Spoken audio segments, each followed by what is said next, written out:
20,000 Leagues Under the Sea. By Jules Verne. Part 1.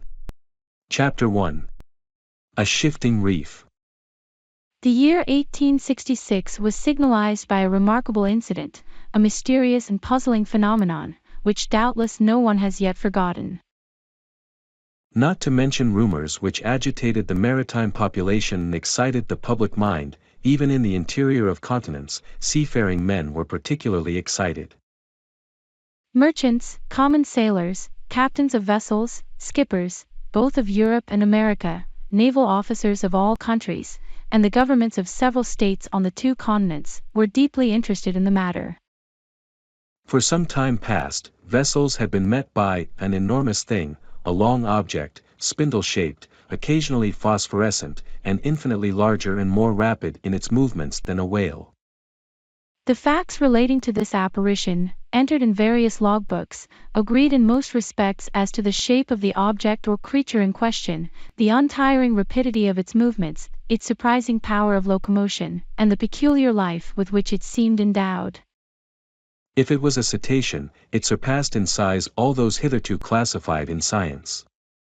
Taking into consideration the mean of observations made at divers times, rejecting the timid estimate of those who assigned to this object a length of 200 feet, equally with the exaggerated opinions which set it down as a mile in width and 3 in length, we might fairly conclude that this mysterious being surpassed greatly all dimensions admitted by the ichthyologists of the day, if it existed at all. And that it did exist was an undeniable fact. And, with that tendency which disposes the human mind in favor of the marvelous, we can understand the excitement produced in the entire world by this supernatural apparition. As to classing it in the list of fables, the idea was out of the question. On the 20th of July 1866, the steamer Governor Higginson, of the Calcutta and Bernack Steam Navigation Company, had met this moving mass 5 miles off the east coast of Australia. Captain Baker thought at first that he was in the presence of an unknown sandbank. He even prepared to determine its exact position, when 2 columns of water, projected by the inexplicable object, shot with a hissing noise 150 feet up into the air. Now, unless the sandbank had been submitted to the intermittent eruption of a geyser, the Governor Higginson had to do neither more nor less than with an aquatic mammal, unknown till then, which threw up from its blowholes columns of water mixed with air and vapor. Similar facts were observed on the 23rd of July in the same year, in the Pacific Ocean, by the Columbus, of the West India and Pacific Steam Navigation Company.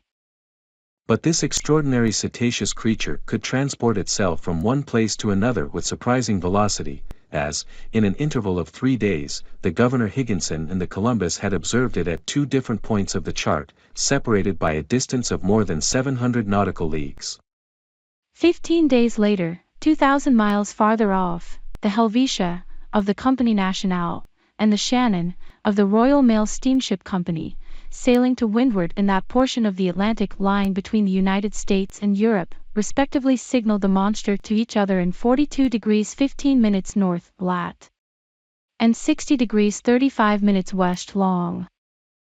In these simultaneous observations they thought themselves justified in estimating the minimum length of the mammal at more than 350 feet, as the Shannon and Helvetia were of smaller dimensions than it, though they measured 300 feet overall. Now the largest whales, those which frequent those parts of the sea round the Aleutian, Kolomic, and Umgullic Islands, have never exceeded the length of 60 yards, if they attain that. These reports arriving one after the other, with fresh observations made on board the transatlantic ship Pereire, a collision which occurred between the Etna of the Inman line and the monster, a process verbal directed by the officers of the French frigate Normandy, a very accurate survey made by the staff of Commodore Fitzjames on board the Lord Clyde, greatly influenced public opinion.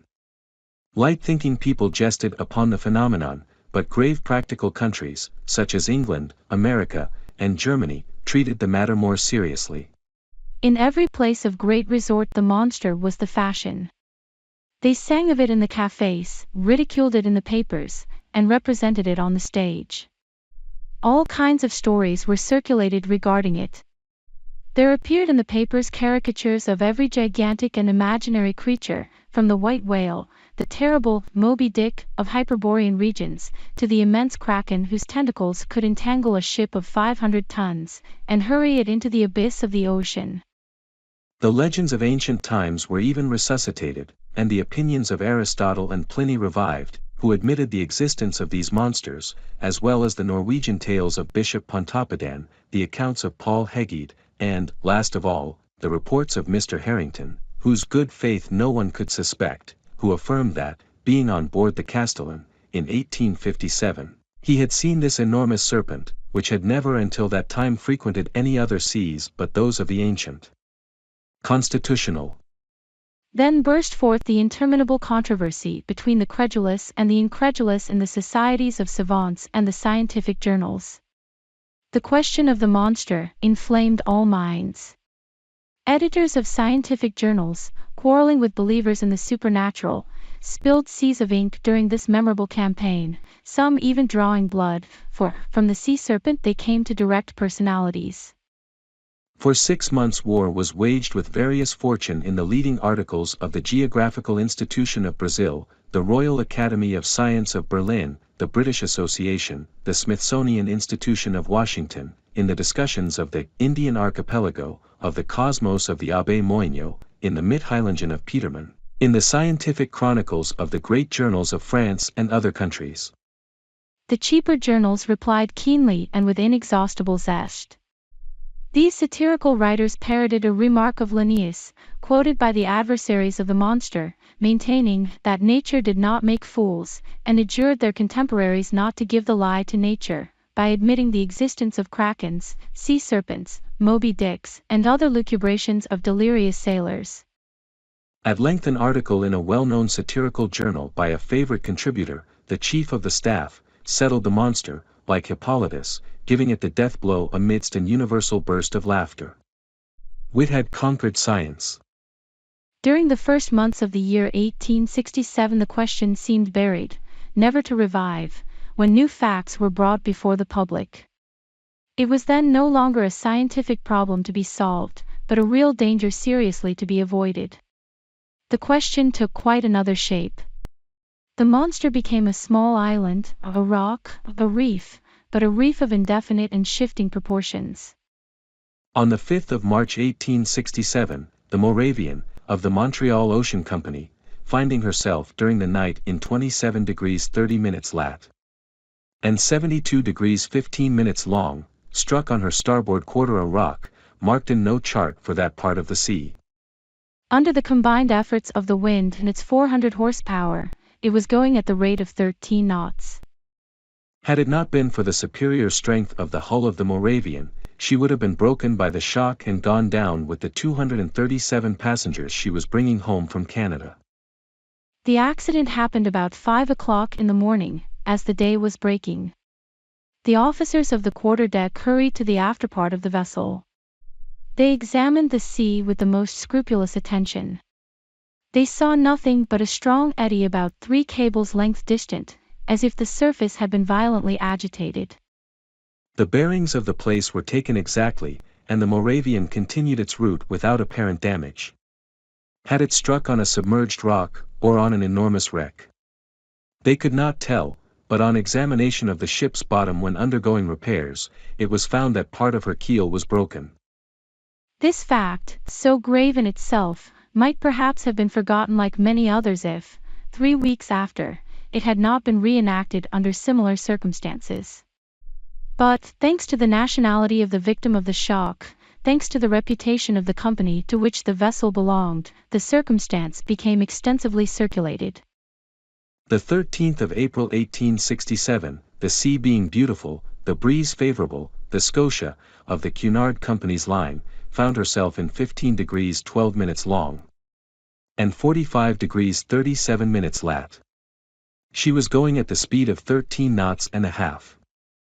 At 17 minutes past 4 in the afternoon, whilst the passengers were assembled at lunch in the great saloon, a slight shock was felt on the hull of the Scotia, on her quarter, a little aft of the port paddle. The Scotia had not struck, but she had been struck, and seemingly by something rather sharp and penetrating than blunt. The shock had been so slight that no one had been alarmed, had it not been for the shouts of the carpenter's watch, who rushed on to the bridge, exclaiming, "We are sinking! We are sinking!" At first the passengers were much frightened, but Captain Anderson hastened to reassure them. The danger could not be imminent. The Scotia, divided into 7 compartments by strong partitions, could brave with impunity any leak. Captain Anderson went down immediately into the hold. He found that the sea was pouring into the 5th compartment, and the rapidity of the influx proved that the force of the water was considerable. Fortunately, this compartment did not hold the boilers, or the fires would have been immediately extinguished. Captain Anderson ordered the engines to be stopped at once, and one of the men went down to ascertain the extent of the injury. Some minutes afterwards they discovered the existence of a large hole, of 2 yards in diameter, in the ship's bottom. Such a leak could not be stopped, and the Scotia, her paddles half submerged, was obliged to continue her course. She was then 300 miles from Cape Clear, and after 3 days' delay, which caused great uneasiness in Liverpool, she entered the basin of the company. The engineers visited the Scotia, which was put in dry dock. They could scarcely believe it possible. At 2 yards and a half below watermark was a regular rent, in the form of an isosceles triangle. The broken place in the iron plates was so perfectly defined that it could not have been more neatly done by a punch. It was clear, then, that the instrument producing the perforation was not of a common stamp, and after having been driven with prodigious strength, and piercing an iron plate 1 3/8 inches thick, had withdrawn itself by a retrograde motion truly inexplicable. Such was the last fact, which resulted in exciting once more the torrent of public opinion. From this moment all unlucky casualties which could not be otherwise accounted for were put down to the monster. Upon this imaginary creature rested the responsibility of all these shipwrecks, which unfortunately were considerable, for of 3,000 ships whose loss was annually recorded at Lloyd's, the number of sailing and steam ships supposed to be totally lost, from the absence of all news, amounted to not less than 200. Now, it was the monster who, justly or unjustly, was accused of their disappearance, and, thanks to it, communication between the different continents became more and more dangerous. The public demanded peremptorily that the seas should at any price be relieved from this formidable cetacean. Chapter 2. Pro and Con. At the period when these events took place, I had just returned from a scientific research in the disagreeable territory of Nebraska, in the United States. In virtue of my office as assistant professor in the Museum of Natural History in Paris, the French government had attached me to that expedition. After 6 months in Nebraska, I arrived in New York towards the end of March, laden with a precious collection. My departure for France was fixed for the first days in May. Meanwhile, I was occupying myself in classifying my mineralogical, botanical, and zoological riches, when the accident happened to the Scotia. I was perfectly up in the subject which was the question of the day. How could I be otherwise? I had read and reread all the American and European papers without being any nearer a conclusion. This mystery puzzled me. Under the impossibility of forming an opinion, I jumped from one extreme to the other. That there really was something could not be doubted, and the incredulous were invited to put their finger on the wound of the Scotia. On my arrival at New York, the question was at its height. The hypothesis of the floating island, and the unapproachable sandbank, supported by minds little competent to form a judgment, was abandoned. And, indeed, unless this shoal had a machine in its stomach, how could it change its position with such astonishing rapidity? From the same cause, the idea of a floating hull of an enormous wreck was given up. There remained then only 2 possible solutions of the question, which created 2 distinct parties: on one side, those who were for a monster of colossal strength, on the other, those who were for a submarine vessel of enormous motive power. But this last hypothesis, plausible as it was, could not stand against inquiries made in both worlds. That a private gentleman should have such a machine at his command was not likely. Where, when, and how was it built? And how could its construction have been kept secret? Certainly a government might possess such a destructive machine. And in these disastrous times, when the ingenuity of man has multiplied the power of weapons of war, it was possible that, without the knowledge of others, a state might try to work such a formidable engine.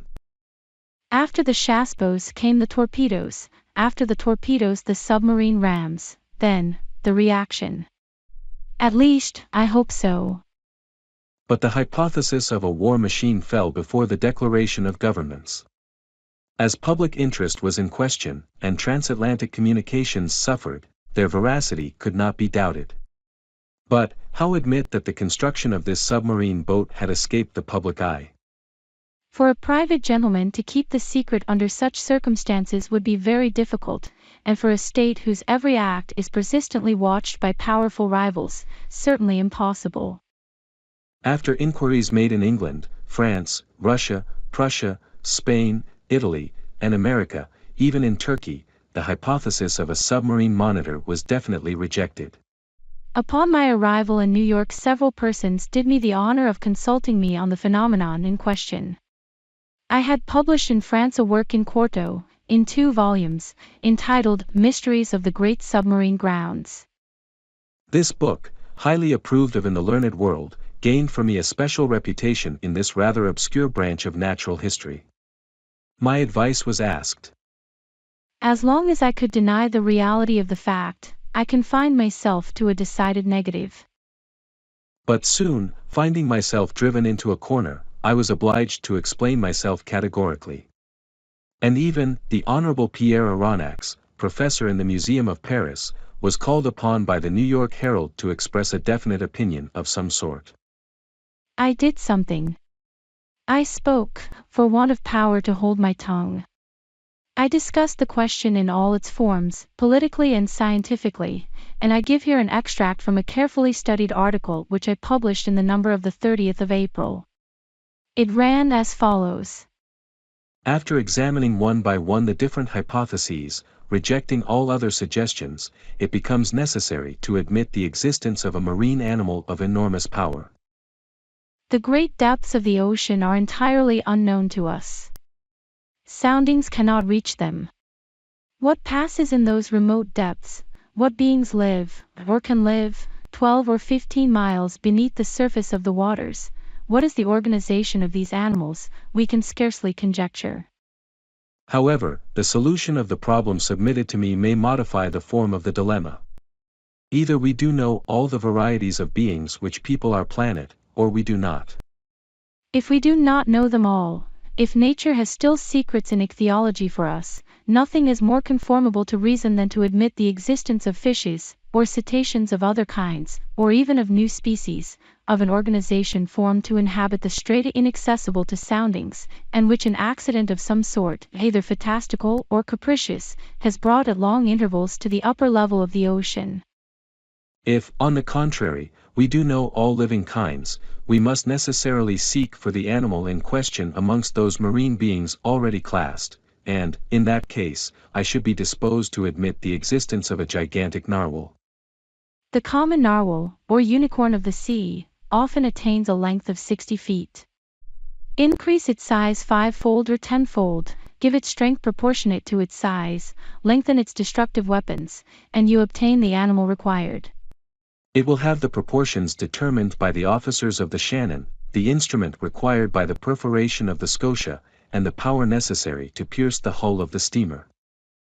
Indeed, the narwhal is armed with a sort of ivory sword, a halberd, according to the expression of certain naturalists. The principal tusk has the hardness of steel. Some of these tusks have been found buried in the bodies of whales, which the unicorn always attacks with success.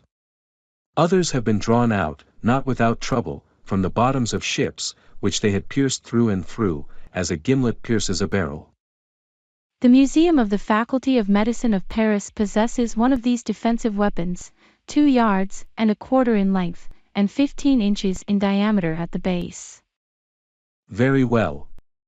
Suppose this weapon to be 6 times stronger and the animal 10 times more powerful, launch it at the rate of 20 miles an hour, and you obtain a shock capable of producing the catastrophe required.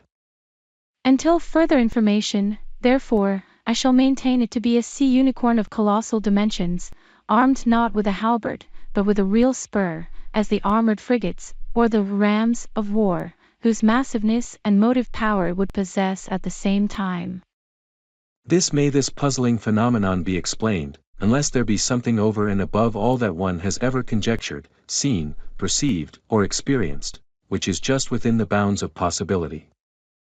These last words were cowardly on my part, but, up to a certain point, I wished to shelter my dignity as professor, and not give too much cause for laughter to the Americans, who laugh well when they do laugh. I reserved for myself a way of escape. In effect, however, I admitted the existence of the monster.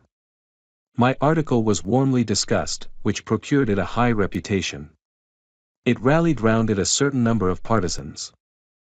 The solution it proposed gave, at least, full liberty to the imagination. The human mind delights in grand conceptions of supernatural beings. And the sea is precisely their best vehicle, the only medium through which these giants, against which terrestrial animals, such as elephants or rhinoceroses, are as nothing, can be produced or developed. The industrial and commercial papers treated the question chiefly from this point of view.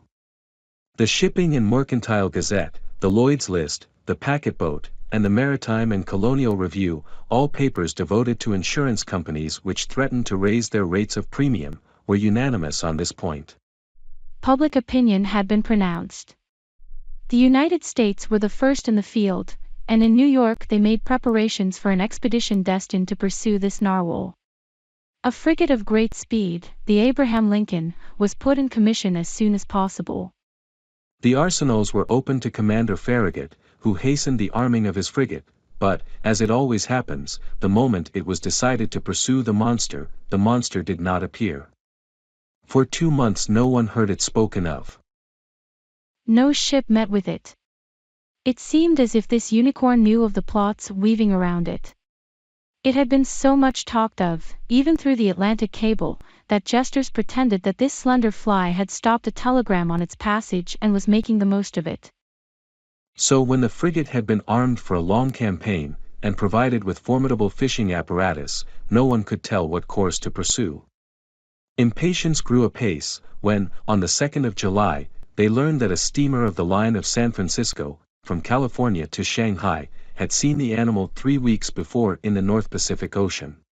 The excitement caused by this news was extreme.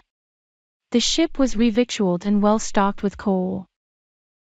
3 hours before the Abraham Lincoln left Brooklyn Pier, I received a letter worded as follows. To M. Aronnax, Professor in the Museum of Paris, 5th Avenue Hotel, New York. SIR, if you will consent to join the Abraham Lincoln in this expedition, the government of the United States will with pleasure see France represented in the enterprise. Commander Farragut has a cabin at your disposal. Very cordially yours. J.B. Hobson, Secretary of Marine.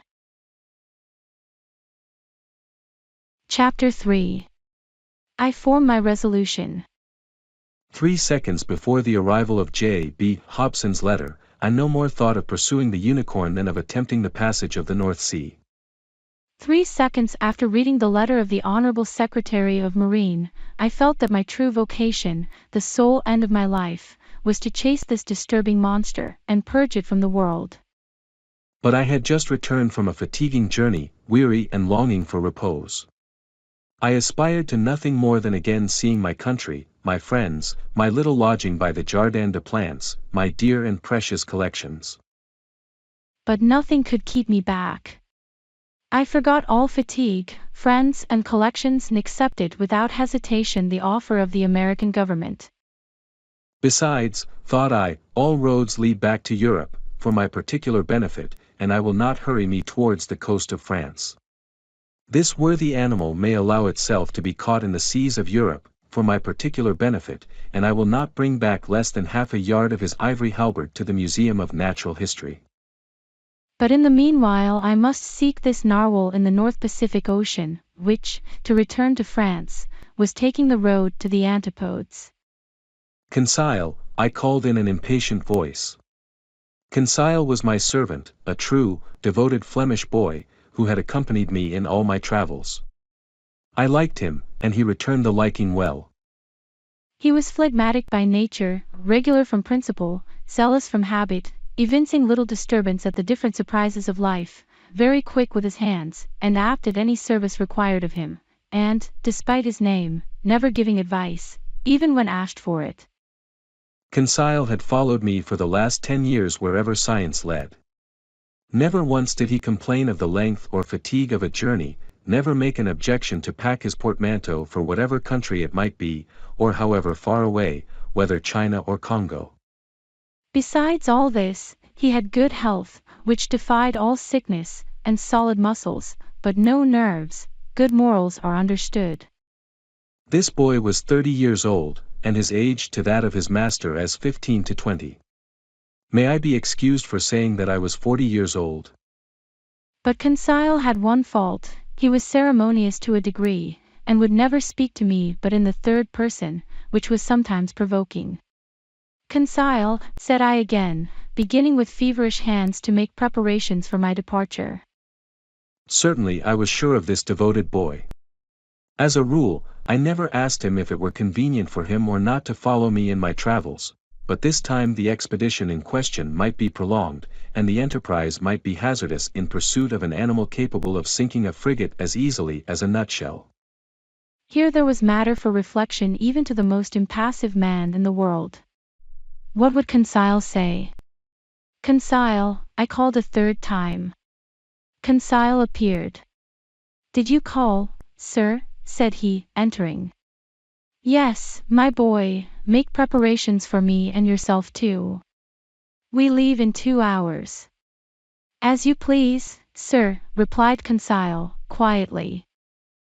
Not an instant to lose. Lock in my trunk all traveling utensils, coats, shirts, and stockings, without counting, as many as you can, and make haste. And your collections, sir, observed Conseil. We will think of them by and by.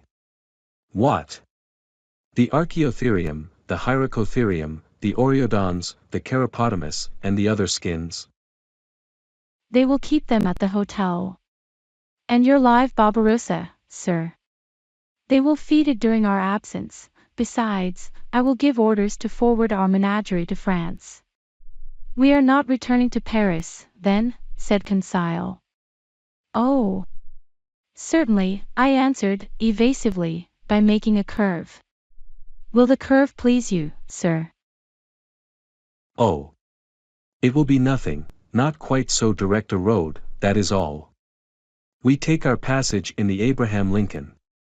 As you think proper, sir, coolly replied Conseil. You see, my friend, it has to do with the monster, the famous narwhal. We are going to purge it from the seas. The author of a work in quarto in 2 volumes, on the mysteries of the great submarine grounds, cannot forbear embarking with Commander Farragut. A glorious mission, but a dangerous one. We cannot tell where we may go, these animals can be very capricious. But we will go whether or no, we have got a captain who is pretty wide awake. I opened a credit account for Barbarossa, and, Conseil following, I jumped into a cab. Our luggage was transported to the deck of the frigate immediately. I hastened on board and asked for Commander Farragut. One of the sailors conducted me to the poop, where I found myself in the presence of a good-looking officer, who held out his hand to me. Monsieur Pierre Aronnax, said he. Himself, replied I, Commander Farragut. You are welcome, Professor, your cabin is ready for you. I bowed, and desired to be conducted to the cabin destined for me. The Abraham Lincoln had been well chosen and equipped for her new destination. She was a frigate of great speed, fitted with high-pressure engines which admitted a pressure of 7 atmospheres. Under this the Abraham Lincoln attained the mean speed of nearly 18 knots in a third an hour, a considerable speed, but, nevertheless, insufficient to grapple with this gigantic cetacean. The interior arrangements of the frigate corresponded to its nautical qualities. I was well satisfied with my cabin, which was in the after part, opening upon the gunroom. We shall be well off here, said I to Conseil. As well, by your honour's leave, as a hermit crab in the shell of a whelk, said Conseil. I left Conseil to stow our trunks conveniently away, and remounted the poop in order to survey the preparations for departure. At that moment Commander Farragut was ordering the last moorings to be cast loose which held the Abraham Lincoln to the pier of Brooklyn. So in a quarter of an hour, perhaps less, the frigate would have sailed without me. I should have missed this extraordinary, supernatural, and incredible expedition, the recital of which may well meet with some skepticism. But Commander Farragut would not lose a day nor an hour in scouring the seas in which the animal had been sighted. He sent for the engineer. "Is the steam full on?" asked he. "Yes, sir," replied the engineer. "Go ahead," cried Commander Farragut. The quay of Brooklyn, and all that part of New York bordering on the East River, was crowded with spectators. 3 cheers burst successively from 500,000 throats, thousands of handkerchiefs were waved above the heads of the compact mass, saluting the Abraham Lincoln, until she reached the waters of the Hudson, at the point of that elongated peninsula which forms the town of New York. Then the frigate, following the coast of New Jersey along the right bank of the beautiful river, covered with villas, passed between the forts, which saluted her with their heaviest guns. The Abraham Lincoln answered by hoisting the American colors 3 times, whose 39 stars shone resplendent from the mizzen peak, then modifying its speed to take the narrow channel marked by buoys placed in the inner bay formed by Sandy Hook Point, it coasted the long sandy beach, where some thousands of spectators gave it one final cheer. The escort of boats and tenders still followed the frigate, and did not leave her until they came abreast of the lightship, whose 2 lights marked the entrance of New York Channel. 6 bells struck, the pilot got into his boat, and rejoined the little schooner which was waiting under our lee. The fires were made up, the screw beat the waves more rapidly, the frigate skirted the low yellow coast of Long Island, and at 8 bells, after having lost sight in the northwest of the lights of Fire Island, she ran at full steam on to the dark waters of the Atlantic. Chapter 4. Ned Land. Captain Farragut was a good seaman, worthy of the frigate he commanded. His vessel and he were one. He was the soul of it. On the question of the cetacean there was no doubt in his mind, and he would not allow the existence of the animal to be disputed on board. He believed in it, as certain good women believe in the Leviathan by faith, not by reason. The monster did exist, and he had sworn to rid the seas of it. He was a kind of knight of Rhodes, a second Diudon de Gozan, going to meet the serpent which desolated the island. Either Captain Farragut would kill the narwhal, or the narwhal would kill the captain. There was no third course. The officers on board shared the opinion of their chief. They were ever chatting, discussing, and calculating the various chances of a meeting, watching narrowly the vast surface of the ocean. More than one took up his quarters voluntarily in the crosstrees, who would have cursed such a berth under any other circumstances. As long as the sun described its daily course, the rigging was crowded with sailors, whose feet were burnt to such an extent by the heat of the deck as to render it unbearable. Still the Abraham Lincoln had not yet breasted the suspected waters of the Pacific. As to the ship's company, they desired nothing better than to meet the Unicorn, to harpoon it, hoist it on board, and dispatch it. They watched the sea with eager attention. Besides, Captain Farragut had spoken of a certain sum of $2,000, set apart for whoever should first sight the monster, were he cabin boy, common seaman, or officer. I leave you to judge how eyes were used on board the Abraham Lincoln. For my own part one was not behind the others, and left to no one my share of daily observations. The frigate might have been called the Argus, for 100 reasons. Only one amongst us, Conseil, seemed to protest by his indifference against the question which so interested us all, and seemed to be out of keeping with the general enthusiasm on board. I have said that Captain Farragut had carefully provided his ship with every apparatus for catching the gigantic cetacean. No whaler had ever been better armed. We possessed every known engine, from the harpoon thrown by the hand to the barbed arrows of the blunderbuss, and the explosive balls of the duck gun. On the forecastle lay the perfection of a breech-loading gun, very thick at the breech, and very narrow in the bore, the model of which had been in the exhibition of 1867. This precious weapon of American origin could throw with ease a conical projectile of 9 pounds to a mean distance of 10 miles. Thus the Abraham Lincoln wanted for no means of destruction, and, what was better still, she had on board Ned Land, the prince of harpooners. Ned Land was a Canadian, with an uncommon quickness of hand, and who knew no equal in his dangerous occupation. Skill, coolness, audacity, and cunning he possessed in a superior degree, and it must be a cunning whale or a singularly cute cachalot to escape the stroke of his harpoon. Ned Land was about 40 years of age. He was a tall man, more than 6 feet high, strongly built, grave and taciturn, occasionally violent, and very passionate when contradicted. His person attracted attention, but above all the boldness of his look, which gave a singular expression to his face. Who calls himself Canadian calls himself French, and, little communicative as Ned Land was, I must admit that he took a certain liking for me. My nationality drew him to me, no doubt. It was an opportunity for him to talk, and for me to hear, that old language of Rabelais, which is still in use in some Canadian provinces. The harpooner's family was originally from Quebec, and was already a tribe of hardy fishermen when this town belonged to France.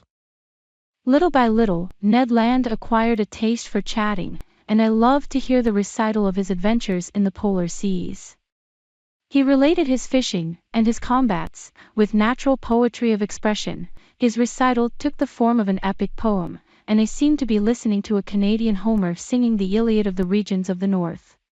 I am portraying this hardy companion as I really knew him. We are old friends now, united in that unchangeable friendship which is born and cemented amidst extreme dangers.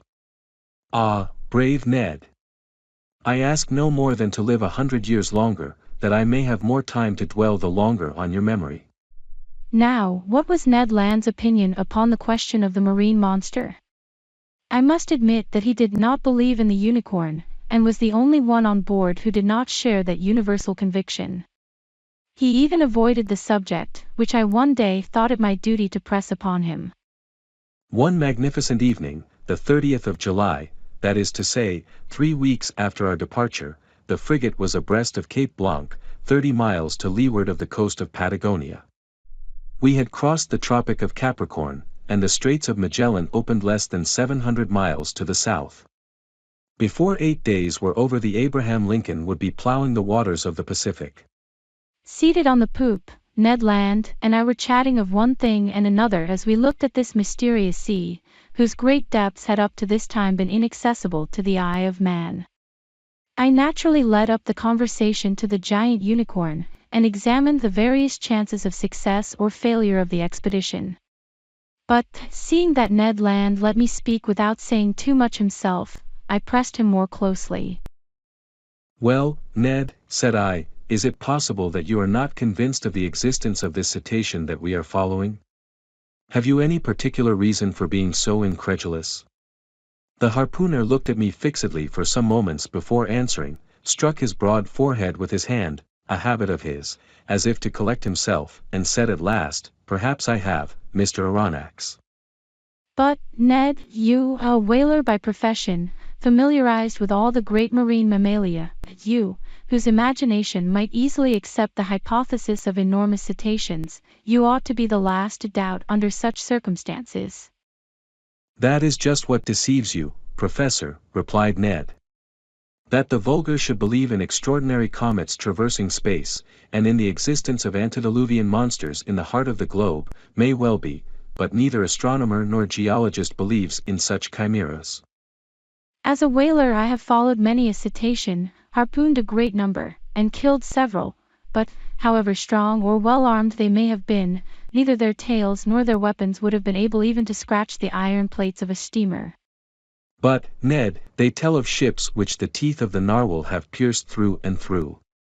Wooden ships, that is possible, replied the Canadian, but I have never seen it done, and, until further proof, I deny that whales, cetaceans, or sea unicorns could ever produce the effect you describe. Well, Ned, I repeat it with a conviction resting on the logic of facts. I believe in the existence of a mammal power fully organized, belonging to the branch of vertebrata, like the whales, the cachalots, or the dolphins, and furnished with a horn of defense of great penetrating power. Said the harpooner, shaking his head with the air of a man who would not be convinced. Notice one thing, my worthy Canadian, I resumed. If such an animal is in existence, if it inhabits the depths of the ocean, if it frequents the strata lying miles below the surface of the water, it must necessarily possess an organization the strength of which would defy all comparison. And why this powerful organization? Demanded Ned. Because it requires incalculable strength to keep oneself in these strata and resist their pressure. Listen to me. Let us admit that the pressure of the atmosphere is represented by the weight of a column of water 32 feet high. In reality, the column of water would be shorter, as we are speaking of sea water, the density of which is greater than that of fresh water. Very well, when you dive, Ned, as many times 32 feet of water as there are above you, so many times does your body bear a pressure equal to that of the atmosphere, that is to say, 15 pounds for each square inch of its surface. It follows, then, that at 320 feet this pressure equals that of 10 atmospheres, of 100 atmospheres at 3,200 feet, and of 1,000 atmospheres at 32,000 feet, that is, about 6 miles, which is equivalent to saying that if you could attain this depth in the ocean, each square 3/8 of an inch of the surface of your body would bear a pressure of 5,600 pounds. Ah! My brave Ned, do you know how many square inches you carry on the surface of your body? I have no idea, Mr. Aronnax. About 6,500, and, as in reality the atmospheric pressure is about 15 pounds, to the square inch, your 6,500 square inches bear at this moment a pressure of 97,500 pounds. Without my perceiving it. Without your perceiving it. And if you are not crushed by such a pressure, it is because the air penetrates the interior of your body with equal pressure. Hence perfect equilibrium between the interior and exterior pressure, which thus neutralize each other, and which allows you to bear it without inconvenience. But in the water it is another thing. Yes, I understand, replied Ned, becoming more attentive, because the water surrounds me, but does not penetrate. Precisely, Ned, so that at 32 feet beneath the surface of the sea you would undergo a pressure of 97,500 pounds, at 320 feet, 10 times that pressure, at 3,200 feet, 100 times that pressure, lastly, at 32,000 feet, 1,000 times that pressure would be 97,500,000 pounds. That is to say, that you would be flattened as if you had been drawn from the plates of a hydraulic machine. The devil, exclaimed Ned. Very well, my worthy harpooner, if some vertebrate, several hundred yards long, and large in proportion, can maintain itself in such depths, of those whose surface is represented by millions of square inches, that is by tens of millions of pounds, we must estimate the pressure they undergo. Consider, then, what must be the resistance of their bony structure, and the strength of their organization to withstand such pressure. Why, exclaimed Ned Land, they must be made of iron plates 8 inches thick, like the armored frigates. As you say, Ned. And think what destruction such a mass would cause, if hurled with the speed of an express train against the hull of a vessel.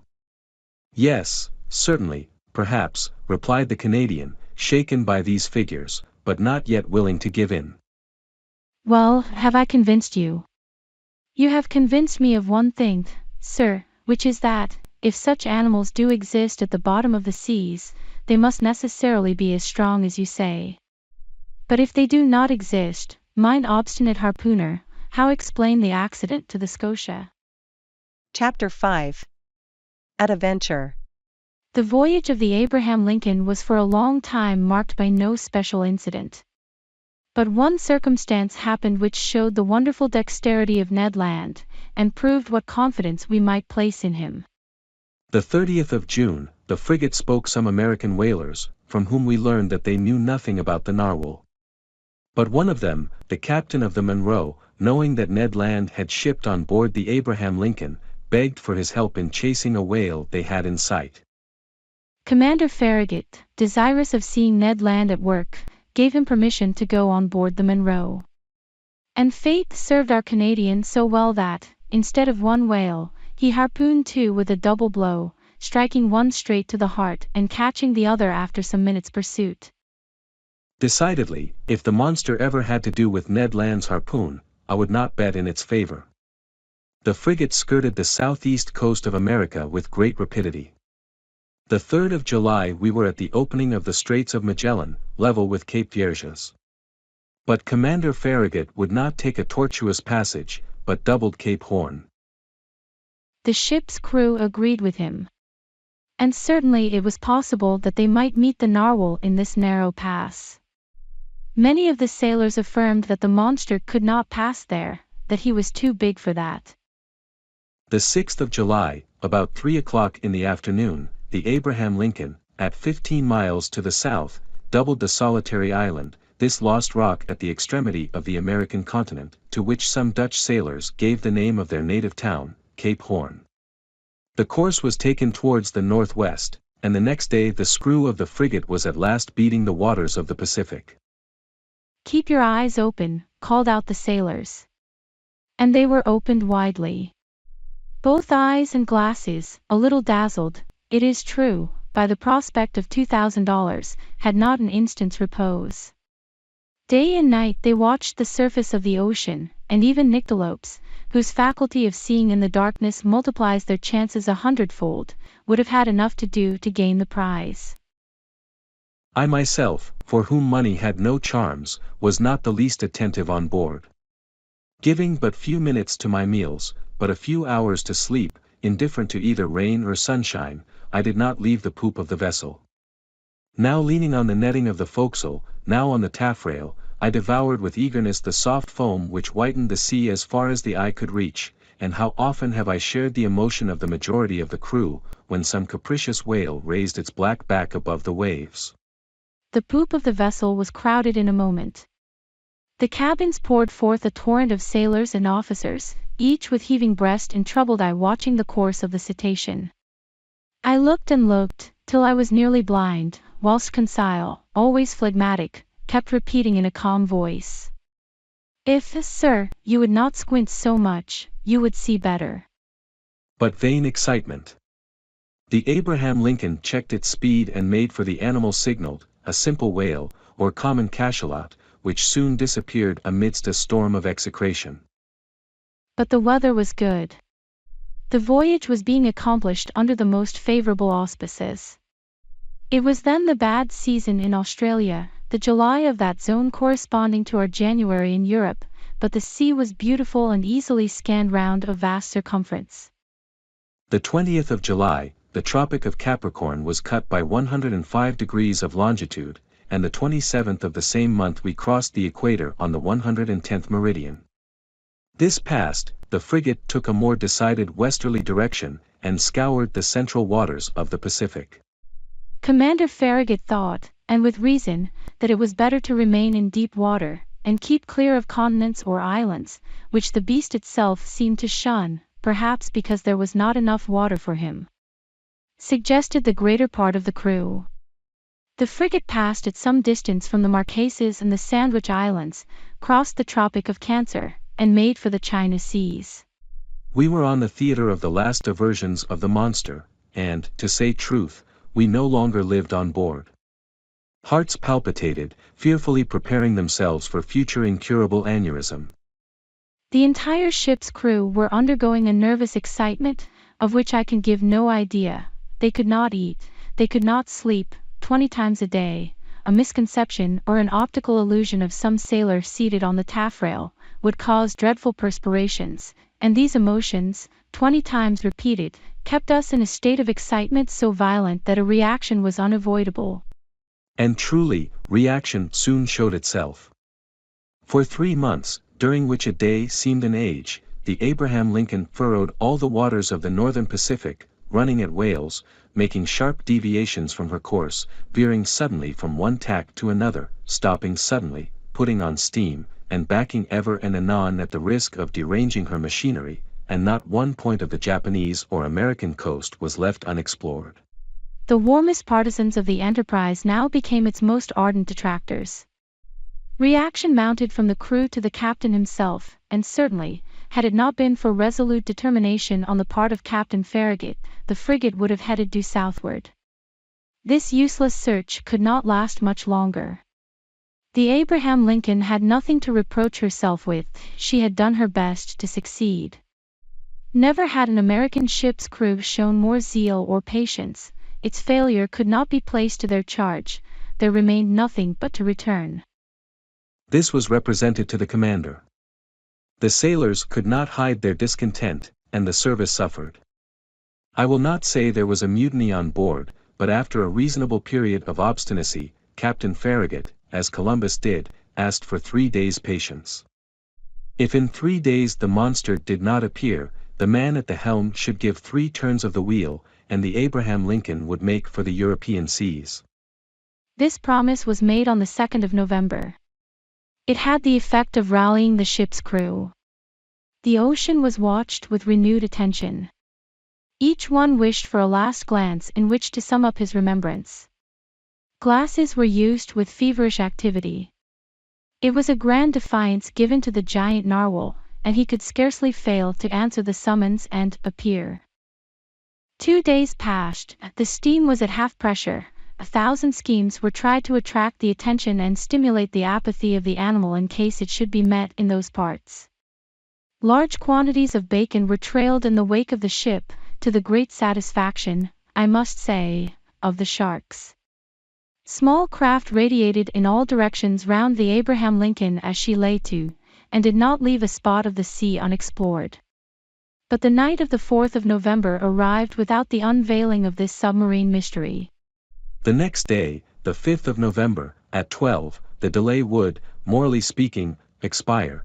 After that time, Commander Farragut, faithful to his promise, was to turn the course to the southeast and abandon forever the northern regions of the Pacific.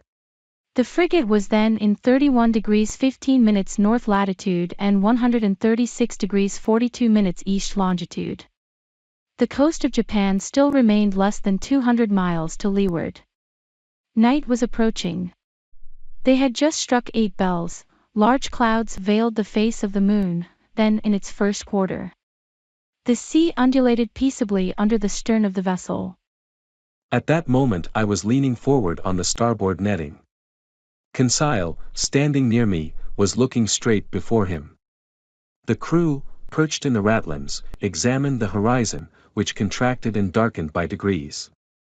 Officers with their night glasses scoured the growing darkness. Sometimes the ocean sparkled under the rays of the moon, which darted between 2 clouds, then all trace of light was lost in the darkness. In looking at Conseil, I could see he was undergoing a little of the general influence. At least I thought so. Perhaps for the first time his nerves vibrated to a sentiment of curiosity. "Come, Conseil," said I, "this is the last chance of pocketing the $2,000. "May I be permitted to say, sir," replied Conseil, "that I never reckoned on getting the prize, and, had the government of the Union offered $100,000, it would have been none the poorer." "You are right, Conseil.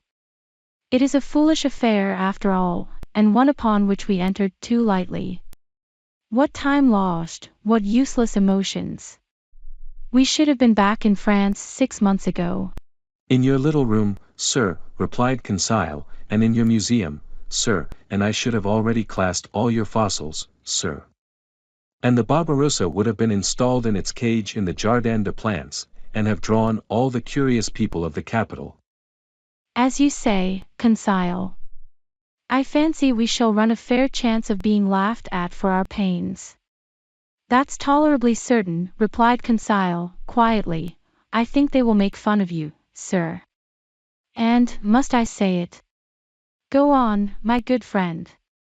"Well, sir, you will only get your deserts." "Indeed. When one has the honor of being a savant as you are, sir, one should not expose oneself to—" Conseil had not time to finish his compliment. In the midst of general silence a voice had just been heard. It was the voice of Ned Land shouting, Look out there. The very thing we are looking for, on our weather beam. Chapter 6. At full steam. At this cry the whole ship's crew hurried towards the harpooner, commander, officers, masters, sailors, cabin boys, even the engineers left their engines, and the stokers their furnaces. The order to stop her had been given, and the frigate now simply went on by her own momentum. The darkness was then profound, and however good the Canadian's eyes were, I asked myself how he had managed to see, and what he had been able to see. My heart beat as if it would break. But Ned Land was not mistaken, and we all perceived the object he pointed to. At 2 cables' length from the Abraham Lincoln, on the starboard quarter, the sea seemed to be illuminated all over. It was not a mere phosphoric phenomenon. The monster emerged some fathoms from the water, and then threw out that very intense but inexplicable light mentioned in the report of several captains. This magnificent irradiation must have been produced by an agent of great shining power. The luminous part traced on the sea an immense oval, much elongated, the center of which condensed a burning heat, whose overpowering brilliancy died out by successive gradations. It is only an agglomeration of phosphoric particles, cried one of the officers. No, sir, certainly not, I replied. Never did Phyllades or Salpe produce such a powerful light. That brightness is of an essentially electrical nature. Besides, see. It moves, it is moving forwards, backwards, it is darting towards us. A general cry rose from the frigate. Silence, said the captain, up with the helm, reverse the engines. The steam was shut off, and the Abraham Lincoln, beating to port, described a semicircle. Right the helm, go ahead, cried the captain. These orders were executed, and the frigate moved rapidly from the burning light. I was mistaken. She tried to sheer off, but the supernatural animal approached with a velocity double her own. We gasped for breath. Stupefaction more than fear made us dumb and motionless. The animal gained on us, sporting with the waves. It made the round of the frigate, which was then making 14 knots, and enveloped it with its electric rings like luminous dust. Then it moved away 2 or 3 miles, leaving a phosphorescent track, like those volumes of steam that the express trains leave behind.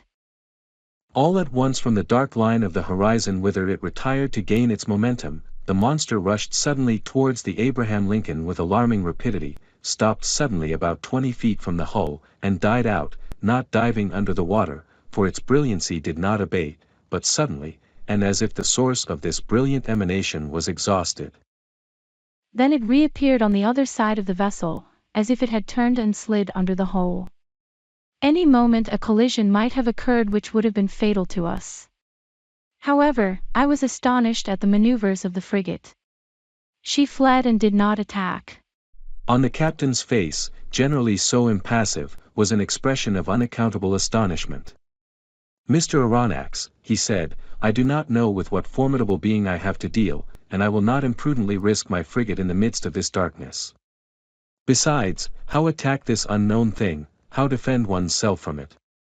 Wait for daylight, and the scene will change. You have no further doubt, Captain, of the nature of the animal? No, sir, it is evidently a gigantic narwhal, and an electric one. Perhaps, added I, one can only approach it with a gymnotus or a torpedo. Undoubtedly, replied the captain, if it possesses such dreadful power, it is the most terrible animal that ever was created. That is why, sir, I must be on my guard. The crew were on their feet all night. No one thought of sleep. The Abraham Lincoln, not being able to struggle with such velocity, had moderated its pace, and sailed at half speed. For its part, the narwhal, imitating the frigate, let the waves rock it at will, and seemed decided not to leave the scene of the struggle. Towards midnight, however, it disappeared, or, to use a more appropriate term, it died out like a large glowworm. Had it fled? One could only fear, not hope. But at 7 minutes to 1 o'clock in the morning a deafening whistling was heard, like that produced by a body of water rushing with great violence. The captain, Ned Land, and I, were then on the poop, eagerly peering through the profound darkness. Ned Land, asked the commander, you have often heard the roaring of whales? Often, sir, but never such whales the sight of which brought me in $2,000. If I can only approach within 4 harpoon lengths of it. But to approach it, said the commander, I ought to put a whaler at your disposal. Certainly, sir. That will be trifling with the lives of my men. And mine too, simply said the harpooner. Towards 2 o'clock in the morning, the burning light reappeared, not less intense, about 5 miles to windward of the Abraham Lincoln.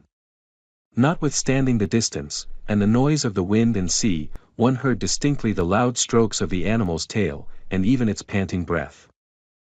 It seemed that, at the moment that the enormous narwhal had come to take breath at the surface of the water, the air was engulfed in its lungs, like the steam in the vast cylinders of a machine of 2,000 horsepower. Thought I, a whale with the strength of a cavalry regiment would be a pretty whale. We were on the qui vive till daylight, and prepared for the combat. The fishing implements were laid along the hammock nettings. The second lieutenant loaded the blunderbusses, which could throw harpoons to the distance of a mile, and long duck guns, with explosive bullets, which inflicted mortal wounds even to the most terrible animals. Ned Land contented himself with sharpening his harpoon, a terrible weapon in his hands. At 6 o'clock day began to break, and, with the first glimmer of light, the electric light of the narwhal disappeared. At 7 o'clock the day was sufficiently advanced, but a very thick sea fog obscured our view, and the best spyglasses could not pierce it. That caused disappointment and anger. I climbed the mizzenmast. Some officers were already perched on the mastheads. At 8 o'clock the fog lay heavily on the waves, and its thick scrolls rose little by little. The horizon grew wider and clearer at the same time. Suddenly, just as on the day before, Ned Land's voice was heard. The thing itself on the port quarter, cried the harpooner. Every eye was turned towards the point indicated. There, 1.5 miles from the frigate, a long blackish body emerged a yard above the waves. Its tail, violently agitated, produced a considerable eddy. Never did a caudal appendage beat the sea with such violence. An immense track, of dazzling whiteness, marked the passage of the animal, and described a long curve. The frigate approached the cetacean. I examined it thoroughly. The reports of the Shannon and of the Helvetia had rather exaggerated its size, and I estimated its length at only 250 feet. As to its dimensions, I could only conjecture them to be admirably proportioned. While I watched this phenomenon, 2 jets of steam and water were ejected from its vents, and rose to the height of 120 feet, thus I ascertained its way of breathing. I concluded definitely that it belonged to the vertebrate branch, class Mammalia. The crew waited impatiently for their chief's orders. The latter, after having observed the animal attentively, called the engineer. The engineer ran to him. Sir, said the commander, you have steam up. Yes, sir, answered the engineer. Well, make up your fires and put on all steam. 3 hurrahs greeted this order. The time for the struggle had arrived. Some moments after, the 2 funnels of the frigate vomited torrents of black smoke, and the bridge quaked under the trembling of the boilers. The Abraham Lincoln, propelled by her wonderful screw, went straight at the animal. The latter allowed it to come within half a cable's length. Then, as if disdaining to dive, it took a little turn, and stopped a short distance off. This pursuit lasted nearly 3/4 of an hour, without the frigate gaining 2 yards on the cetacean. It was quite evident that at that rate we should never come up with it. Well, Mr. Land, asked the captain, do you advise me to put the boats out to sea? No, sir, replied Ned Land, because we shall not take that beast easily. What shall we do then? Put on more steam if you can, sir. With your leave, I mean to post myself under the bowsprit, and if we get within harpooning distance, I shall throw my harpoon. "Go, Ned," said the captain. "Engineer, put on more pressure." Ned Land went to his post. The fires were increased, the screw revolved 43 times a minute, and the steam poured out of the valves. We heaved the log, and calculated that the Abraham Lincoln was going at the rate of 18.5 miles an hour. But the accursed animal swam too at the rate of 18.5 miles an hour. For a whole hour, the frigate kept up this pace, without gaining 6 feet. It was humiliating for one of the swiftest sailors in the American Navy. A stubborn anger seized the crew.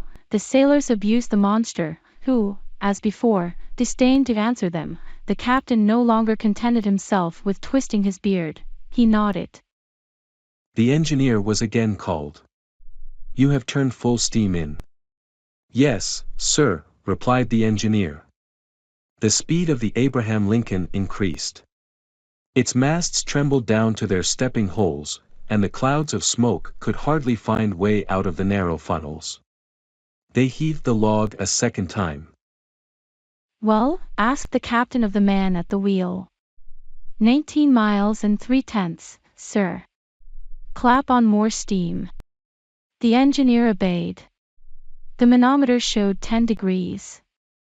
But the cetacean grew warm itself, no doubt, for without straining itself, it made 19 3/10 miles. What a pursuit! No, I cannot describe the emotion that vibrated through me. Ned Land kept his post, harpoon in hand. Several times the animal let us gain upon it. "We shall catch it. We shall catch it," cried the Canadian. But just as he was going to strike, the cetacean stole away with a rapidity that could not be estimated at less than 30 miles an hour, and even during our maximum of speed, it bullied the frigate, going round and round it. A cry of fury broke from everyone. At noon we were no further advanced than at 8 o'clock in the morning. The captain then decided to take more direct means. "Ah," said he, "that animal goes quicker than the Abraham Lincoln. Very well. We will see whether it will escape these conical bullets. Send your men to the forecastle, sir." The forecastle gun was immediately loaded and slewed round. But the shot passed some feet above the cetacean, which was half a mile off. "Another, more to the right," cried the commander, "and $5 to whoever will hit that infernal beast." An old gunner with a gray beard, that I can see now, with steady eye and grave face, went up to the gun and took a long aim. A loud report was heard, with which were mingled the cheers of the crew. The bullet did its work, it hit the animal, but not fatally, and sliding off the rounded surface, was lost in 2 miles' depth of sea. The chase began again, and the captain, leaning towards me, said, "I will pursue that beast till my frigate bursts up." "Yes," answered I, "and you will be quite right to do it." I wished the beast would exhaust itself, and not be insensible to fatigue like a steam engine. But it was of no use. Hours passed, without its showing any signs of exhaustion. However, it must be said in praise of the Abraham Lincoln, that she struggled on indefatigably. I cannot reckon the distance she made under 300 miles during this unlucky day, November the 6th. But night came on, and overshadowed the rough ocean. Now I thought our expedition was at an end, and that we should never again see the extraordinary animal. I was mistaken. At 10 minutes to 11 in the evening, the electric light reappeared 3 miles to windward of the frigate, as pure, as intense as during the preceding night. The narwhal seemed motionless, perhaps, tired with its day's work. It slept, letting itself float with the undulation of the waves. Now was a chance of which the captain resolved to take advantage. He gave his orders. The Abraham Lincoln kept up half steam, and advanced cautiously so as not to awake its adversary.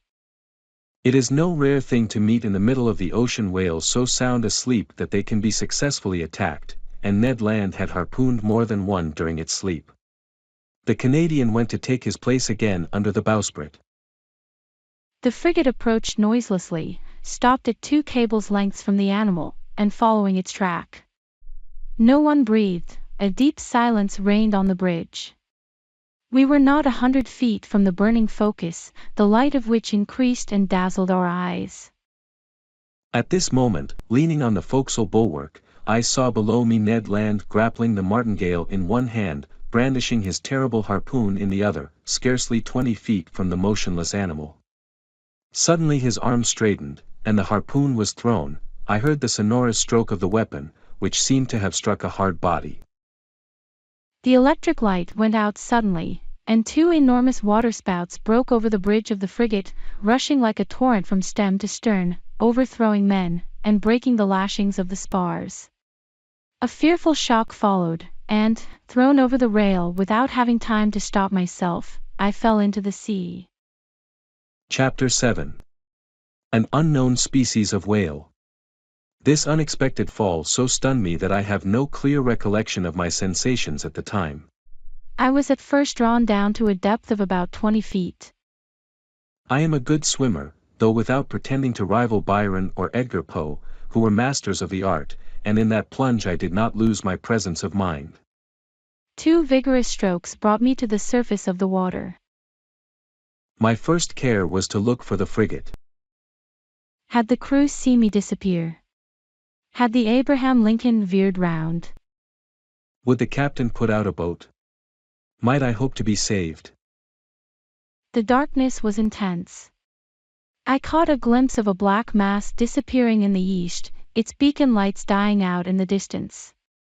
It was the frigate. I was lost. Help, help! I shouted, swimming towards the Abraham Lincoln in desperation. My clothes encumbered me, they seemed glued to my body, and paralyzed my movements. I was sinking. I was suffocating. Help! This was my last cry. My mouth filled with water, I struggled against being drawn down the abyss. Suddenly my clothes were seized by a strong hand, and I felt myself quickly drawn up to the surface of the sea, and I heard, yes, I heard these words pronounced in my ear. If master would be so good as to lean on my shoulder, master would swim with much greater ease. I seized with one hand my faithful Conseil's arm. Is it you? Said I. You. Myself, answered Conseil, and waiting master's orders. That shock threw you as well as me into the sea. No, but being in my master's service, I followed him. The worthy fellow thought that was but natural. And the frigate? I asked. The frigate, replied Conseil, turning on his back. I think that master had better not count too much on her. You think so? I say that, at the time I threw myself into the sea, I heard the men at the wheel say, the screw and the rudder are broken. Broken? Yes, broken by the monster's teeth. It is the only injury the Abraham Lincoln has sustained. But it is a bad lookout for us, she no longer answers her helm. Then we are lost. Perhaps so, calmly answered Conseil. However, we have still several hours before us, and one can do a good deal in some hours. Conseil's imperturbable coolness set me up again.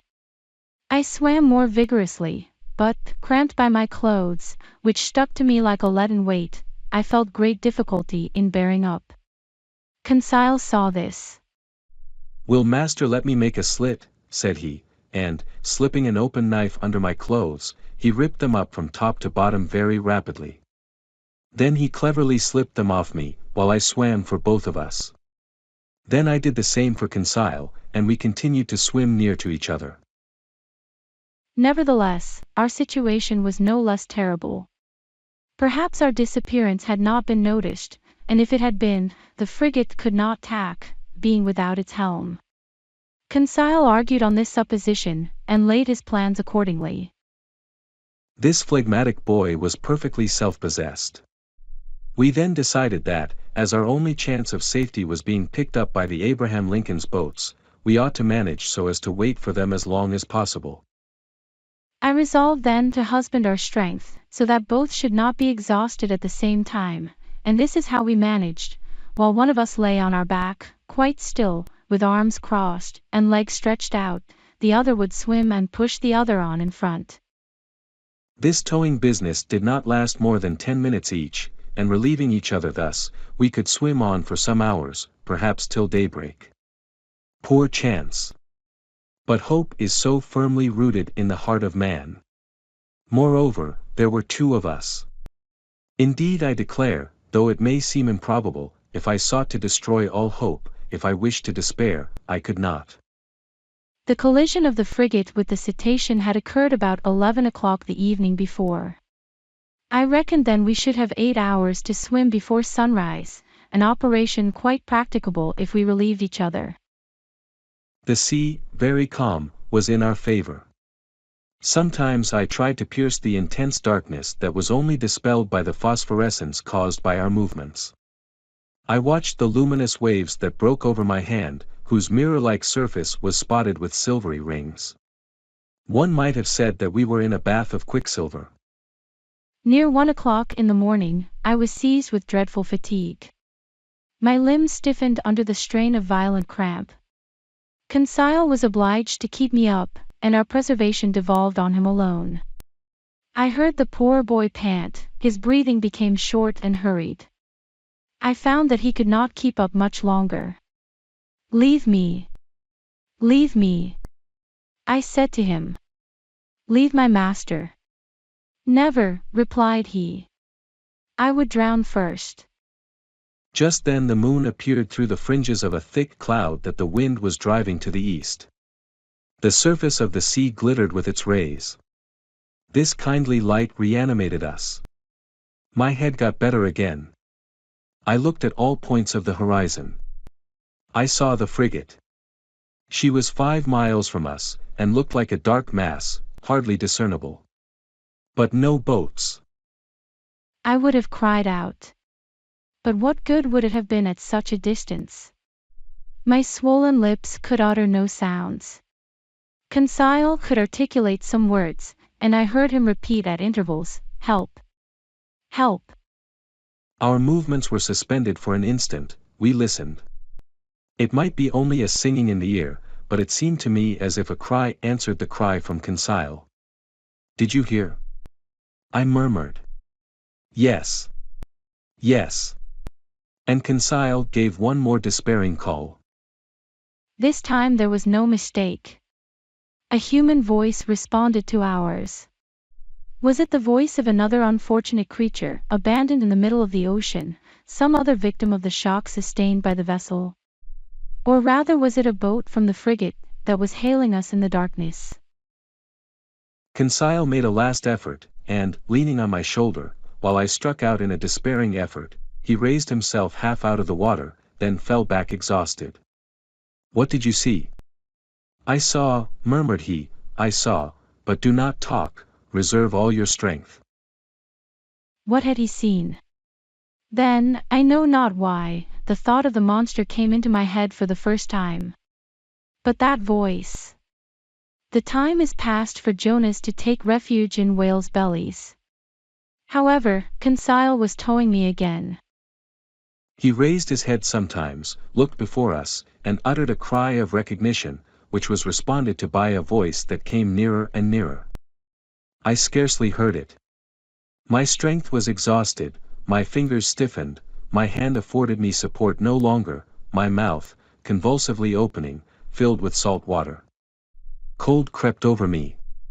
I raised my head for the last time, then I sank. At this moment a hard body struck me. I clung to it, then I felt that I was being drawn up, that I was brought to the surface of the water, that my chest collapsed, I fainted. It is certain that I soon came to, thanks to the vigorous rubbings that I received. I half opened my eyes. "XVIII," I murmured. "Does master call me?" asked XVIII. Just then, by the waning light of the moon which was sinking down to the horizon, I saw a face which was not XVIII's and which I immediately recognized. "Ned!" I cried. "The same, sir, who is seeking his prize," replied the Canadian. "Were you thrown into the sea by the shock to the frigate?" "Yes, Professor, but more fortunate than you, I was able to find a footing almost directly upon a floating island. An island? Or, more correctly speaking, on our gigantic narwhal. Explain yourself, Ned. Only I soon found out why my harpoon had not entered its skin and was blunted. Why, Ned, why? Because, Professor, that beast is made of sheet iron. The Canadian's last words produced a sudden revolution in my brain. I wriggled myself quickly to the top of the being, or object, half out of the water, which served us for a refuge. I kicked it. It was evidently a hard impenetrable body, and not the soft substance that forms the bodies of the great marine mammalia. But this hard body might be a bony carapace, like that of the antediluvian animals, and I should be free to class this monster among amphibious reptiles, such as tortoises or alligators. Well, no. The blackish back that supported me was smooth, polished, without scales. The blow produced a metallic sound, and incredible though it may be, it seemed, I might say, as if it was made of riveted plates. There was no doubt about it. This monster, this natural phenomenon that had puzzled the learned world, and overthrown and misled the imagination of seamen of both hemispheres, it must be owned, a still more astonishing phenomenon, inasmuch as it was a simply human construction. We had no time to lose, however. We were lying upon the back of a sort of submarine boat, which appeared, as far as I could judge, like a huge fish of steel. Ned Land's mind was made up on this point. Conseil and I could only agree with him. Just then a bubbling began at the back of this strange thing, which was evidently propelled by a screw, and it began to move. We had only just time to seize hold of the upper part, which rose about 7 feet out of the water, and happily its speed was not great.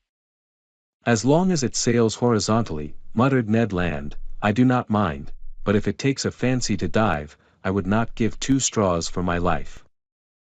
The Canadian might have said still less. It became really necessary to communicate with the beings, whatever they were, shut up inside the machine. I searched all over the outside for an aperture, a panel, or a manhole, to use a technical expression, but the lines of the iron rivets, solidly driven into the joints of the iron plates, were clear and uniform. Besides, the moon disappeared then, and left us in total darkness. At last this long night passed. My indistinct remembrance prevents my describing all the impressions it made. I can only recall one circumstance. During some lulls of the wind and sea, I fancied I heard several times vague sounds, a sort of fugitive harmony produced by words of command. What was then the mystery of this submarine craft, of which the whole world vainly sought an explanation? What kind of beings existed in this strange boat? What mechanical agent caused its prodigious speed? Daybreak appeared. The morning mists surrounded us, but they soon cleared off. I was about to examine the hull, which formed on deck a kind of horizontal platform, when I felt it gradually sinking. Oh! Confound it, cried Ned Land, kicking the resounding plate. Open, you inhospitable rascals. Happily the sinking movement ceased. Suddenly a noise, like ironworks violently pushed aside, came from the interior of the boat. One iron plate was moved, a man appeared, uttered an odd cry, and disappeared immediately. Some moments after, 8 strong men, with masked faces, appeared noiselessly, and drew us down into their formidable machine.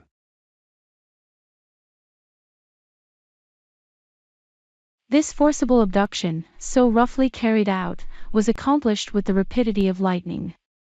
I shivered all over. Whom had we to deal with? No doubt some new sort of pirates, who explored the sea in their own way.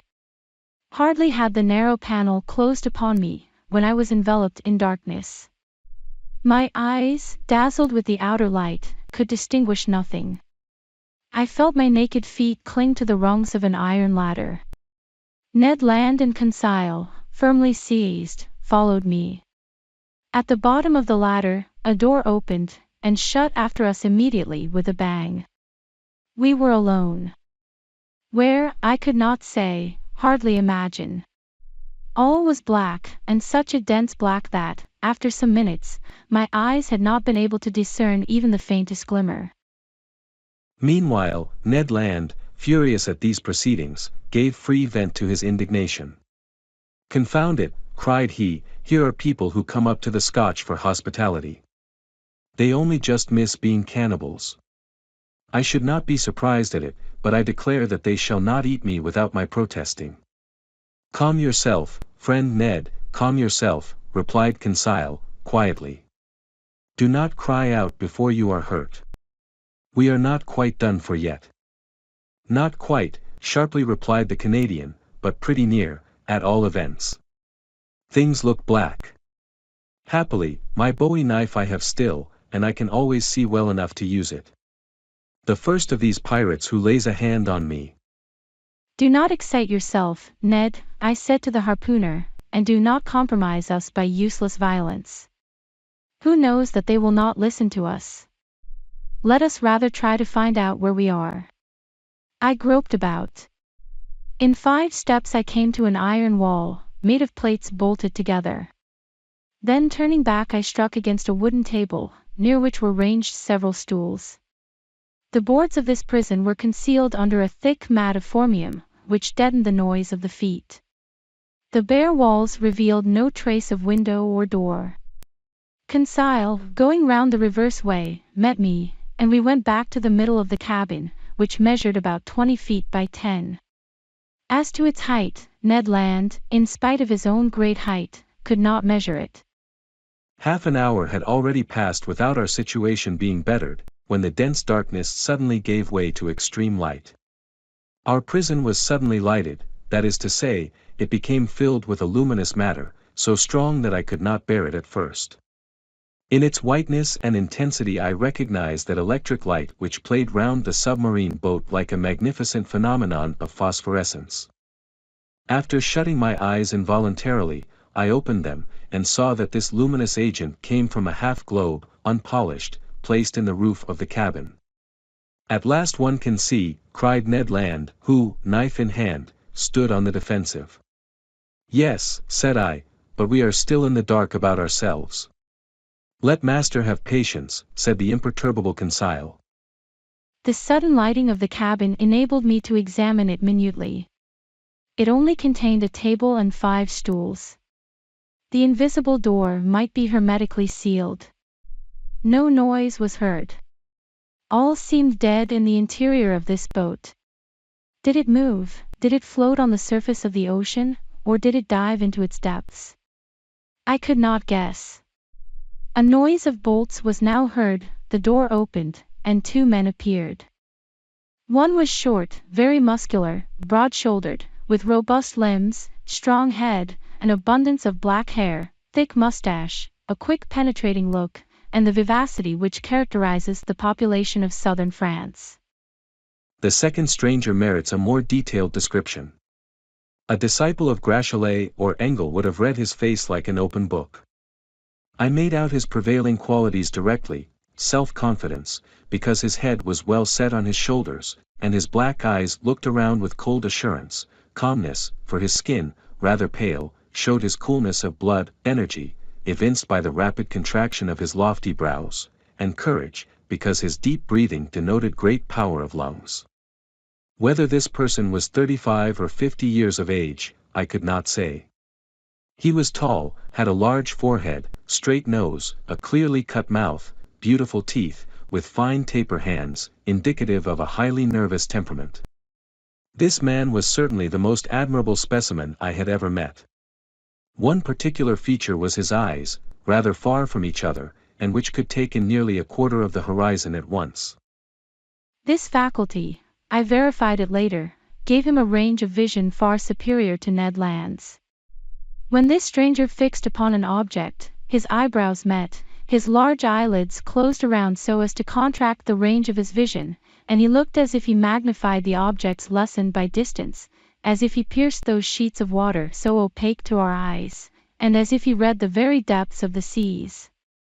The 2 strangers, with caps made from the fur of the sea otter, and shod with sea boots of seal skin, were dressed in clothes of a particular texture, which allowed free movement of the limbs.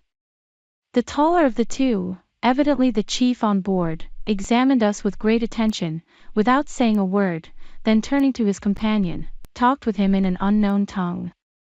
It was a sonorous, harmonious, and flexible dialect, the vowels seeming to admit a very varied accentuation. The other replied by a shake of the head, and added 2 or 3 perfectly incomprehensible words. Then he seemed to question me by a look. I replied in good French that I did not know his language, but he seemed not to understand me, and my situation became more embarrassing. "If master were to tell our story," said Conseil, "perhaps these gentlemen may understand some words." I began to tell our adventures, articulating each syllable clearly, and without omitting one single detail. I announced our names and rank, introducing in person Professor Aronnax, his servant Conseil, and Master Ned Land, the harpooner. The man with the soft calm eyes listened to me quietly, even politely, and with extreme attention, but nothing in his countenance indicated that he had understood my story. When I finished, he said not a word. There remained one resource, to speak English. Perhaps they would know this almost universal language. I knew it, as well as the German language, well enough to read it fluently, but not to speak it correctly. But, anyhow, we must make ourselves understood. "Go on in your turn," I said to the harpooner, "speak your best Anglo-Saxon, and try to do better than I." Ned did not beg off, and recommenced our story. To his great disgust, the harpooner did not seem to have made himself more intelligible than I had. Our visitors did not stir. They evidently understood neither the language of Arago nor of Faraday. Very much embarrassed, after having vainly exhausted our speaking resources, I knew not what part to take, when Conseil said, "If master will permit me, I will relate it in German." But in spite of the elegant terms and good accent of the narrator, the German language had no success. At last, nonplussed, I tried to remember my first lessons, and to narrate our adventures in Latin, but with no better success. This last attempt being of no avail, the two strangers exchanged some words in their unknown language, and retired. The door shut. "It is an infamous shame," cried Ned Land, who broke out for the 20th time. "We speak to those rogues in French, English, German, and Latin, and not one of them has the politeness to answer." "Calm yourself," I said to the impetuous Ned, "anger will do no good." "But do you see, Professor," replied our irascible companion, "that we shall absolutely die of hunger in this iron cage?" "Bah," said Conseil, philosophically, "we can hold out some time yet." "My friends," I said, "we must not despair. We have been worse off than this. Do me the favor to wait a little before forming an opinion upon the commander and crew of this boat." "My opinion is formed," replied Ned Land, sharply. "They are rascals." "Good. And from what country?" "From the land of rogues." "My brave Ned, that country is not clearly indicated on the map of the world, but I admit that the nationality of the two strangers is hard to determine. Neither English, French, nor German, that is quite certain. However, I am inclined to think that the commander and his companion were born in low latitudes. There is southern blood in them. But I cannot decide by their appearance whether they are Spaniards, Turks, Arabians, or Indians. As to their language, it is quite incomprehensible. There is the disadvantage of not knowing all languages," said Conseil, "or the disadvantage of not having one universal language." As he said these words, the door opened. A steward entered. He brought us clothes, coats and trousers, made of a stuff I did not know. I hastened to dress myself, and my companions followed my example. During that time, the steward, dumb, perhaps deaf, had arranged the table, and laid 3 plates. "This is something like," said Conseil. "Bah," said the rancorous harpooner, "what do you suppose they eat here? Tortoise liver, filleted shark, and beefsteaks from sea dogs." "We shall see," said Conseil. The dishes, of bell metal, were placed on the table, and we took our places. Undoubtedly we had to do with civilized people, and, had it not been for the electric light which flooded us, I could have fancied I was in the dining room of the Adelphi Hotel at Liverpool, or at the Grand Hotel in Paris. I must say, however, that there was neither bread nor wine. The water was fresh and clear, but it was water, and did not suit Ned Land's taste. Amongst the dishes which were brought to us, I recognized several fish delicately dressed, but of some, although excellent, I could give no opinion, neither could I tell to what kingdom they belonged, whether animal or vegetable. As to the dinner service, it was elegant, and in perfect taste. Each utensil, spoon, fork, knife, plate, had a letter engraved on it, with a motto above it, of which this is an exact facsimile. The letter N was no doubt the initial of the name of the enigmatical person, who commanded at the bottom of the sea. Ned and Conseil did not reflect much. They devoured the food, and I did likewise. I was, besides, reassured as to our fate, and it seemed evident that our hosts would not let us die of want. However, everything has an end, everything passes away, even the hunger of people who have not eaten for 15 hours. Our appetite satisfied, we felt overcome with sleep. "Faith! I shall sleep well," said Conseil. "So shall I," replied Ned Land. My two companions stretched themselves on the cabin carpet, and were soon sound asleep. For my own part, too many thoughts crowded my brain, too many insoluble questions pressed upon me, too many fancies kept my eyes half open. Where were we? What strange power carried us on?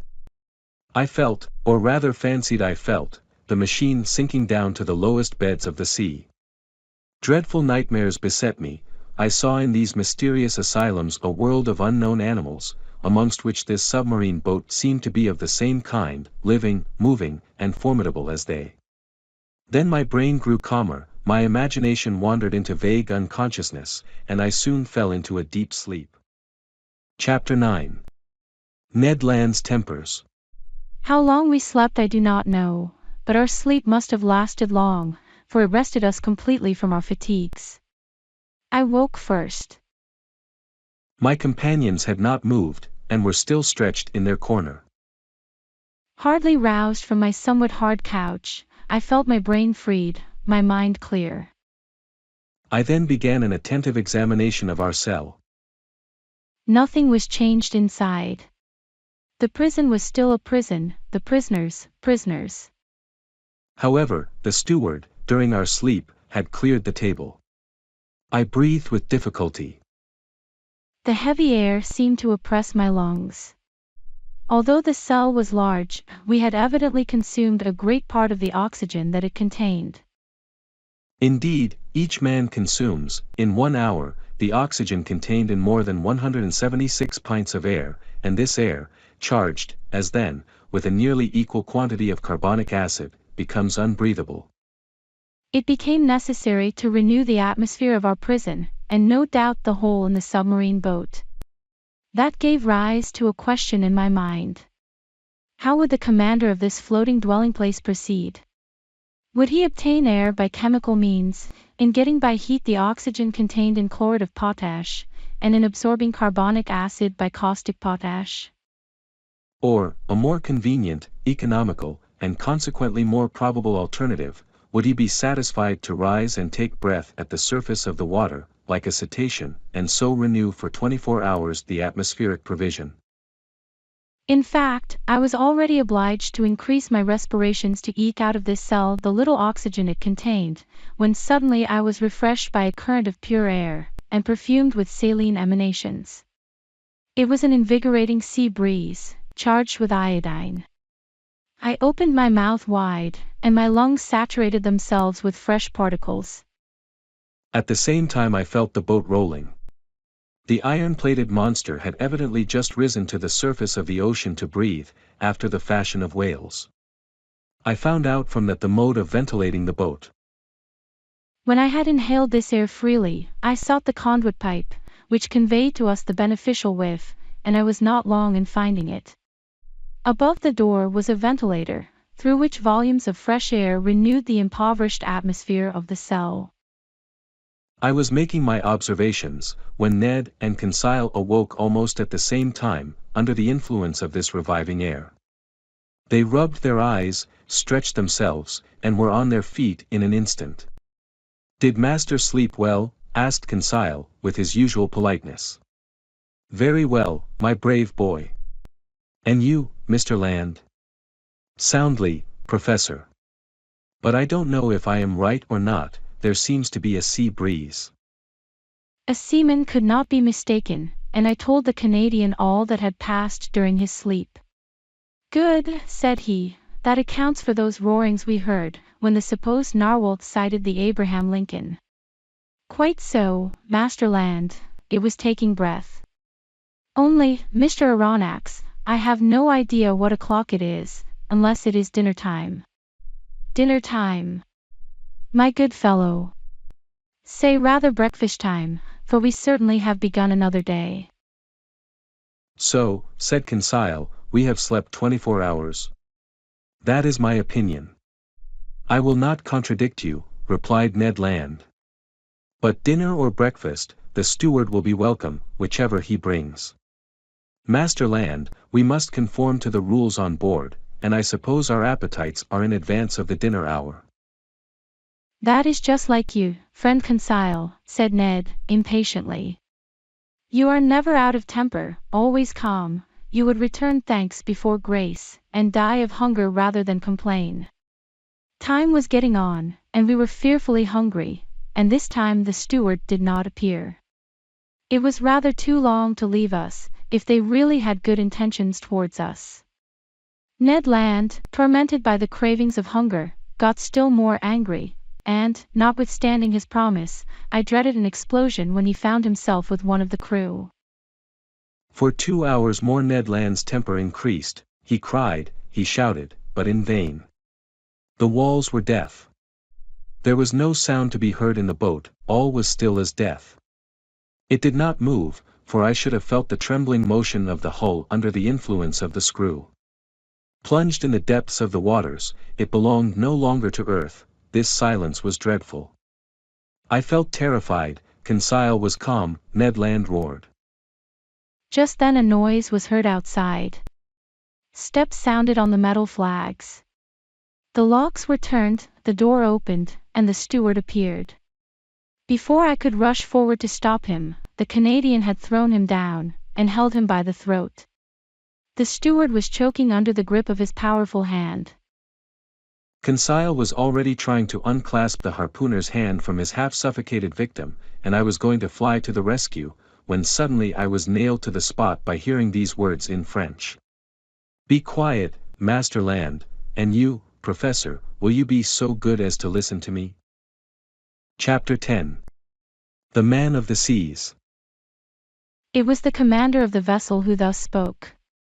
At these words, Ned Land rose suddenly. The steward, nearly strangled, tottered out on a sign from his master, but such was the power of the commander on board, that not a gesture betrayed the resentment which this man must have felt towards the Canadian. Conseil, interested in spite of himself, I stupefied, awaited in silence the result of this scene. The commander, leaning against the corner of a table with his arms folded, scanned us with profound attention. Did he hesitate to speak? Did he regret the words which he had just spoken in French? One might almost think so. After some moments of silence, which not one of us dreamed of breaking, "Gentlemen," said he, in a calm and penetrating voice, "I speak French, English, German, and Latin equally well. I could, therefore, have answered you at our first interview, but I wish to know you first, then to reflect. The story told by each one, entirely agreeing in the main points, convinced me of your identity. I know now that chance has brought before me M. Pierre Aronnax, Professor of Natural History at the Museum of Paris, entrusted with a scientific mission abroad, Conseil, his servant, and Ned Land, of Canadian origin, harpooner on board the frigate Abraham Lincoln of the Navy of the United States of America." I bowed assent. It was not a question that the commander put to me. Therefore there was no answer to be made. This man expressed himself with perfect ease, without any accent. His sentences were well turned, his words clear, and his fluency of speech remarkable. Yet, I did not recognize in him a fellow countryman. He continued the conversation in these terms. You have doubtless thought, sir, that I have delayed long in paying you this second visit. The reason is that, your identity recognized, I wish to weigh maturely what part to act towards you. I have hesitated much. Most annoying circumstances have brought you into the presence of a man who has broken all the ties of humanity. You have come to trouble my existence. Unintentionally, said I. Unintentionally, replied the stranger, raising his voice a little. Was it unintentionally that the Abraham Lincoln pursued me all over the seas? Was it unintentionally that you took passage in this frigate? Was it unintentionally that your cannon balls rebounded off the plating of my vessel? Was it unintentionally that Mr. Ned Land struck me with his harpoon? I detected a restrained irritation in these words. But to these recriminations I had a very natural answer to make, and I made it. Sir, said I, no doubt you are ignorant of the discussions which have taken place concerning you in America and Europe. You do not know that divers accidents, caused by collisions with your submarine machine, have excited public feeling in the two continents. I omit the hypotheses without number by which it was sought to explain the inexplicable phenomenon of which you alone possess the secret. But you must understand that, in pursuing you over the high seas of the Pacific, the Abraham Lincoln believed itself to be chasing some powerful sea monster, of which it was necessary to rid the ocean at any price. A half-smile curled the lips of the commander, then, in a calmer tone. Aronnax, he replied, dare you affirm that your frigate would not as soon have pursued and cannonaded a submarine boat as a monster?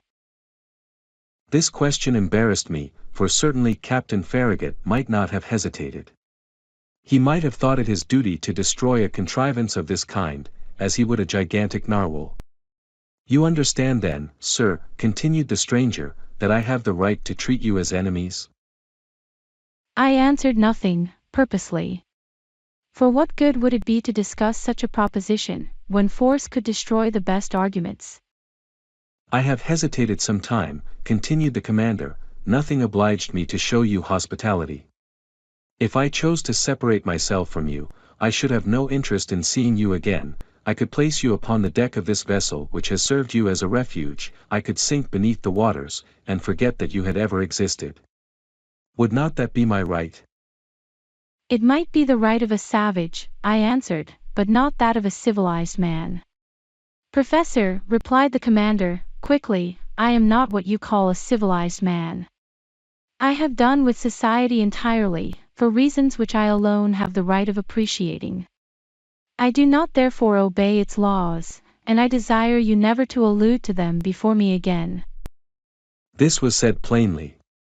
A flash of anger and disdain kindled in the eyes of the unknown, and I had a glimpse of a terrible past in the life of this man. Not only had he put himself beyond the pale of human laws, but he had made himself independent of them, free in the strictest acceptation of the word, quite beyond their reach. Who then would dare to pursue him at the bottom of the sea, when, on its surface, he defied all attempts made against him? What vessel could resist the shock of his submarine monitor? What cuirass, however thick, could withstand the blows of his spur? No man could demand from him an account of his actions. God, if he believed in one, his conscience, if he had one, were the sole judges to whom he was answerable. These reflections crossed my mind rapidly, whilst the stranger personage was silent, absorbed, and as if wrapped up in himself. I regarded him with fear mingled with interest, as doubtless Oedipus regarded the Sphinx. After rather a long silence, the commander resumed the conversation.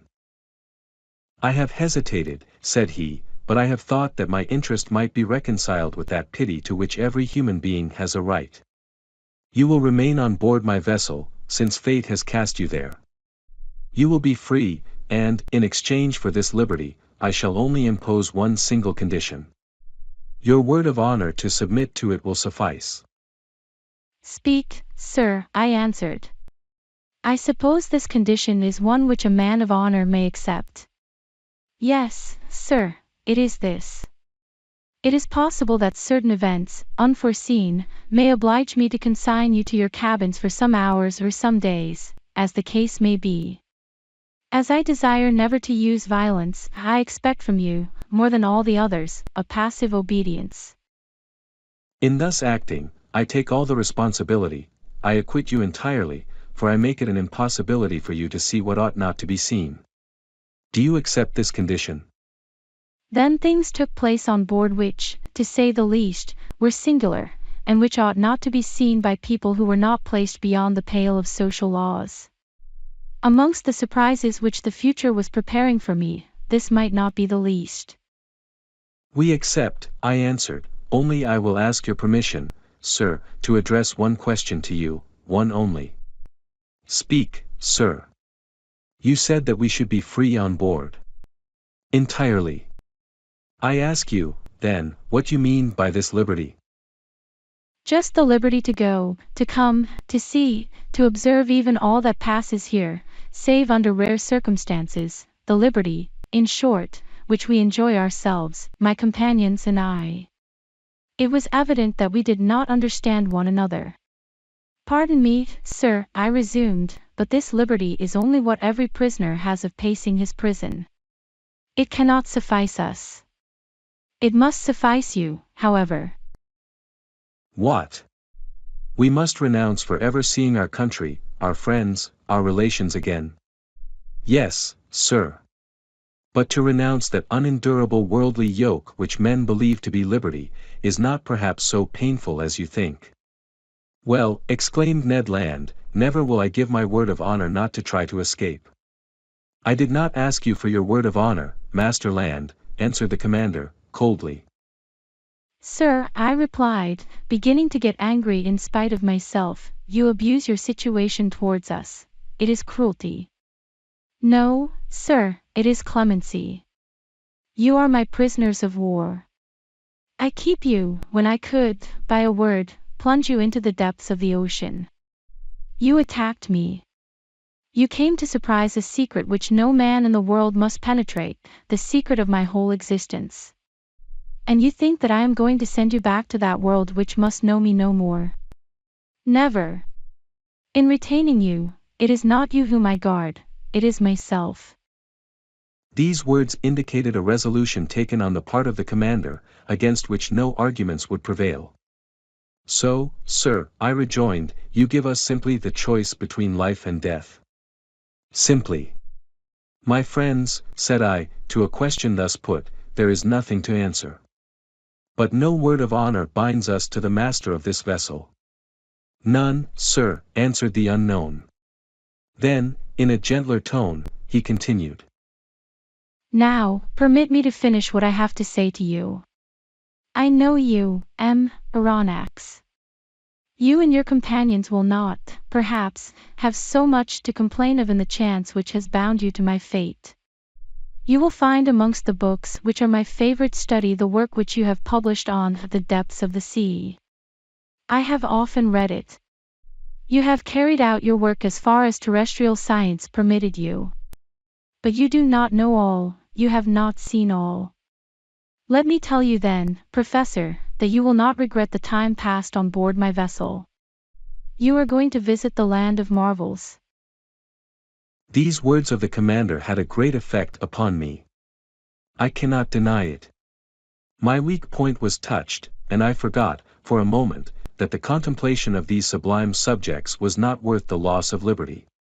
Besides, I trusted to the future to decide this grave question. So I contented myself with saying, By what name ought I to address you? Sir, replied the commander, I am nothing to you but Captain Nemo, and you and your companions are nothing to me but the passengers of the Nautilus. Captain Nemo called. A steward appeared. The captain gave him his orders in that strange language which I did not understand. Then, turning towards the Canadian and Conseil. A repast awaits you in your cabin, said he. Be so good as to follow this man. And now, Baranax, our breakfast is ready. Permit me to lead the way. I am at your service, Captain. I followed Captain Nemo, and as soon as I had passed through the door, I found myself in a kind of passage lighted by electricity, similar to the waist of a ship. After we had proceeded a dozen yards, a second door opened before me. I then entered a dining room, decorated and furnished in severe taste. High oaken sideboards, inlaid with ebony, stood at the two extremities of the room, and upon their shelves glittered china, porcelain, and glass of inestimable value. The plate on the table sparkled in the rays which the luminous ceiling shed around, while the light was tempered and softened by exquisite paintings. In the center of the room was a table richly laid out. Captain Nemo indicated the place I was to occupy. The breakfast consisted of a certain number of dishes, the contents of which were furnished by the sea alone, and I was ignorant of the nature and mode of preparation of some of them. I acknowledged that they were good, but they had a peculiar flavor, which I easily became accustomed to. These different elements appeared to me to be rich in phosphorus, and I thought they must have a marine origin. Captain Nemo looked at me. I asked him no questions, but he guessed my thoughts, and answered of his own accord the questions which I was burning to address to him. The greater part of these dishes are unknown to you, he said to me. However, you may partake of them without fear. They are wholesome and nourishing. For a long time I have renounced the food of the earth, and am never ill now. My crew, who are healthy, are fed on the same food. So, said I, all these eatables are the produce of the sea. Yes, Professor, the sea supplies all my wants. Sometimes I cast my nets in tow, and I draw them in ready to break. Sometimes I hunt in the midst of this element, which appears to be inaccessible to man, and quarry the game which dwells in my submarine forests. My flocks, like those of Neptune's old shepherds, graze fearlessly in the immense prairies of the ocean. I have a vast property there, which I cultivate myself, and which is always sown by the hand of the Creator of all things. I can understand perfectly, sir, that your nets furnish excellent fish for your table. I can understand also that you hunt aquatic game in your submarine forests, but I cannot understand at all how a particle of meat, no matter how small, can figure in your bill of fare. This, which you believe to be meat, Professor, is nothing else than fillet of turtle. Here are also some dolphins' livers, which you take to be ragout of pork. My cook is a clever fellow, who excels in dressing these various products of the ocean. Taste all these dishes. Here is a preserve of holothuria, which a Malay would declare to be unrivaled in the world. Here is a cream, of which the milk has been furnished by the cetacea, and the sugar by the great fucus of the North Sea, and lastly, permit me to offer you some preserve of anemones, which is equal to that of the most delicious fruits. I tasted, more from curiosity than as a connoisseur, whilst Captain Nemo enchanted me with his extraordinary stories. You like the sea, Captain? Yes, I love it. The sea is everything. It covers 7/10 of the terrestrial globe. Its breath is pure and healthy. It is an immense desert, where man is never lonely, for he feels life stirring on all sides. The sea is only the embodiment of a supernatural and wonderful existence. It is nothing but love and emotion, it is the living infinite, as one of your poets has said. In fact, Professor, nature manifests herself in it by her three kingdoms, mineral, vegetable, and animal. The sea is the vast reservoir of nature. The globe began with sea, so to speak, and who knows if it will not end with it. In it is supreme tranquility. The sea does not belong to despots. Upon its surface men can still exercise unjust laws, fight, tear one another to pieces, and be carried away with terrestrial horrors. But at 30 feet below its level, their reign ceases, their influence is quenched, and their power disappears. Ah! Sir, live in the bosom of the waters. There only is independence. There I recognize no masters. There I am free. Captain Nemo suddenly became silent in the midst of this enthusiasm, by which he was quite carried away. For a few moments he paced up and down, much agitated. Then he became more calm, regained his accustomed coldness of expression, and turning towards me. "Now, Professor," said he, "if you wish to go over the Nautilus, I am at your service." Captain Nemo rose. I followed him. A double door, contrived at the back of the dining room, opened, and I entered a room equal in dimensions to that which I had just quitted. It was a library. High pieces of furniture, of black violet ebony inlaid with brass, supported upon their wide shelves a great number of books uniformly bound. They followed the shape of the room, terminating at the lower part in huge divans, covered with brown leather, which were curved, to afford the greatest comfort.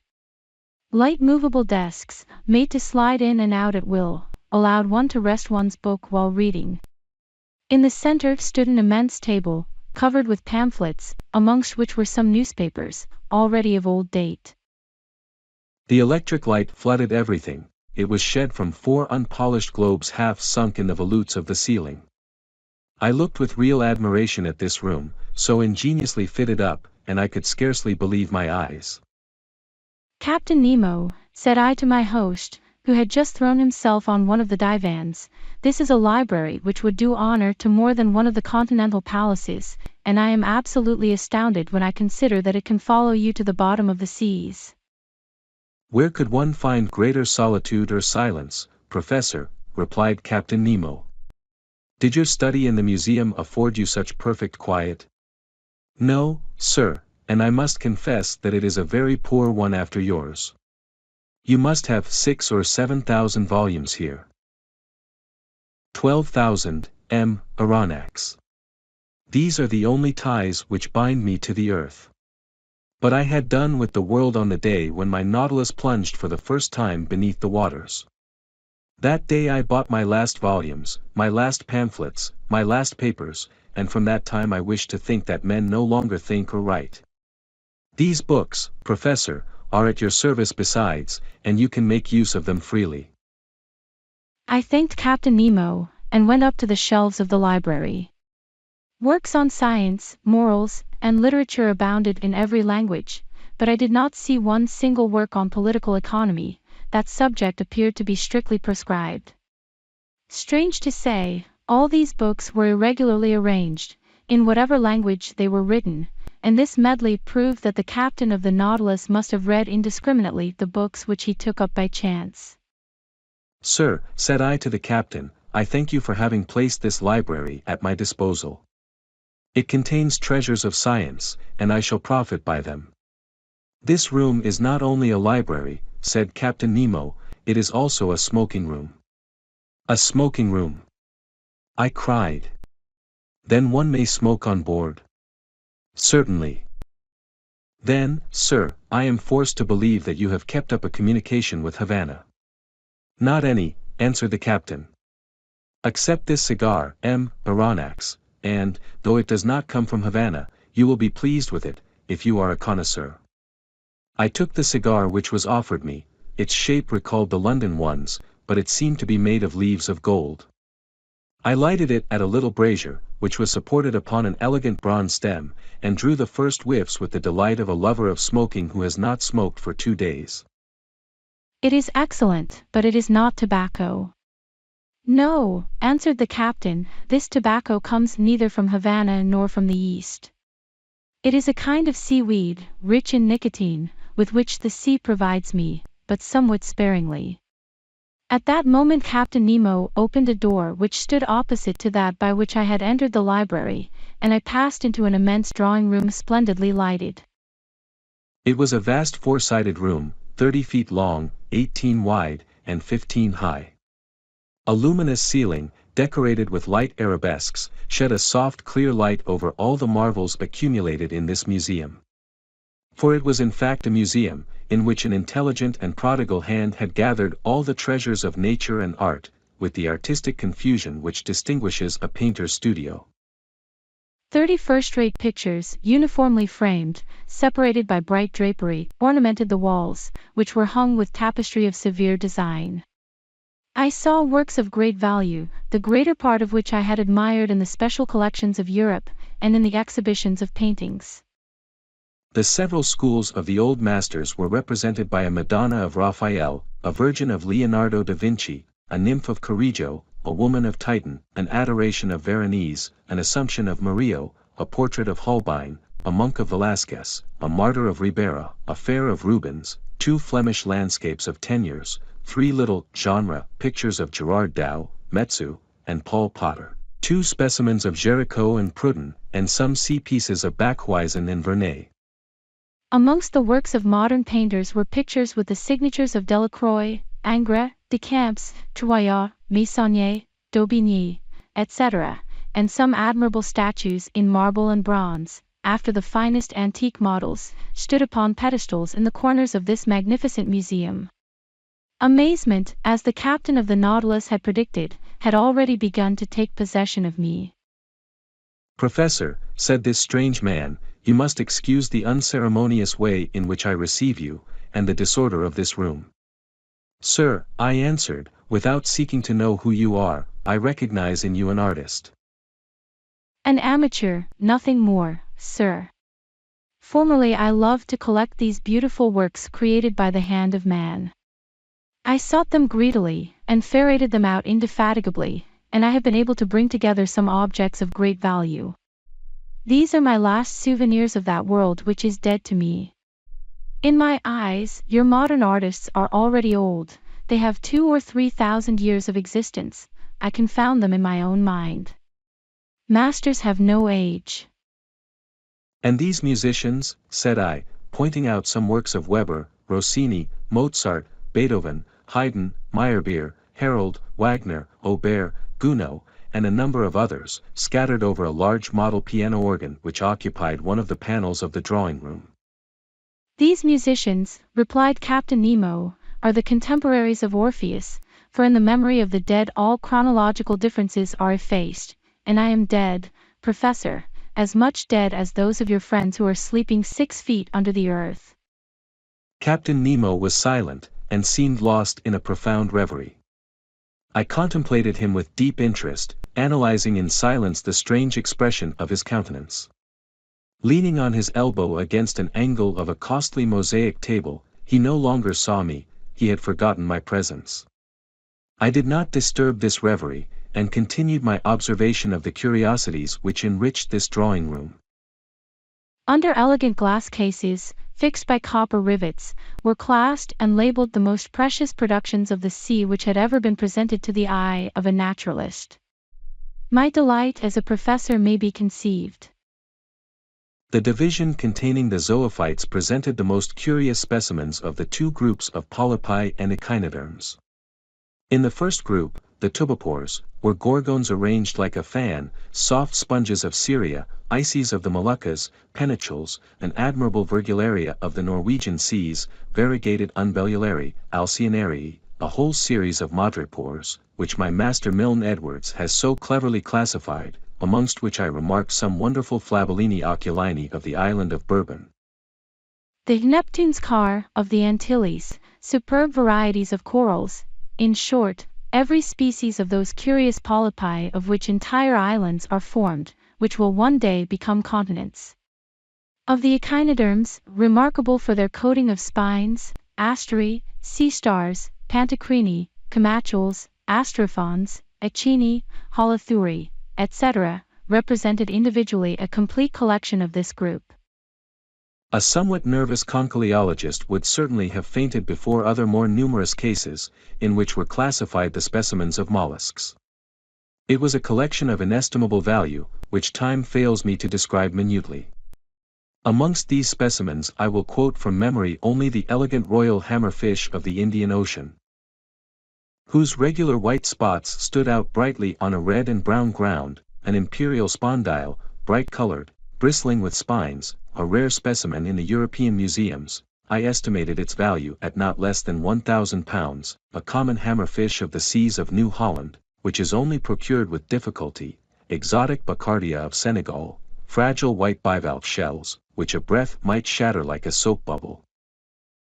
Several varieties of the Aspergillum of Java, a kind of calcareous tube, edged with leafy folds, and much debated by amateurs, a whole series of trochee, some a greenish-yellow, found in the American seas, others a reddish-brown, natives of Australian waters, others from the Gulf of Mexico, remarkable for their imbricated shell, stellari found in the southern seas, and last, the rarest of all, the magnificent spur of New Zealand, and every description of delicate and fragile shells to which science has given appropriate names.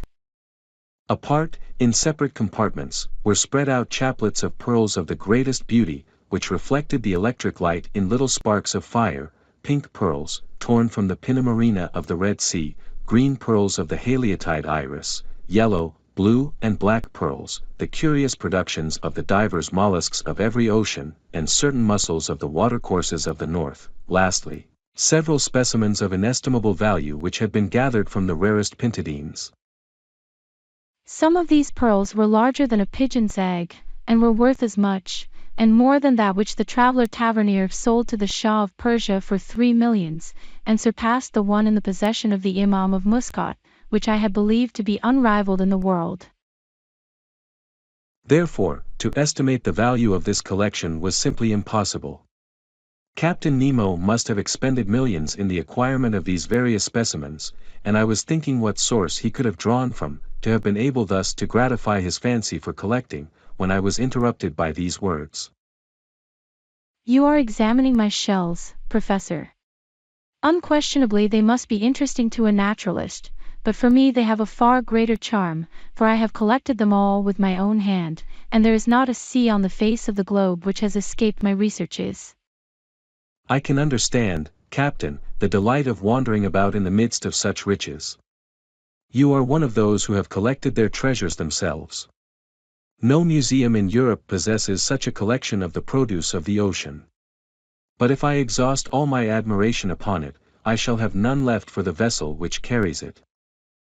I do not wish to pry into your secrets, but I must confess that this Nautilus, with the motive power which is confined in it, the contrivances which enable it to be worked, the powerful agent which propels it, all excite my curiosity to the highest pitch. I see suspended on the walls of this room instruments of whose use I am ignorant. You will find these same instruments in my own room, Professor, where I shall have much pleasure in explaining their use to you. But first come and inspect the cabin which is set apart for your own use. You must see how you will be accommodated on board the Nautilus. I followed Captain Nemo, who, by one of the doors opening from each panel of the drawing room, regained the waist. He conducted me towards the bow, and there I found, not a cabin, but an elegant room, with a bed, dressing table, and several other pieces of furniture. I could only thank my host. Your room adjoins mine, said he, opening a door, and mine opens into the drawing room that we have just quitted. I entered the captain's room. It had a severe, almost a monkish, aspect. A small iron bedstead, a table, some articles for the toilet, the whole lighted by a skylight. No comforts, the strictest necessaries only. Captain Nemo pointed to a seat. Be so good as to sit down, he said. I seated myself, and he began thus. Chapter 11. All by electricity. Sir, said Captain Nemo, showing me the instruments hanging on the walls of his room, here are the contrivances required for the navigation of the Nautilus. Here, as in the drawing room, I have them always under my eyes, and they indicate my position and exact direction in the middle of the ocean. Some are known to you, such as the thermometer, which gives the internal temperature of the Nautilus, the barometer, which indicates the weight of the air and foretells the changes of the weather, the hygrometer, which marks the dryness of the atmosphere, the storm glass, the contents of which, by decomposing, announce the approach of tempests, the compass, which guides my course, the sextant, which shows the latitude by the altitude of the sun, chronometers, by which I calculate the longitude, and glasses for day and night, which I use to examine the points of the horizon, when the Nautilus rises to the surface of the waves. These are the usual nautical instruments, I replied, and I know the use of them. But these others, no doubt, answer to the particular requirements of the Nautilus. This dial with the movable needle is a manometer, is it not? It is actually a manometer. But by communication with the water, whose external pressure it indicates, it gives our depth at the same time. And these other instruments, the use of which I cannot guess. Here, Professor, I ought to give you some explanations. Will you be kind enough to listen to me? He was silent for a few moments, then he said. There is a powerful agent, obedient, rapid, easy, which conforms to every use, and reigns supreme on board my vessel. Everything is done by means of it. It lights it, warms it, and is the soul of my mechanical apparatus. This agent is electricity. Electricity? I cried in surprise. Yes, sir. Nevertheless, Captain, you possess an extreme rapidity of movement, which does not agree with the power of electricity. Until now, its dynamic force has remained under restraint, and has only been able to produce a small amount of power. Professor, said Captain Nemo, my electricity is not everybody's. You know what seawater is composed of. In 1,000 grams are found 96.5% of water, and about 2 2/3% of chloride of sodium, then, in a smaller quantity, chlorides of magnesium and of potassium, bromide of magnesium, sulfate of magnesia, sulfate and carbonate of lime. You see, then, that chloride of sodium forms a large part of it. So it is this sodium that I extract from seawater, and of which I compose my ingredients. I owe all to the ocean, it produces electricity, and electricity gives heat, light, motion, and, in a word, life to the Nautilus. But not the air you breathe. Oh! I could manufacture the air necessary for my consumption, but it is useless, because I go up to the surface of the water when I please. However, if electricity does not furnish me with air to breathe, it works at least the powerful pumps that are stored in spacious reservoirs, and which enable me to prolong at need, and as long as I will, my stay in the depths of the sea. It gives a uniform and unintermittent light, which the sun does not. Now look at this clock. It is electrical, and goes with a regularity that defies the best chronometers. I have divided it into 24 hours, like the Italian clocks, because for me there is neither night nor day, sun nor moon, but only that factitious light that I take with me to the bottom of the sea. Look! Just now, it is 10 o'clock in the morning. Exactly. Another application of electricity. This dial hanging in front of us indicates the speed of the Nautilus. An electric thread puts it in communication with the screw, and the needle indicates the real speed. Look! Now we are spinning along with a uniform speed of 15 miles an hour. It is marvelous. And I see, Captain, you were right to make use of this agent that takes the place of wind, water, and steam. We have not finished, Aronnax, said Captain Nemo, rising. If you will follow me, we will examine the stern of the Nautilus. Really, I knew already the anterior part of this submarine boat, of which this is the exact division, starting from the ship's head, the dining room, 5 yards long, separated from the library by a watertight partition, the library, 5 yards long, the large drawing room, 10 yards long, separated from the captain's room by a second watertight partition. The said room, 5 yards in length, mine, 2.5 yards, and, lastly a reservoir of air, 7.5 yards, that extended to the bows. Total length 35 yards, or 105 feet. The partitions had doors that were shut hermetically by means of india rubber instruments, and they ensured the safety of the Nautilus in case of a leak. I followed Captain Nemo through the waist, and arrived at the center of the boat. There was a sort of well that opened between two partitions. An iron ladder, fastened with an iron hook to the partition, led to the upper end. I asked the captain what the ladder was used for. It leads to the small boat, he said. What? Have you a boat? I exclaimed, in surprise. Of course, an excellent vessel, light and insubmersible, that serves either as a fishing or as a pleasure boat. But then, when you wish to embark, you are obliged to come to the surface of the water? Not at all. This boat is attached to the upper part of the hull of the Nautilus, and occupies a cavity made for it. It is decked, quite watertight, and held together by solid bolts. This ladder leads to a manhole made in the hull of the Nautilus, that corresponds with a similar hole made in the side of the boat. By this double opening I get into the small vessel. They shut the one belonging to the Nautilus, I shut the other by means of screw pressure.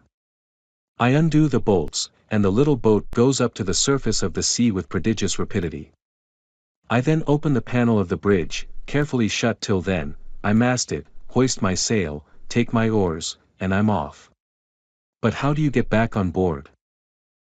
I do not come back, Aronnax, the Nautilus comes to me. By your orders. By my orders.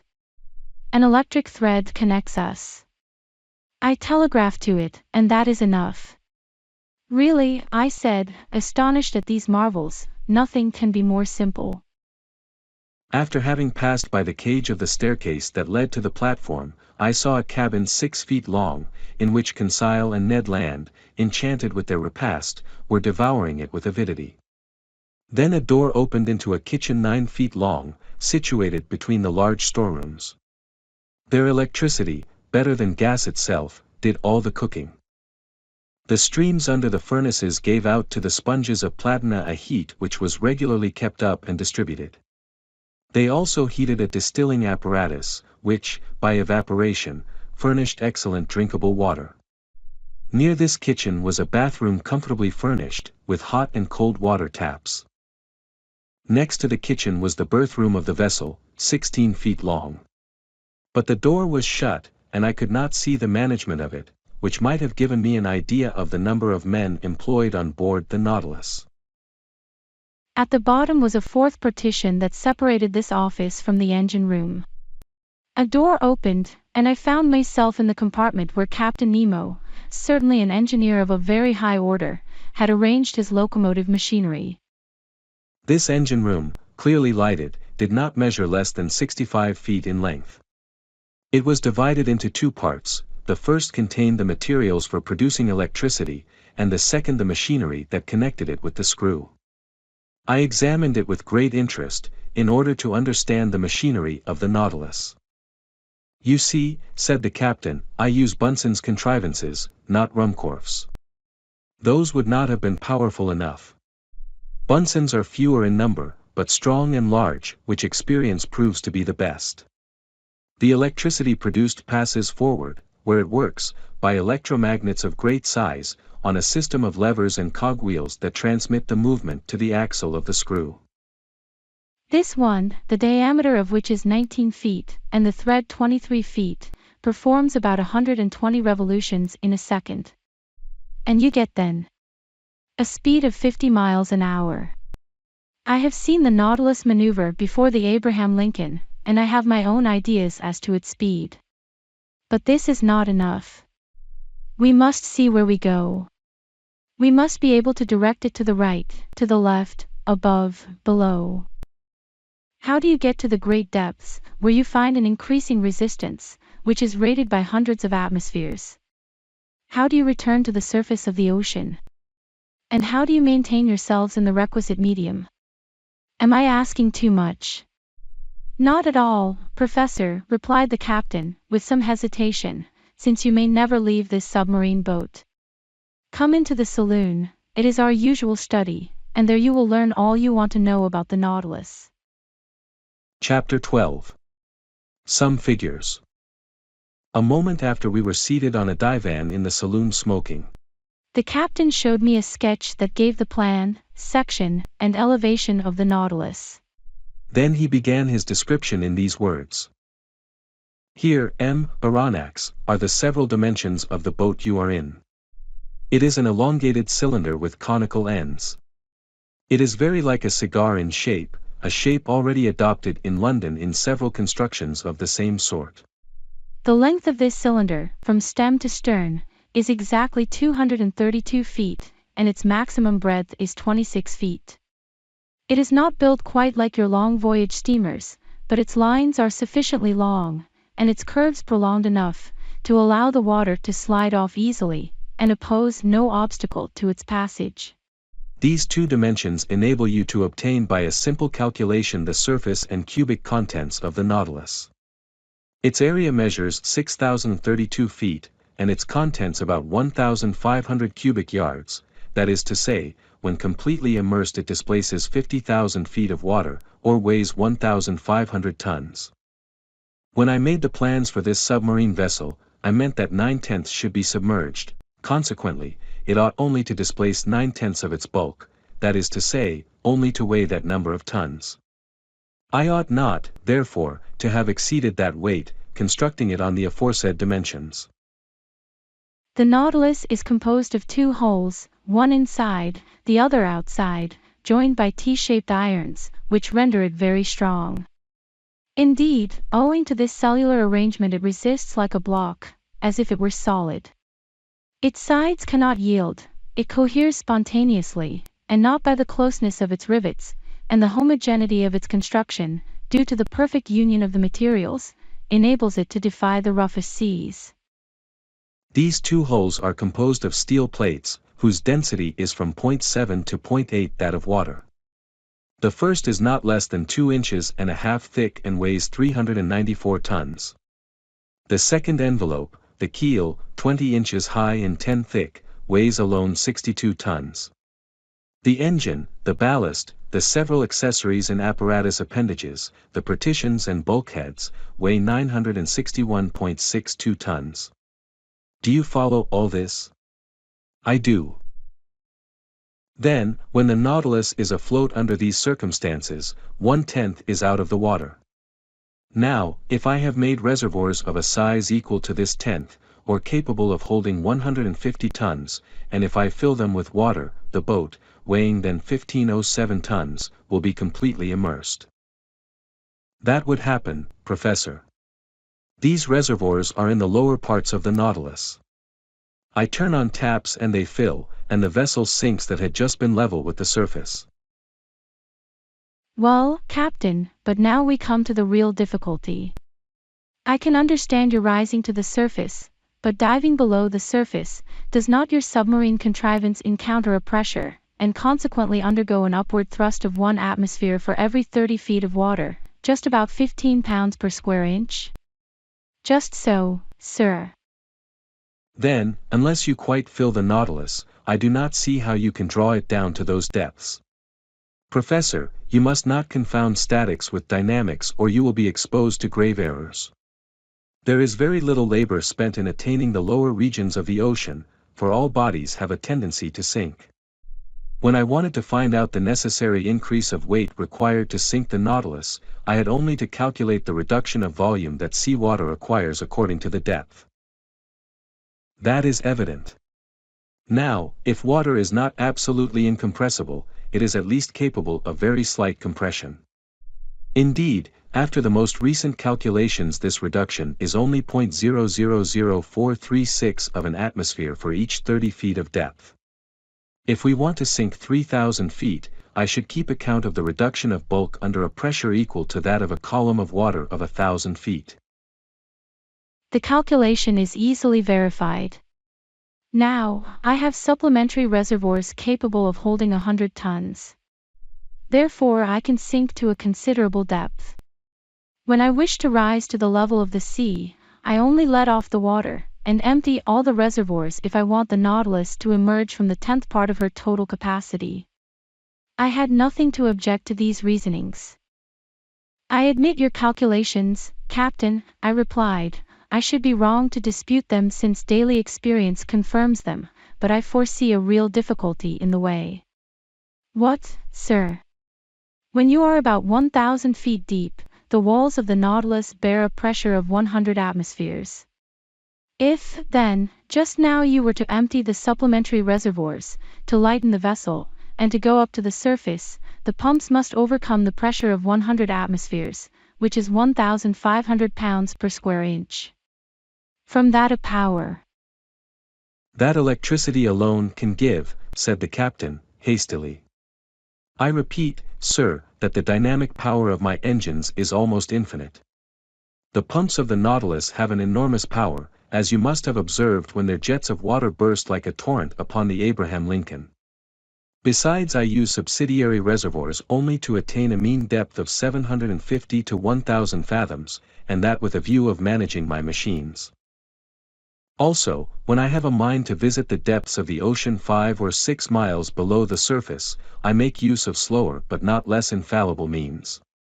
What are they, Captain? That involves my telling you how the Nautilus is worked. I am impatient to learn.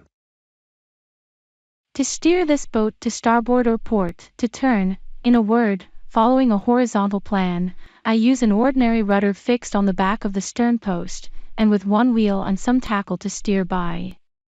But I can also make the Nautilus rise and sink and rise, by a vertical movement by means of 2 inclined planes fastened to its sides, opposite the center of flotation, planes that move in every direction, and that are worked by powerful levers from the interior. If the planes are kept parallel with the boat, it moves horizontally. If slanted, the Nautilus, according to this inclination, and under the influence of the screw, either sinks diagonally or rises diagonally as it suits me. And even if I wish to rise more quickly to the surface, I shift the screw, and the pressure of the water causes the Nautilus to rise vertically like a balloon filled with hydrogen. Bravo, Captain! But how can the steersman follow the route in the middle of the waters? The steersman is placed in a glazed box, that is raised about the hull of the Nautilus, and furnished with lenses. Are these lenses capable of resisting such pressure? Perfectly. Glass, which breaks at a blow, is, nevertheless, capable of offering considerable resistance. During some experiments of fishing by electric light in 1864 in the northern seas, we saw plates less than 1/3 of an inch thick resist a pressure of 16 atmospheres. Now, the glass that I use is not less than 30 times thicker. Granted. But, after all, in order to see, the light must exceed the darkness, and in the midst of the darkness in the water, how can you see? Behind the steersman's cage is placed a powerful electric reflector, the rays from which light up the sea for half a mile in front. Ah! Bravo, bravo, Captain! Now I can account for this phosphorescence in the supposed narwhal that puzzled us so. I now ask you if the boarding of the Nautilus and of the Scotia, that has made such a noise, has been the result of a chance rencontre. Quite accidental, sir. I was sailing only 1 fathom below the surface of the water, when the shock came. It had no bad result. None, sir. But now, about your rencontre with the Abraham Lincoln. Professor, I am sorry for one of the best vessels in the American Navy, but they attacked me, and I was bound to defend myself. I contented myself, however, with putting the frigate hors de combat. She will not have any difficulty in getting repaired at the next port. Ah, Commander! Your Nautilus is certainly a marvelous boat. Yes, Professor, and I love it as if it were part of myself. If danger threatens one of your vessels on the ocean, the first impression is the feeling of an abyss above and below. On the Nautilus men's hearts never fail them. No defects to be afraid of, for the double shell is as firm as iron, no rigging to attend to, no sails for the wind to carry away, no boilers to burst, no fire to fear, for the vessel is made of iron, not of wood, no coal to run short, for electricity is the only mechanical agent. No collision to fear, for it alone swims in deep water, no tempest to brave, for when it dives below the water, it reaches absolute tranquility. There, sir. That is the perfection of vessels. And if it is true that the engineer has more confidence in the vessel than the builder, and the builder than the captain himself, you understand the trust one repose in my Nautilus, for I am at once captain, builder, and engineer. But how could you construct this wonderful Nautilus in secret? Each separate portion, Aronnax, was brought from different parts of the globe. The keel was forged at Creusot, the shaft of the screw at Penn and Company, S, London, the iron plates of the hull at Laird's of Liverpool, the screw itself at Scott's at Glasgow. The reservoirs were made by Kale and Company at Paris, the engine by Krupp in Prussia, its beak in Motola's workshop in Sweden, its mathematical instruments by Hart Brothers, of New York, etc., and each of these people had my orders under different names. But these parts had to be put together and arranged. Professor, I had set up my workshops upon a desert island in the ocean. There my workmen, that is to say, the brave men that I instructed and educated, and myself have put together our Nautilus. Then when the work was finished, fire destroyed all trace of our proceedings on this island, that I could have jumped over if I had liked. Then the cost of this vessel is great. Aronnax, an iron vessel costs £145 per ton. Now the Nautilus weighed 1,500. It came therefore to £67,500, and £80,000 more for fitting it up, and about £200,000 with the works of art and the collections it contains. One last question, Captain Nemo. Ask it, Professor. You are rich. Immensely rich, sir, and I could, without missing it, pay the national debt of France. I stared at the singular person who spoke thus. Was he playing upon my credulity? The future would decide that. Chapter 13. The Black River. The portion of the terrestrial globe which is covered by water is estimated at upwards of 80 millions of acres. This fluid mass comprises 2,250 millions of cubic miles, forming a spherical body of a diameter of 60 leagues, the weight of which would be 3 quintillions of tons. To comprehend the meaning of these figures, it is necessary to observe that a quintillion is to a billion as a billion is to unity. In other words, there are as many billions in a quintillion as there are units in a billion. This mass of fluid is equal to about the quantity of water which would be discharged by all the rivers of the earth in 40,000 years. During the geological epochs, the igneous period succeeded to the aqueous. The ocean originally prevailed everywhere. Then, by degrees, in the Silurian period, the tops of the mountains began to appear, the islands emerged, then disappeared in partial deluges, reappeared, became settled, formed continents, till at length the earth became geographically arranged, as we see in the present day. The solid had wrested from the liquid 37,657 square miles, equal to 12,960,000,000 of acres. The shape of continents allows us to divide the waters into 5 great portions: the Arctic or frozen ocean, the Antarctic or frozen ocean, the Indian, the Atlantic, and the Pacific oceans. The Pacific Ocean extends from north to south between the 2 polar circles, and from east to west between Asia and America, over an extent of 145 degrees of longitude. It is the quietest of seas, its currents are broad and slow, it has medium tides, and abundant rain. Such was the ocean that my fate destined me first to travel over under these strange conditions. Sir, said Captain Nemo, we will, if you please, take our bearings and fix the starting point of this voyage. It is 11:45, I will go up again to the surface. The captain pressed an electric clock 3 times. The pumps began to drive the water from the tanks, the needle of the manometer marked by a different pressure the ascent of the Nautilus, then it stopped. We have arrived, said the captain. I went to the central staircase which opened onto the platform, clambered up the iron steps, and found myself on the upper part of the Nautilus. The platform was only 3 feet out of water. The front and back of the Nautilus was of that spindle shape which caused it justly to be compared to a cigar. I noticed that its iron plates, slightly overlaying each other, resembled the shell which clothes the bodies of our large terrestrial reptiles. It explained to me how natural it was, in spite of all glasses, that this boat should have been taken for a marine animal. Toward the middle of the platform the long boat, half buried in the hull of the vessel, formed a slight excrescence.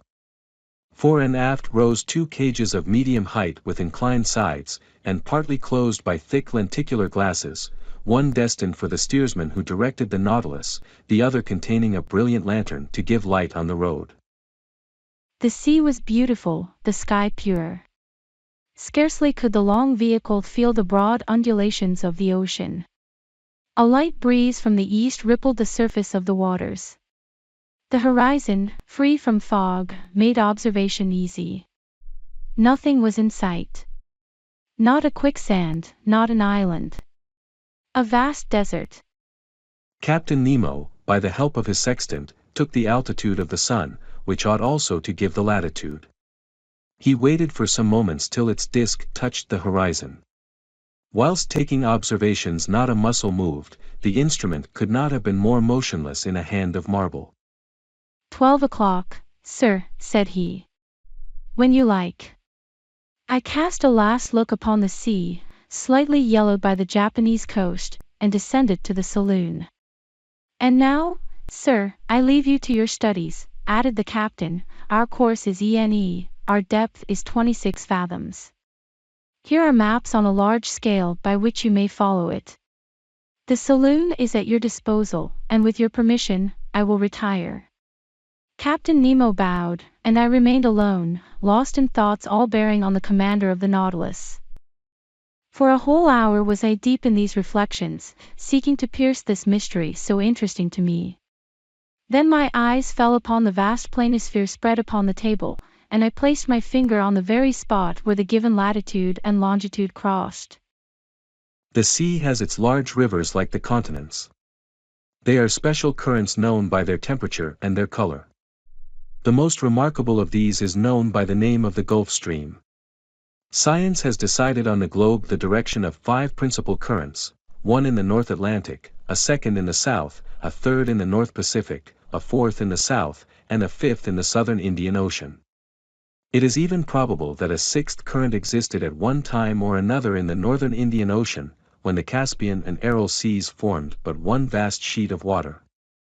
At this point indicated on the planisphere one of these currents was rolling, the Kurosivo of the Japanese, the Black River, which, leaving the Gulf of Bengal, where it is warmed by the perpendicular rays of a tropical sun, crosses the Straits of Malacca along the coast of Asia, turns into the North Pacific to the Aleutian Islands, carrying with it trunks of camphor trees and other indigenous productions, and edging the waves of the ocean with the pure indigo of its warm water. It was this current that the Nautilus was to follow. I followed it with my eye, saw it lose itself in the vastness of the Pacific, and felt myself drawn with it, when Ned Land and Conseil appeared at the door of the saloon. My 2 brave companions remained petrified at the sight of the wonders spread before them. Where are we? Where are we? Exclaimed the Canadian. In the museum at Quebec. My friends, I answered, making a sign for them to enter, you are not in Canada, but on board the Nautilus, 50 yards below the level of the sea. But, Aronnax, said Ned Land, can you tell me how many men there are on board?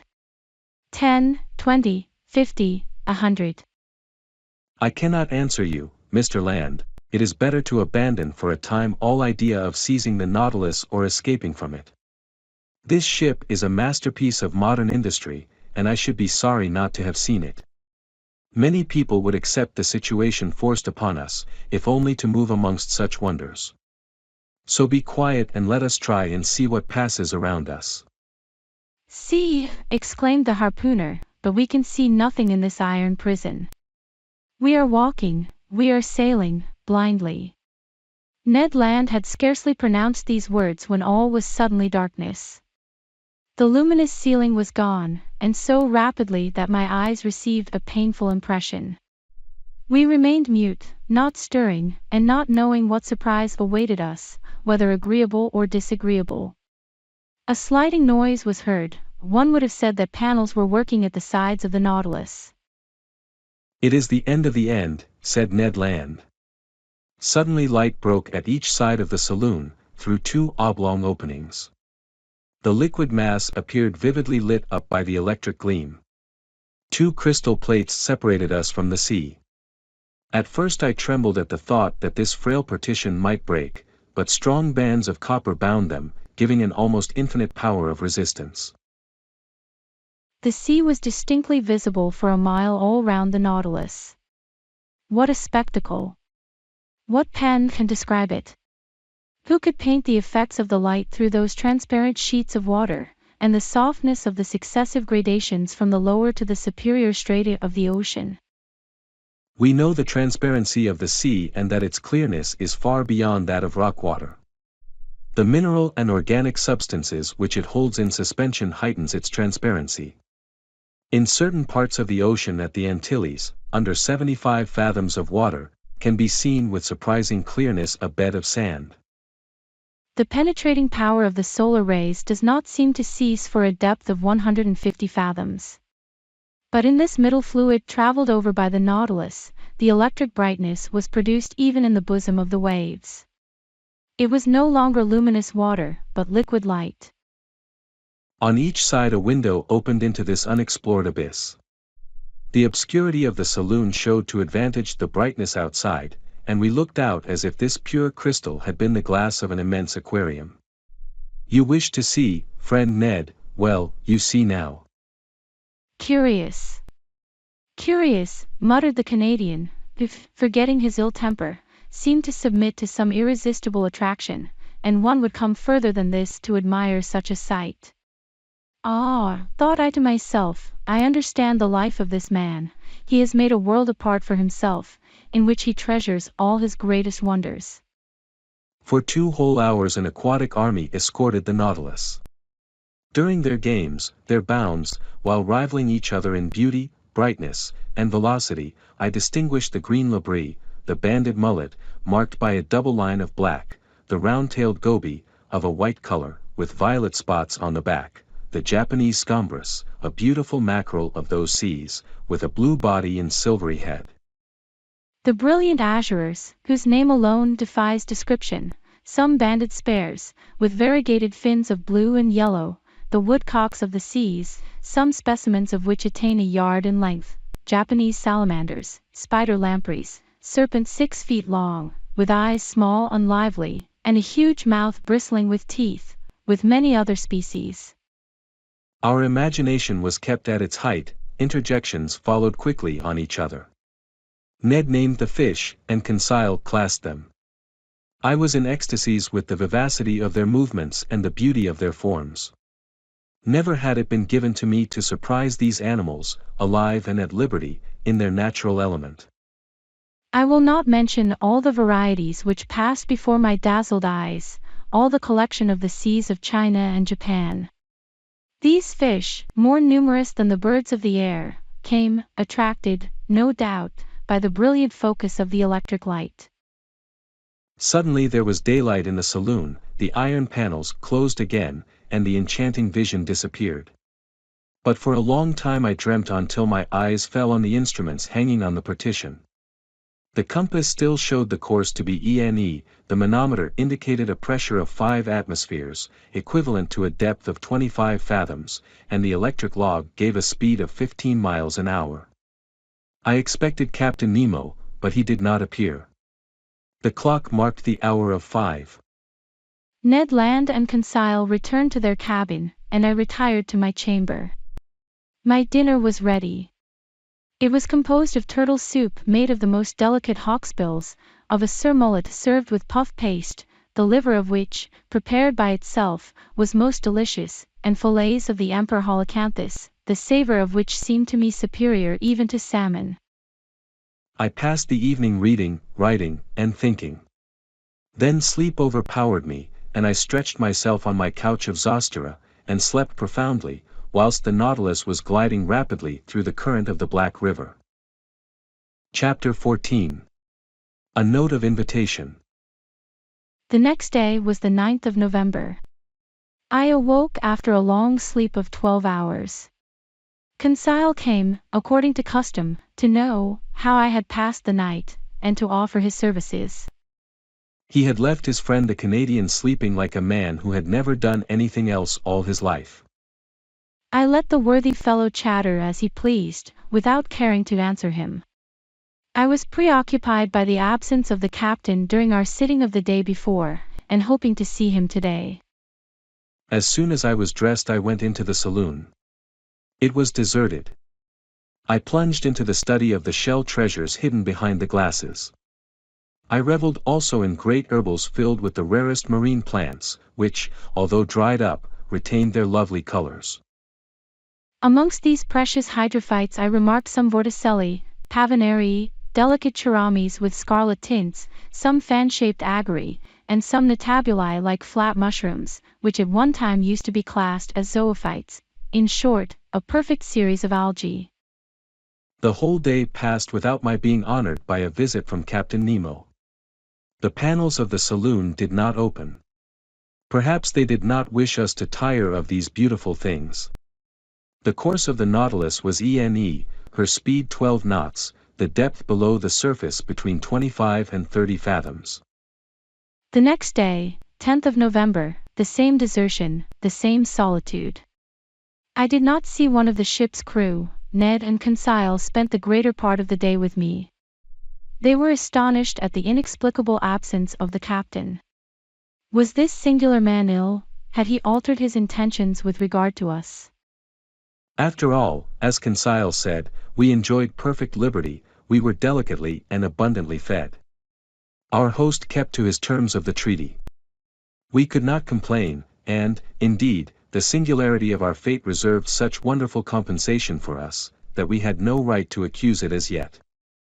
That day I commenced the journal of these adventures, which has enabled me to relate them with more scrupulous exactitude and minute detail. I wrote it on paper made from the Zostra Marina. November 11th, early in the morning. The fresh air spreading over the interior of the Nautilus told me that we had come to the surface of the ocean to renew our supply of oxygen. I directed my steps to the central staircase, and mounted the platform. It was 6 o'clock, the weather was cloudy, the sea gray but calm. Scarcely a billow. Captain Nemo, whom I hoped to meet, would he be there? I saw no one but the steersman imprisoned in his glass cage. Seated upon the projection formed by the hull of the pinnace, I inhaled the salt breeze with delight. By degrees the fog disappeared under the action of the sun's rays, the radiant orb rose from behind the eastern horizon. The sea flamed under its glance like a train of gunpowder. The clouds scattered in the heights were colored with lively tints of beautiful shades, and numerous mare's tails, which betokened wind for that day. But what was wind to this Nautilus which tempests could not frighten? I was admiring this joyous rising of the sun, so gay and so life-giving, when I heard steps approaching the platform. I was prepared to salute Captain Nemo, but it was his second, whom I had already seen on the captain's first visit, who appeared. He advanced on the platform, not seeming to see me. With his powerful glass to his eye he scanned every point of the horizon with great attention. This examination over, he approached the panel and pronounced a sentence in exactly these terms. I have remembered it, for every morning it was repeated under exactly the same conditions. It was thus worded. Natron respok lorni virch. What it meant I could not say. These words pronounced, the second descended. I thought that the Nautilus was about to return to its submarine navigation. I regained the panel and returned to my chamber. 5 days sped thus, without any change in our situation. Every morning I mounted the platform. The same phrase was pronounced by the same individual. But Captain Nemo did not appear. I had made up my mind that I should never see him again, when, on the November 16th, on returning to my room with Ned and Conseil, I found upon my table a note addressed to me. I opened it impatiently. It was written in a bold, clear hand, the characters rather pointed, recalling the German type. The note was worded as follows. 16th of November 1867. To Professor Aronnax, on board the Nautilus. Captain Nemo invites Professor Aronnax to a hunting party, which will take place tomorrow morning in the forests of the island of Crespo. He hopes that nothing will prevent the professor from being present, and he will with pleasure see him joined by his companions. Captain Nemo, commander of the Nautilus. A hunt, exclaimed Ned. And in the forests of the island of Crespo, added Conseil. Oh. Then the gentleman is going on terra firma, replied Ned Land. That seems to me to be clearly indicated, said I, reading the letter once more. Well, we must accept, said the Canadian. But once more on dry ground, we shall know what to do. Indeed, I shall not be sorry to eat a piece of fresh venison. Without seeking to reconcile what was contradictory between Captain Nemo's manifest aversion to islands and continents, and his invitation to hunt in a forest, I contented myself with replying. Let us first see where the island of Crespo is. I consulted the planisphere, and in 32 degrees 40 minutes north lat. And 157 degrees 50 minutes west long, I found a small island, recognized in 1801 by Captain Crespo, and marked in the ancient Spanish maps as Roca de la Plata, the meaning of which is, the Silver Rock. We were then about 1800 miles from our starting point, and the course of the Nautilus, a little changed, was bringing it back towards the southeast. I showed this little rock lost in the midst of the North Pacific to my companions. If Captain Nemo does sometimes go on dry ground, said I, he at least chooses desert islands. Ned Land shrugged his shoulders without speaking, and Conseil and he left me. After supper, which was served by the steward mute and impassive, I went to bed, not without some anxiety.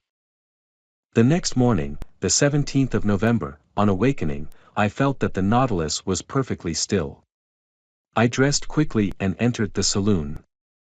Captain Nemo was there, waiting for me. He rose, bowed, and asked me if it was convenient for me to accompany him. As he made no allusion to his absence during the last 8 days, I did not mention it, and simply answered that my companions and myself were ready to follow him. We entered the dining room, where breakfast was served. Aronnax, said the captain, pray, share my breakfast without ceremony, we will chat as we eat. For though I promised you a walk in the forest, I did not undertake to find hotels there. So breakfast as a man who will most likely not have his dinner till very late. I did honor to the repast. It was composed of several kinds of fish, and slices of holothuridae, excellent zoophytes, and different sorts of seaweed. Our drink consisted of pure water, to which the captain added some drops of a fermented liquor, extracted by the Kamchatka method from a seaweed known under the name of Rhodamenia palmata. Captain Nemo ate at first without saying a word. Then he began. Sir, when I proposed to you to hunt in my submarine forest of Crespo, you evidently thought me mad. Sir, you should never judge lightly of any man. But Captain, believe me. Be kind enough to listen, and you will then see whether you have any cause to accuse me of folly and contradiction. I listen. You know as well as I do, Professor, that man can live under water, providing he carries with him a sufficient supply of breathable air. In submarine works, the workman, clad in an impervious dress, with his head in a metal helmet, receives air from above by means of forcing pumps and regulators.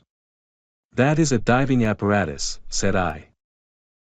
Just so, but under these conditions the man is not at liberty. He is attached to the pump which sends him air through an india-rubber tube, and if we were obliged to be thus held to the Nautilus, we could not go far.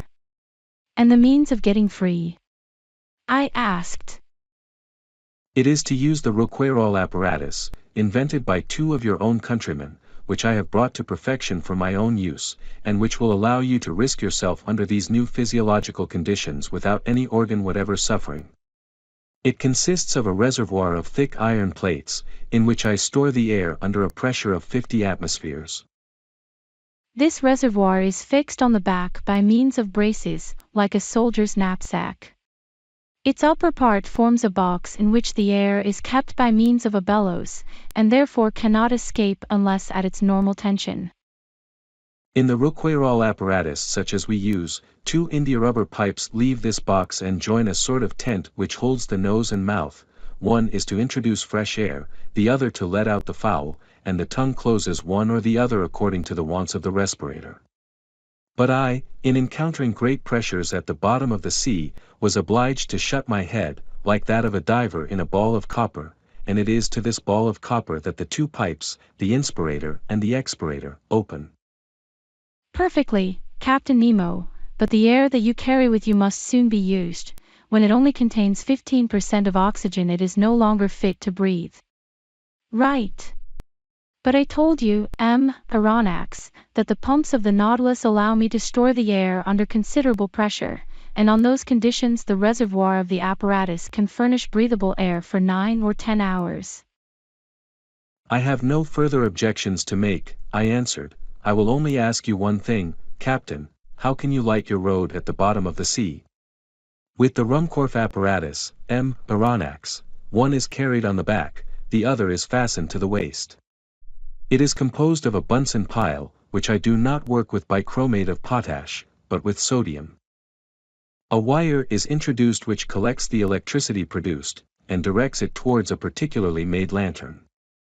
In this lantern is a spiral glass which contains a small quantity of carbonic gas. When the apparatus is at work, this gas becomes luminous, giving out a white and continuous light. Thus provided, I can breathe and I can see. Captain Nemo, to all my objections you make such crushing answers, that I dare no longer doubt. But if I am forced to admit the Rouquayrol and Ruhmkorff apparatus, I must be allowed some reservations with regard to the gun I am to carry. But it is not a gun for powder, answered the captain. Then it is an air gun. Doubtless.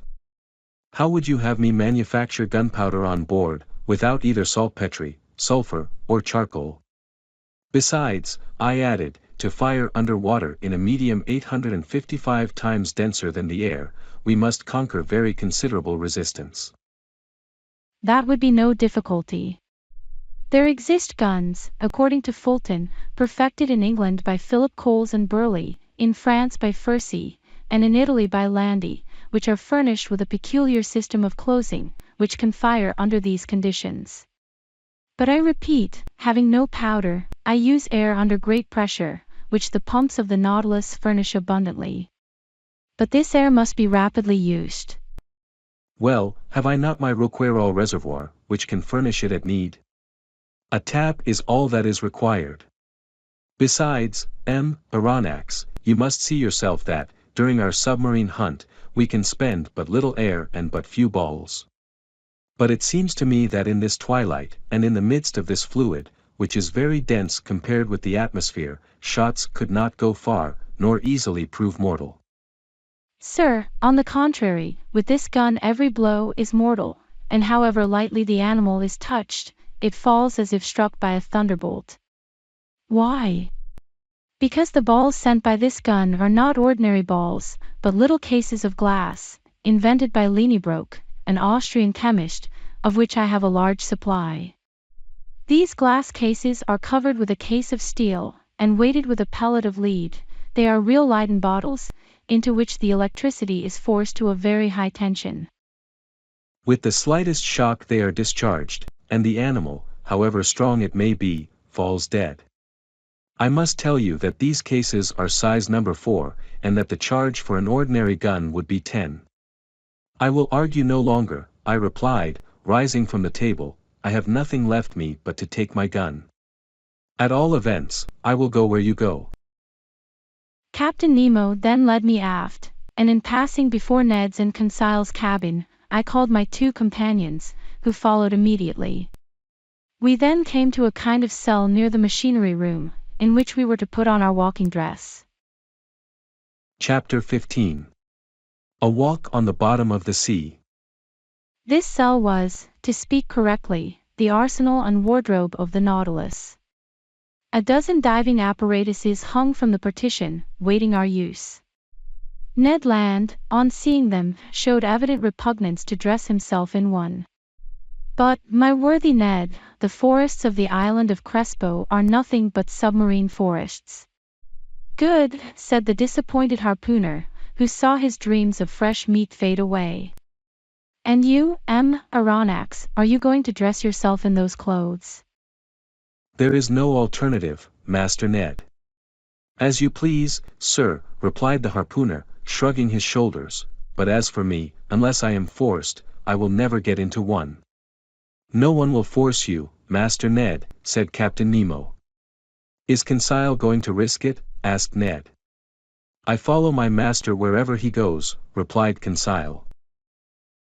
At the captain's call, 2 of the ship's crew came to help us to dress in these heavy and impervious clothes, made of India rubber without seam, and constructed expressly to resist considerable pressure. One would have thought it a suit of armor, both supple and resisting. This suit formed trousers and waistcoat. The trousers were finished off with thick boots, weighted with heavy leaden soles. The texture of the waistcoat was held together by bands of copper, which crossed the chest, protecting it from the great pressure of the water, and leaving the lungs free to act. The sleeves ended in gloves, which in no way restrained the movement of the hands. There was a vast difference noticeable between these consummate apparatuses and the old court breastplates, jackets, and other contrivances in vogue during the 18th century. Captain Nemo and one of his companions, a sort of Hercules, who must have possessed great strength, Conseil, and myself, were soon enveloped in the dresses. There remained nothing more to be done but to enclose our heads in the metal box. But before proceeding to this operation, I asked the captain's permission to examine the guns we were to carry. One of the Nautilus men gave me a simple gun, the butt end of which, made of steel, hollow in the center, was rather large. It served as a reservoir for compressed air, which a valve, worked by a spring, allowed to escape into a metal tube. A box of projectiles, in a groove in the thickness of the butt end, contained about 20 of these electric balls, which, by means of a spring, were forced into the barrel of the gun. As soon as one shot was fired, another was ready. "Captain Nemo," said I, "this arm is perfect, and easily handled. I only ask to be allowed to try it. But how shall we gain the bottom of the sea?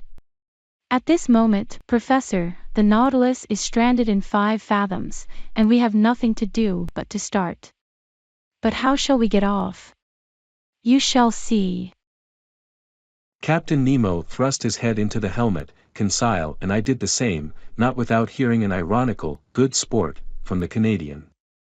The upper part of our dress terminated in a copper collar upon which was screwed the metal helmet. 3 holes, protected by thick glass, allowed us to see in all directions, by simply turning our head in the interior of the headdress. As soon as it was in position, the Rouquayrol apparatus on our backs began to act, and, for my part, I could breathe with ease. With the Ruhmkorff lamp hanging from my belt, and the gun in my hand, I was ready to set out. But to speak the truth, imprisoned in these heavy garments, and glued to the deck by my leaden soles, it was impossible for me to take a step. But this state of things was provided for. I felt myself being pushed into a little room contiguous to the wardrobe room. My companions followed, towed along in the same way. I heard a watertight door, furnished with stopper plates, close upon us, and we were wrapped in profound darkness.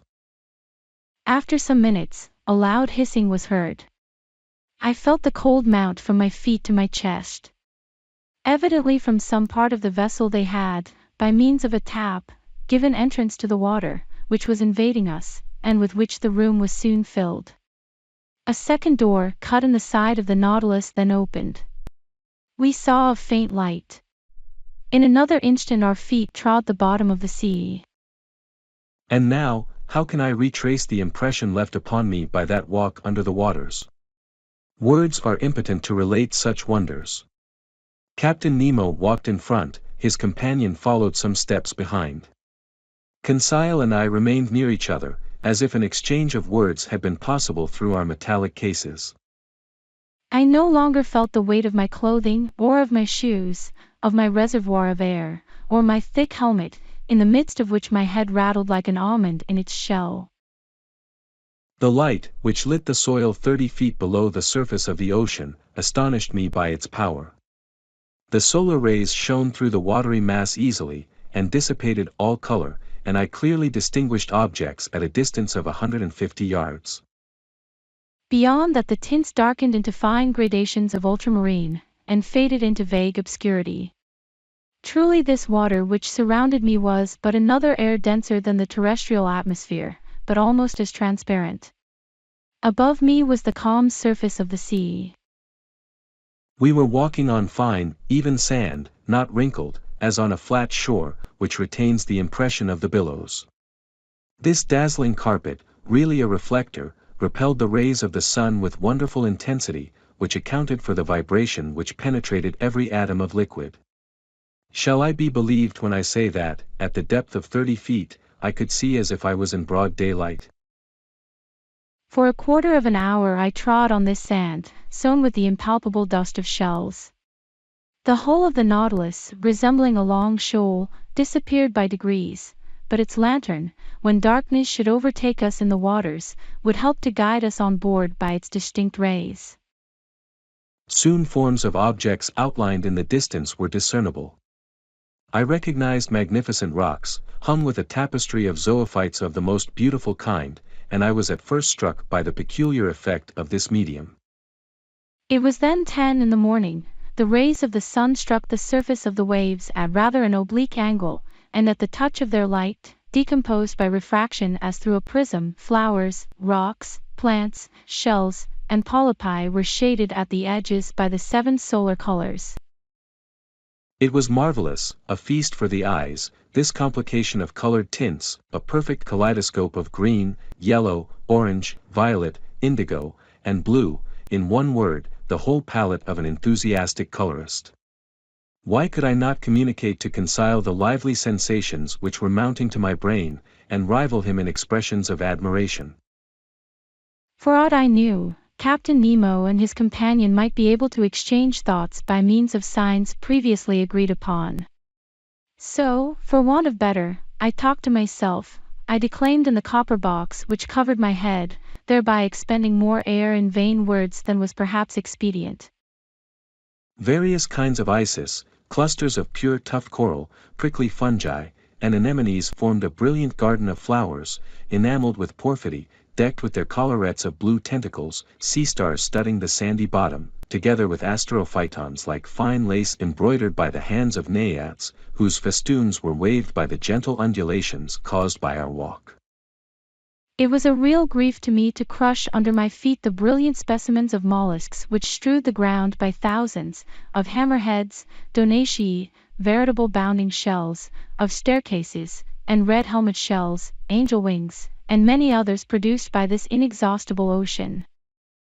But we were bound to walk, so we went on, whilst above our heads waved shoals of physalides leaving their tentacles to float in their train, medusae whose umbrellas of opal or rose pink, escalloped with a band of blue, sheltered us from the rays of the sun, and fiery pelagiae, which, in the darkness, would have strewn our path with phosphorescent light. All these wonders I saw in the space of a quarter of a mile, scarcely stopping, and following Captain Nemo, who beckoned me on by signs. Soon the nature of the soil changed. To the sandy plain succeeded an extent of slimy mud, which the Americans call ooze, composed of equal parts of silicious and calcareous shells. We then traveled over a plain of seaweed of wild and luxuriant vegetation. This sward was of close texture, and soft to the feet, and rivaled the softest carpet woven by the hand of man. But whilst verdure was spread at our feet, it did not abandon our heads. A light network of marine plants, of that inexhaustible family of seaweeds of which more than 2,000 kinds are known, grew on the surface of the water. I saw long ribbons of fucus floating, some globular, others tuberous, Lawrencii and Cladostephae of most delicate foliage, and some Rhodomenii palmati, resembling the fan of a cactus. I noticed that the green plants kept nearer the top of the sea, whilst the red were at a greater depth, leaving to the black or brown hydrophytes the care of forming gardens and parterres in the remote beds of the ocean. We had quitted the Nautilus about an hour and a half. It was near noon, I knew by the perpendicularity of the sun's rays, which were no longer refracted. The magical colors disappeared by degrees, and the shades of emerald and sapphire were effaced. We walked with a regular step, which rang upon the ground with astonishing intensity. The slightest noise was transmitted with a quickness to which the ear is unaccustomed on the earth. Indeed, water is a better conductor of sound than air, in the ratio of 4 to 1. At this period the earth sloped downwards, the light took a uniform tint. We were at a depth of 105 yards and 20 inches, undergoing a pressure of 6 atmospheres. At this depth I could still see the rays of the sun, though feebly. To their intense brilliancy had succeeded a reddish twilight, the lowest state between day and night, but we could still see well enough. It was not necessary to resort to the Ruhmkorff apparatus as yet. At this moment Captain Nemo stopped. He waited till I joined him, and then pointed to an obscure mass, looming in the shadow, at a short distance. "It is the forest of the island of Crespo," thought I, and I was not mistaken. Chapter 16. A submarine forest. We had at last arrived on the borders of this forest, doubtless one of the finest of Captain Nemo's immense domains. He looked upon it as his own, and considered he had the same right over it that the first men had in the first days of the world. And, indeed, who would have disputed with him the possession of this submarine property? What other hardier pioneer would come, hatchet in hand, to cut down the dark copses? This forest was composed of large tree plants, and the moment we penetrated under its vast arcades, I was struck by the singular position of their branches, a position I had not yet observed. Not a herb which carpeted the ground, not a branch which clothed the trees, was either broken or bent, nor did they extend horizontally, all stretched up to the surface of the ocean. Not a filament, not a ribbon, however thin they might be, but kept as straight as a rod of iron. The fuci and lianas grew in rigid perpendicular lines, due to the density of the element which had produced them. Motionless, yet when bent to one side by the hand, they directly resumed their former position. Truly it was the region of perpendicularity. I soon accustomed myself to this fantastic position, as well as to the comparative darkness which surrounded us. The soil of the forest seemed covered with sharp blocks, difficult to avoid. The submarine flora struck me as being very perfect, and richer even than it would have been in the Arctic or tropical zones, where these productions are not so plentiful. But for some minutes I involuntarily confounded the genera, taking zoophytes for hydrophytes, animals for plants, and who would not have been mistaken. The fauna and the flora are too closely allied in this submarine world. These plants are self-propagated, and the principle of their existence is in the water, which upholds and nourishes them. The greater number, instead of leaves, shot forth blades of capricious shapes, comprised within a scale of colors, pink, carmine, green, olive, fawn, and brown. I saw there, but not dried up, as our specimens of the Nautilus are, Pavinari spread like a fan, as if to catch the breeze, scarlet chiramis, whose laminaries extended their edible shoots of fern-shaped Nereocysti, which grow to a height of 15 feet, clusters of acetabuli, whose stems increase in size upwards, and numbers of other marine plants, all devoid of flowers. Curious anomaly, fantastic element, said an ingenious naturalist, in which the animal kingdom blossoms, and the vegetable does not. Under these numerous shrubs, as large as trees of the temperate zone, and under their damp shadow, were massed together real bushes of living flowers, hedges of zoophytes, on which blossomed some zebra meandrines, with crooked grooves, some yellow caryophyllae, and, to complete the illusion, the fish flies flew from branch to branch like a swarm of hummingbirds. Whilst yellow Lepidopterae, with bristling jaws, Dactylopteri, and Monocentrides rose at our feet like a flight of snipes. In about an hour Captain Nemo gave the signal to halt. I, for my part, was not sorry, and we stretched ourselves under an arbor of Alarii, the long thin blades of which stood up like arrows. This short rest seemed delicious to me. There was nothing wanting but the charm of conversation, but, impossible to speak, impossible to answer, I only put my great copper head to Conseil's. I saw the worthy fellow's eyes glistening with delight, and to show his satisfaction, he shook himself in his breastplate of air in the most comical way in the world. After 4 hours of this walking I was surprised not to find myself dreadfully hungry. How to account for this state of the stomach I could not tell. But instead I felt an insurmountable desire to sleep, which happens to all divers. And my eyes soon closed behind the thick glasses, and I fell into a heavy slumber, which the movement alone had prevented before. Captain Nemo and his robust companion, stretched in the clear crystal, set us the example. How long I remained buried in this drowsiness I cannot judge, but, when I woke, the sun seemed sinking towards the horizon. Captain Nemo had already risen, and I was beginning to stretch my limbs, when an unexpected apparition brought me briskly to my feet. A few steps off, a monstrous sea spider, about 38 inches high, was watching me with squinting eyes, ready to spring upon me. Though my diver's dress was thick enough to defend me from the bite of this animal, I could not help shuddering with horror. Conseil and the sailor of the Nautilus awoke at this moment. Captain Nemo pointed out the hideous crustacean, which a blow from the butt end of the gun knocked over, and I saw the horrible claws of the monster writhe in terrible convulsions. This accident reminded me that other animals more to be feared might haunt these obscure depths, against whose attacks my diving dress would not protect me. I had never thought of it before, but I now resolved to be upon my guard. Indeed, I thought that this halt would mark the termination of our walk, but I was mistaken, for, instead of returning to the Nautilus, Captain Nemo continued his bold excursion. The ground was still on the incline, its declivity seemed to be getting greater, and to be leading us to greater depths.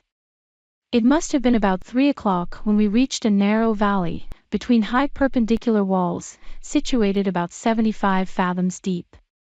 Thanks to the perfection of our apparatus, we were 45 fathoms below the limit which nature seems to have imposed on man as to his submarine excursions.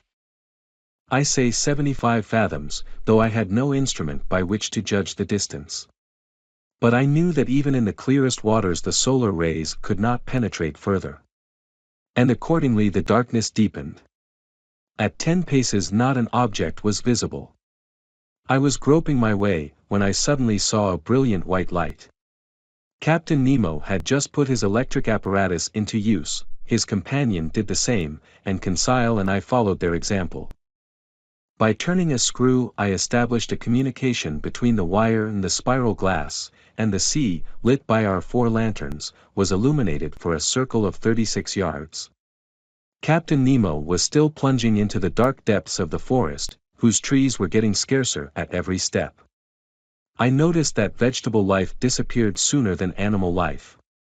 The medusae had already abandoned the arid soil, from which a great number of animals, zoophytes, articulata, mollusks, and fishes, still obtained sustenance. As we walked I thought the light of our Ruhmkorff apparatus could not fail to draw some inhabitant from its dark couch. But if they did approach us, they at least kept at a respectful distance from the hunters. Several times I saw Captain Nemo stop, put his gun to his shoulder, and after some moments drop it and walk on. At last, after about 4 hours, this marvelous excursion came to an end. A wall of superb rocks, in an imposing mass, rose before us, a heap of gigantic blocks, an enormous, steep granite shore, forming dark grottos. But which presented no practicable slope, it was the prop of the island of Crespo. It was the earth. Captain Nemo stopped suddenly. A gesture of his brought us all to a halt, and, however desirous I might be to scale the wall, I was obliged to stop. Here ended Captain Nemo's domains. And he would not go beyond them. Further on was a portion of the globe he might not trample upon. The return began. Captain Nemo had returned to the head of his little band, directing their course without hesitation. I thought we were not following the same road to return to the Nautilus. The new road was very steep, and consequently very painful. We approached the surface of the sea rapidly. But this return to the upper strata was not so sudden as to cause relief from the pressure too rapidly, which might have produced serious disorder in our organization, and brought on internal lesions, so fatal to divers. Very soon light reappeared and grew, and the sun being low on the horizon, the refraction edged the different objects with a spectral ring. At 10 yards and a half deep, we walked amidst a shoal of little fishes of all kinds, more numerous than the birds of the air, and also more agile. But no aquatic game worthy of a shot had as yet met our gaze, when at that moment I saw the captain shoulder his gun quickly, and follow a moving object into the shrubs. He fired, I heard a slight hissing, and a creature fell stunned at some distance from us. It was a magnificent sea otter, an anhydrus, the only exclusively marine quadruped. This otter was 5 feet long, and must have been very valuable. Its skin, chestnut brown above and silvery underneath, would have made one of those beautiful furs so sought after in the Russian and Chinese markets. The fineness and the luster of its coat would certainly fetch 80 pounds. I admired this curious mammal, with its rounded head ornamented with short ears, its round eyes, and white whiskers like those of a cat, with webbed feet and nails, and tufted tail. This precious animal, hunted and tracked by fishermen, has now become very rare, and taken refuge chiefly in the northern parts of the Pacific, or probably its race would soon become extinct. Captain Nemo's companion took the beast, threw it over his shoulder, and we continued our journey. For 1 hour a plain of sand lay stretched before us. Sometimes it rose to within 2 yards and some inches of the surface of the water. I then saw our image clearly reflected, drawn inversely, and above us appeared an identical group reflecting our movements and our actions, in a word, like us in every point, except that they walked with their heads downward and their feet in the air. Another effect I noticed, which was the passage of thick clouds which formed and vanished rapidly, but on reflection I understood that these seeming clouds were due to the varying thickness of the reeds at the bottom, and I could even see the fleecy foam which their broken tops multiplied on the water, and the shadows of large birds passing above our heads, whose rapid flight I could discern on the surface of the sea. On this occasion, I was witness to one of the finest gunshots which ever made the nerves of a hunter thrill. A large bird of great breadth of wing, clearly visible, approached, hovering over us. Captain Nemo's companion shouldered his gun and fired, when it was only a few yards above the waves. The creature fell stunned, and the force of its fall brought it within the reach of dexterous hunter's grasp. It was an albatross of the finest kind. Our march had not been interrupted by this incident. For 2 hours we followed these sandy plains, then fields of algae very disagreeable to cross. Candidly, I could do no more when I saw a glimmer of light, which, for a half-mile, broke the darkness of the waters. It was the lantern of the Nautilus. Before 20 minutes were over we should be on board, and I should be able to breathe with ease, for it seemed that my reservoir supplied air very deficient in oxygen. But I did not reckon on an accidental meeting, which delayed our arrival for some time.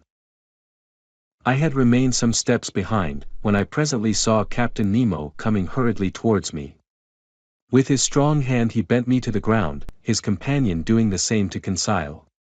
At first I knew not what to think of this sudden attack, but I was soon reassured by seeing the captain lie down beside me, and remain immovable. I was stretched on the ground, just under the shelter of a bush of algae, when, raising my head, I saw some enormous mass, casting phosphorescent gleams, pass blusteringly by. My blood froze in my veins as I recognized 2 formidable sharks which threatened us.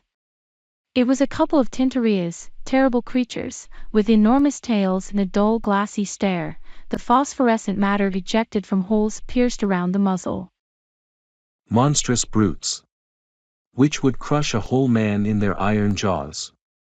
I did not know whether Conseil stopped to classify them. For my part, I noticed their silver bellies, and their huge mouths bristling with teeth, from a very unscientific point of view, and more as a possible victim than as a naturalist.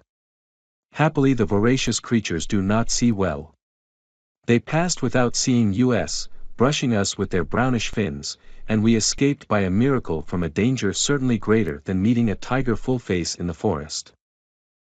Half an hour after, guided by the electric light, we reached the Nautilus. The outside door had been left open, and Captain Nemo closed it as soon as we had entered the first cell. He then pressed a knob. I heard the pumps working in the midst of the vessel, I felt the water sinking from around me, and in a few moments the cell was entirely empty. The inside door then opened, and we entered the vestry. There our diving dress was taken off, not without some trouble, and, fairly worn out from want of food and sleep. I returned to my room, in great wonder at this surprising excursion at the bottom of the sea. Chapter 17. 4,000 Leagues Under the Pacific. The next morning, the 18th of November, I had quite recovered from my fatigues of the day before, and I went up onto the platform, just as the second lieutenant was uttering his daily phrase. I was admiring the magnificent aspect of the ocean when Captain Nemo appeared. He did not seem to be aware of my presence, and began a series of astronomical observations.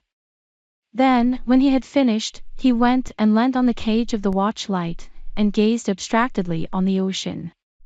In the meantime, a number of the sailors of the Nautilus, all strong and healthy men, had come up onto the platform. They came to draw up the nets that had been laid all night. These sailors were evidently of different nations, although the European type was visible in all of them. I recognized some unmistakable Irishmen, Frenchmen, some Sclaves, and a Greek, or a Candiote. They were civil, and only used that odd language among themselves, the origin of which I could not guess, neither could I question them. The nets were hauled in. They were a large kind of chalots, like those on the Normandy coasts, great pockets that the waves in a chain fixed in the smaller meshes kept open. These pockets, drawn by iron poles, swept through the water, and gathered in everything in their way. That day they brought up curious specimens from those productive coasts. I reckoned that the haul had brought in more than 900 weight of fish. It was a fine haul, but not to be wondered at. Indeed, the nets are let down for several hours, and enclose in their meshes an infinite variety. We had no lack of excellent food, and the rapidity of the Nautilus and the attraction of the electric light could always renew our supply.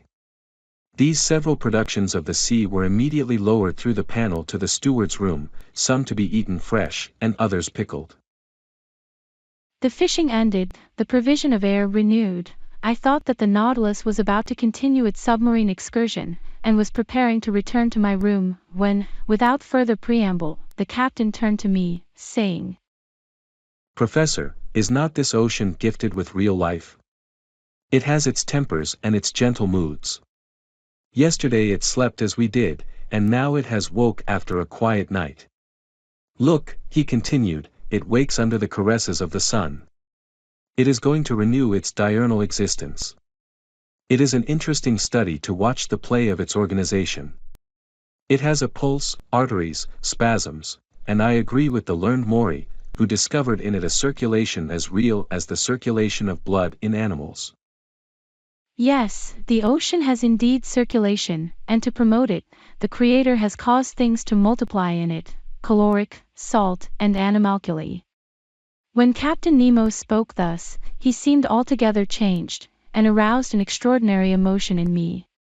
Also, he added, true existence is there, and I can imagine the foundations of nautical towns, clusters of submarine houses, which, like the Nautilus, would ascend every morning to breathe at the surface of the water, free towns, independent cities.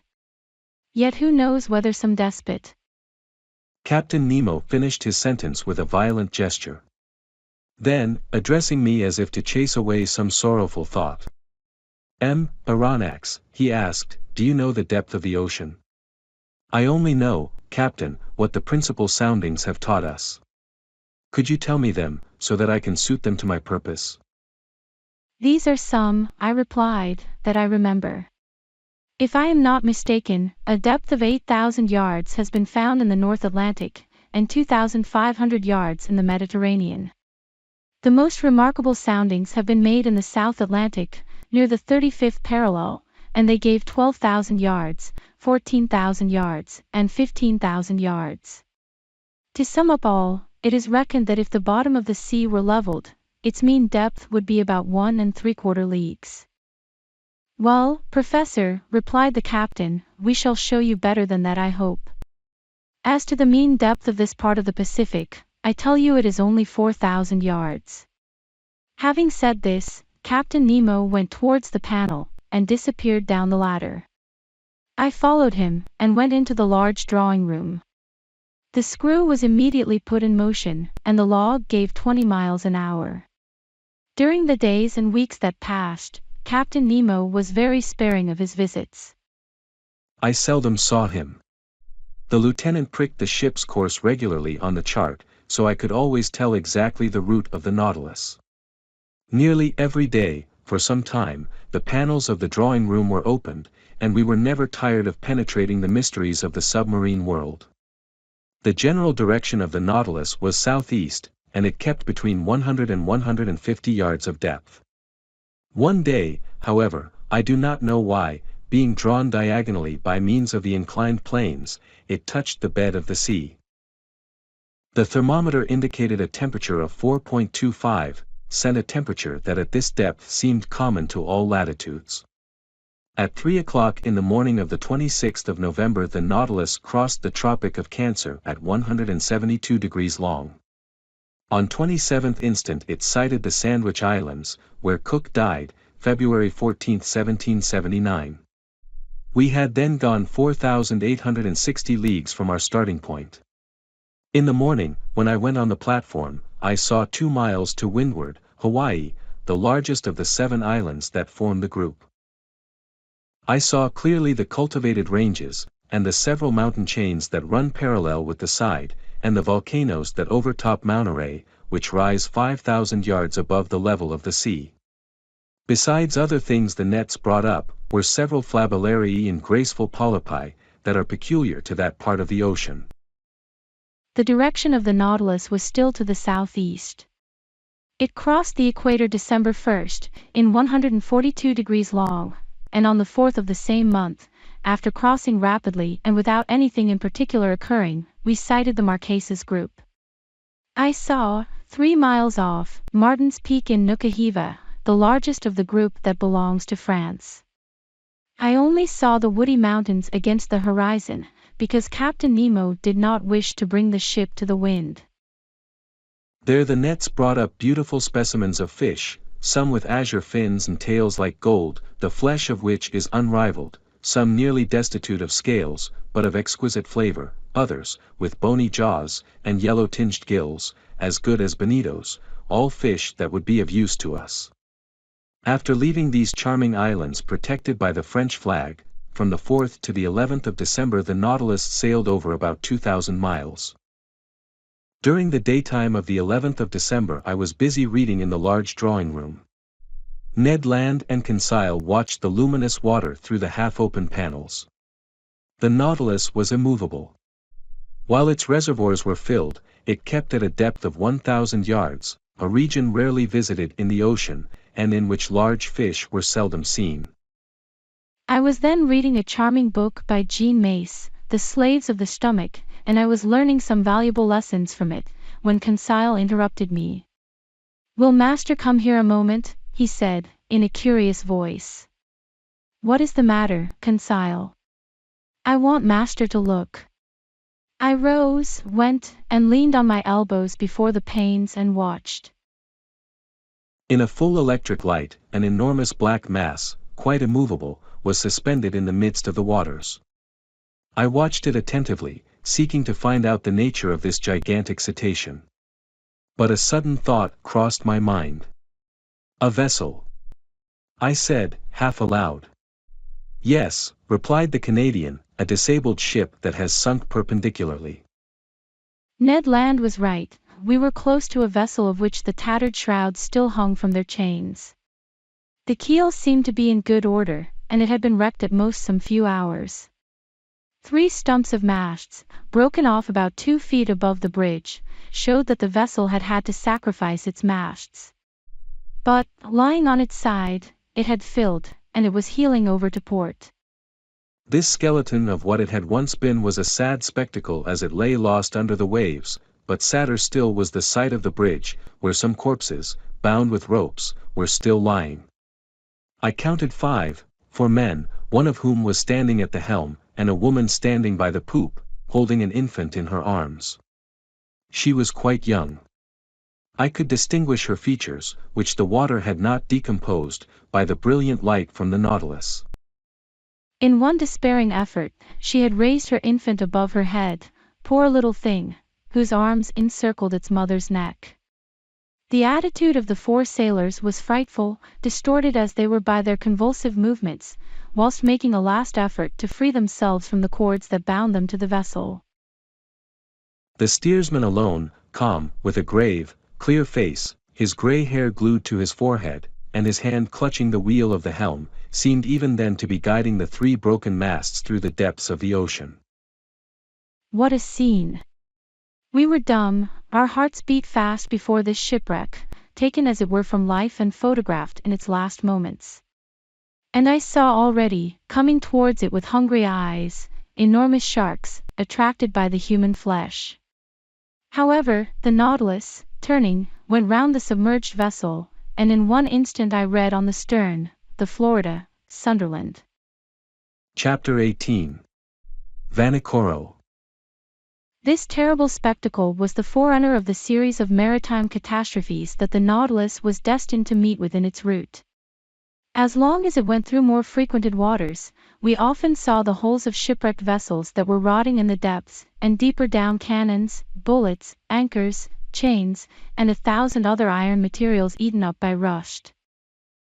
However, on the 11th of December we sighted the Pomotou Islands, the old, dangerous group of Bougainville, that extend over a space of 500 leagues at ESE to WNW, from the island Ducie to that of Lazareff. This group covers an area of 370 square leagues, and it is formed of 60 groups of islands, among which the Gambier group is remarkable, over which France exercises sway. These are coral islands, slowly raised, but continuous, created by the daily work of polypi. Then this new island will be joined later on to the neighboring groups, and a 5th continent will stretch from New Zealand and New Caledonia, and from thence to the Marquesas. One day, when I was suggesting this theory to Captain Nemo, he replied coldly, "The Earth does not want new continents, but new men." Chance had conducted the Nautilus towards the island of Clermont-Tonnerre, one of the most curious of the group, that was discovered in 1822 by Captain Bell of the Minerva. I could study now the madrepore system, to which are due the islands in this ocean. Madrepores, which must not be mistaken for corals, have a tissue lined with a calcareous crust, and the modifications of its structure have induced M. Milne Edwards, my worthy master, to class them into 5 sections. The animalcule that the marine polypus secretes live by millions at the bottom of their cells.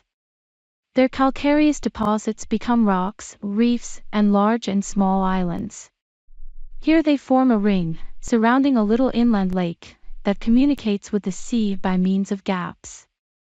There they make barriers of reefs like those on the coasts of New Caledonia and the various Pomotou Islands. In other places, like those at Reunion and at Maurice, they raise fringed reefs, high, straight walls, near which the depth of the ocean is considerable. Some cable lengths off the shores of the island of Clermont I admired the gigantic work accomplished by these microscopical workers.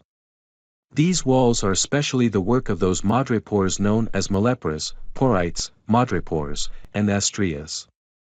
These polypi are found particularly in the rough beds of the sea, near the surface, and consequently it is from the upper part that they begin their operations, in which they bury themselves by degrees with the debris of the secretions that support them. Such is, at least, Darwin's theory, who thus explains the formation of the atolls, a superior theory, to my mind, to that given of the foundation of the madreporical works, summits of mountains or volcanoes, that are submerged some feet below the level of the sea. I could observe closely these curious walls, for perpendicularly they were more than 300 yards deep, and our electric sheets lighted up this calcareous matter brilliantly.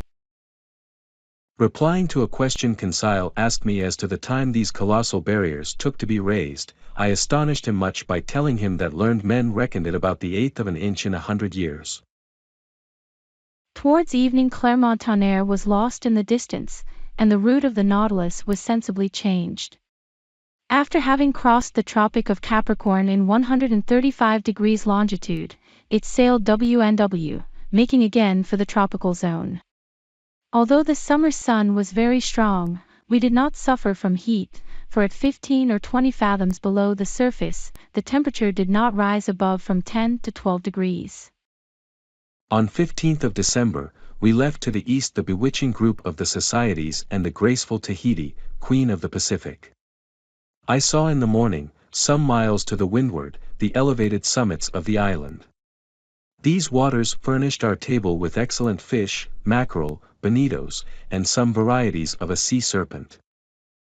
On the 25th of December the Nautilus sailed into the midst of the New Hebrides, discovered by Quiros in 1606, and that Bougainville explored in 1768, and to which Cook gave its present name in 1773.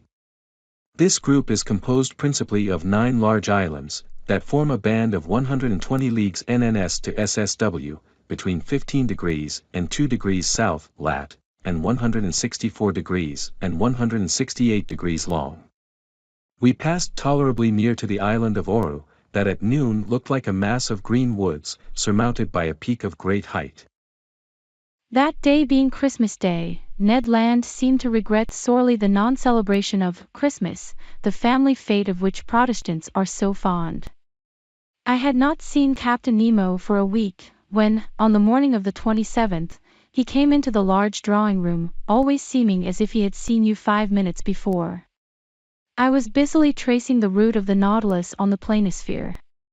The captain came up to me, put his finger on one spot on the chart, and said this single word. Vanikoro. The effect was magical. It was the name of the islands on which La Perouse had been lost. I rose suddenly. The Nautilus has brought us to Vanikoro?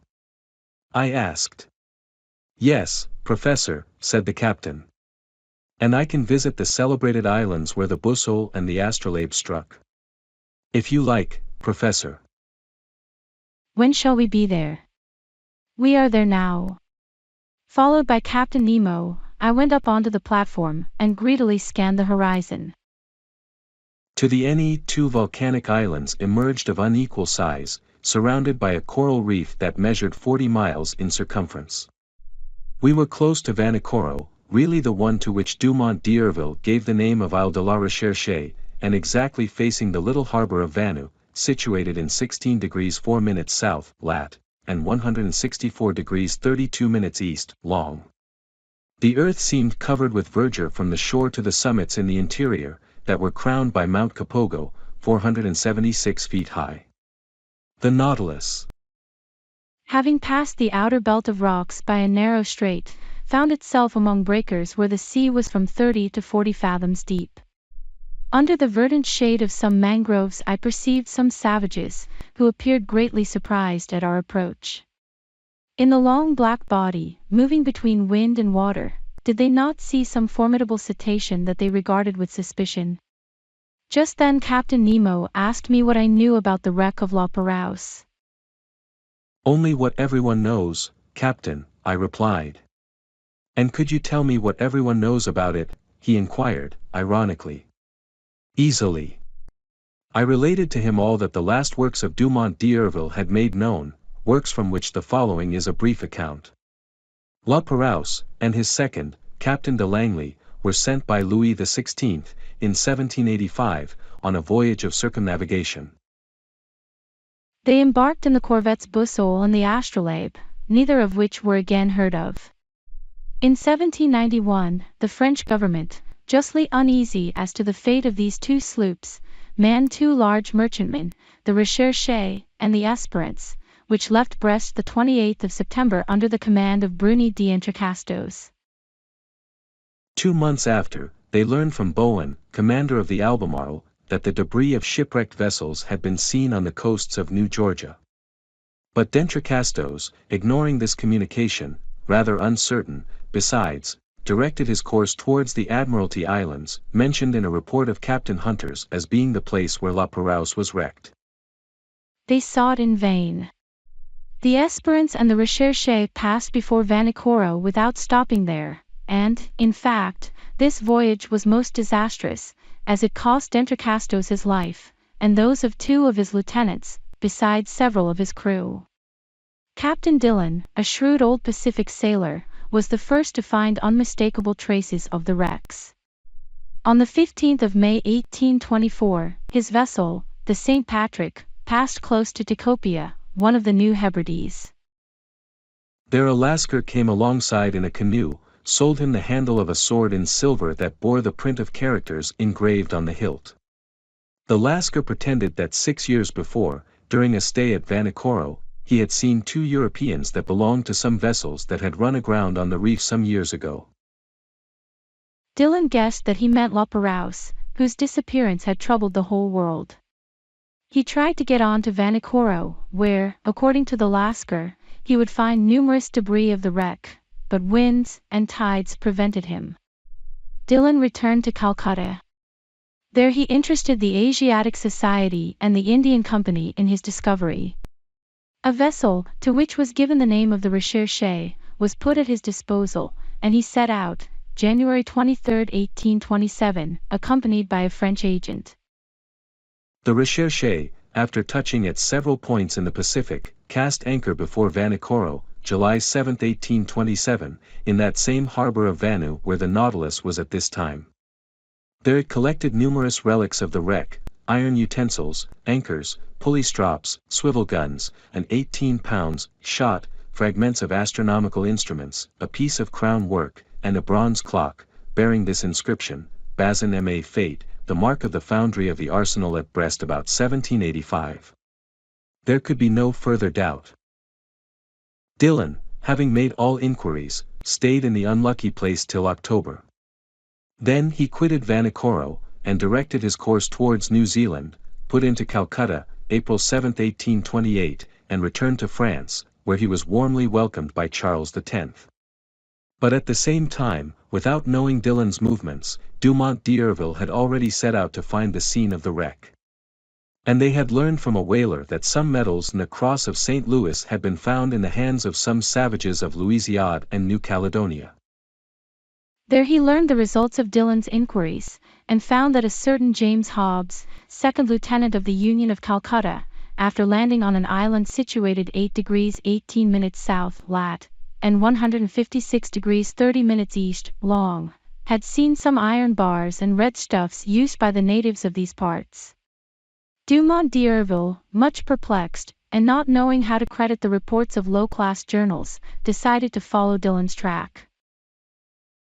On the 10th of February 1828, the Astrolabe appeared off Tikopia, and took as guide and interpreter a deserter found on the island, made his way to Vanikoro, sighted it on the 12th inst, lay among the reefs until the 14th, and not until the 20th did he cast anchor within the barrier in the harbor of Vanu. On the 23rd, several officers went round the island and brought back some unimportant trifles. The natives, adopting a system of denials and evasions, refused to take them to the unlucky place. This ambiguous conduct led them to believe that the natives had ill-treated the castaways, and indeed they seemed to fear that Dumont d'Urville had come to avenge Lapérouse and his unfortunate crew. However, on the 26th, appeased by some presents, and understanding that they had no reprisals to fear, they led M. Jacqueriot to the scene of the wreck.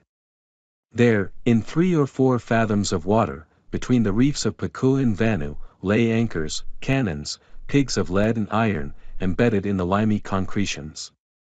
The large boat and the whaler belonging to the Astrolabe were sent to this place, and, not without some difficulty, their crews hauled up an anchor weighing 1,800 pounds, a brass gun, some pigs of iron, and 2 copper swivel guns. Dumont d'Urville, questioning the natives, learned too that Lapérouse, after losing both his vessels on the reefs of this island, had constructed a smaller boat, only to be lost a second time. Where, no one knew. But the French government, fearing that Dumont d'Urville was not acquainted with Dillon's movements, had sent the sloop Bayonnaise, commanded by Legourant de Tromelin, to Vanikoro, which had been stationed on the west coast of America. The Bayonnaise cast her anchor before Vanikoro some months after the departure of the Astrolabe, but found no new document, but stated that the savages had respected the monument to Lapérouse. That is the substance of what I told Captain Nemo.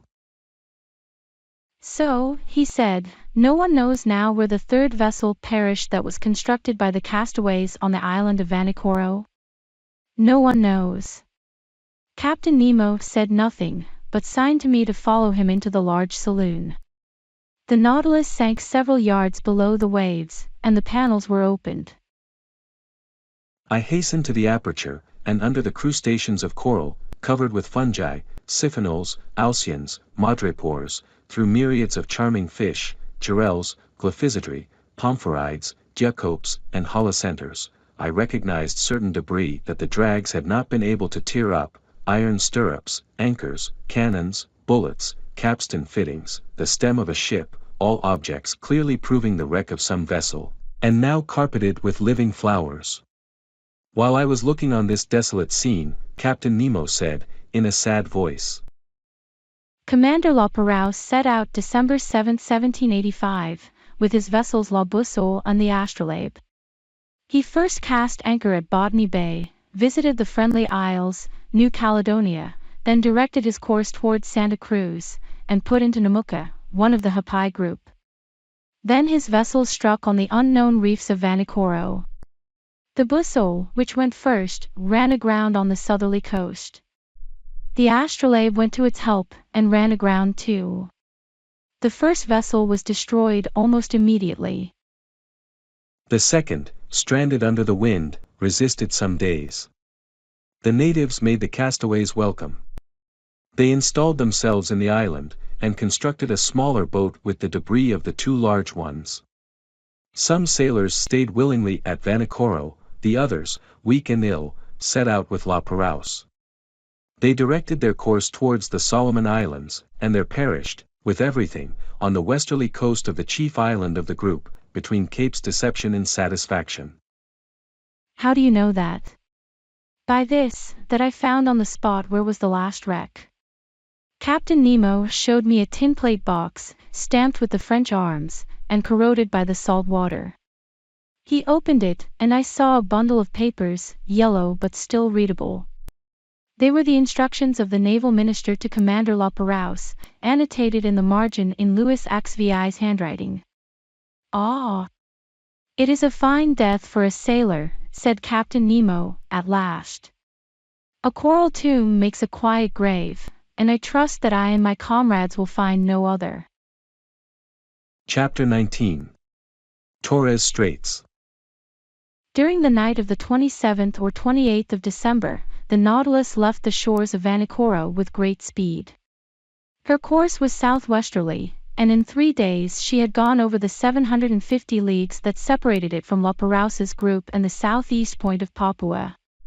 Early on the 1st of January 1863, Conseil joined me on the platform. Master, will you permit me to wish you a happy new year? What? Conseil, exactly as if I was at Paris in my study at the Jardin des Plantes. Well, I accept your good wishes, and thank you for them. Only, I will ask you what you mean by a happy new year under our circumstances.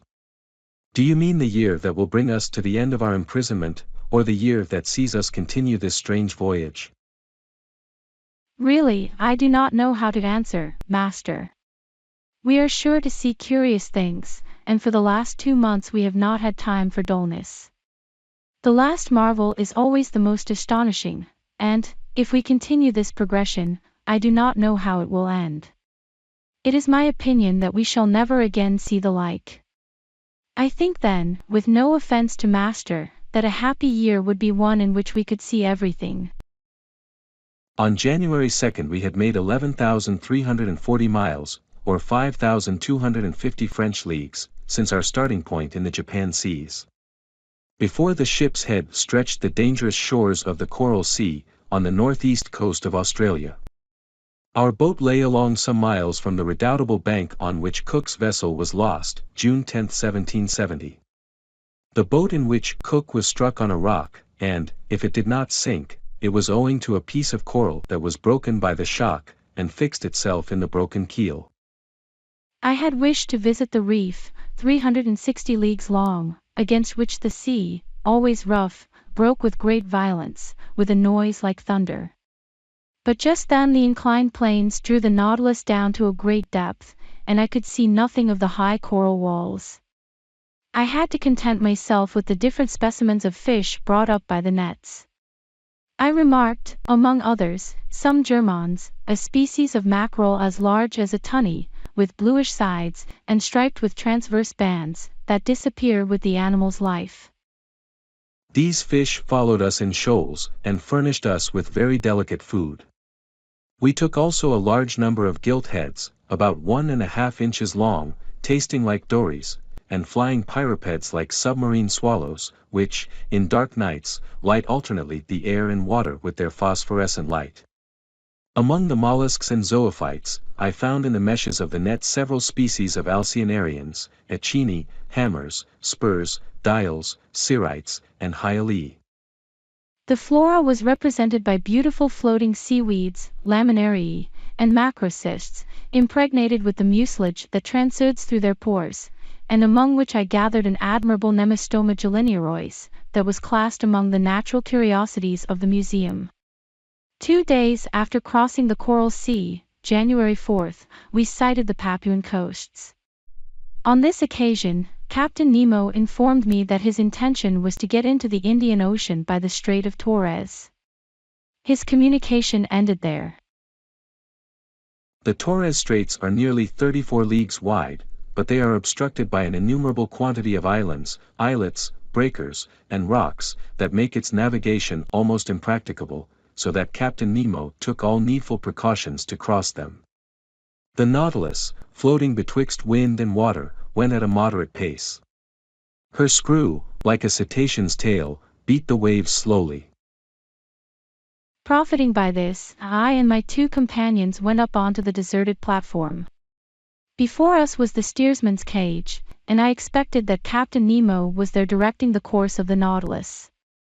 I had before me the excellent charts of the Straits of Torres, and I consulted them attentively. Round the Nautilus the sea dashed furiously. The course of the waves, that went from southeast to northwest at the rate of 2½ miles, broke on the coral that showed itself here and there. "This is a bad sea," remarked Ned Land. "Detestable indeed, and one that does not suit a boat like the Nautilus. The captain must be very sure of his route, for I see there pieces of coral that would do for its keel if it only touched them slightly." Indeed, the situation was dangerous, but the Nautilus seemed to slide like magic off these rocks. It did not follow the routes of the Astrolabe and the Zélé exactly, for they proved fatal to Dumont d'Urville. It bore more northwards, coasted the islands of Murray, and came back to the southwest towards Cumberland Passage.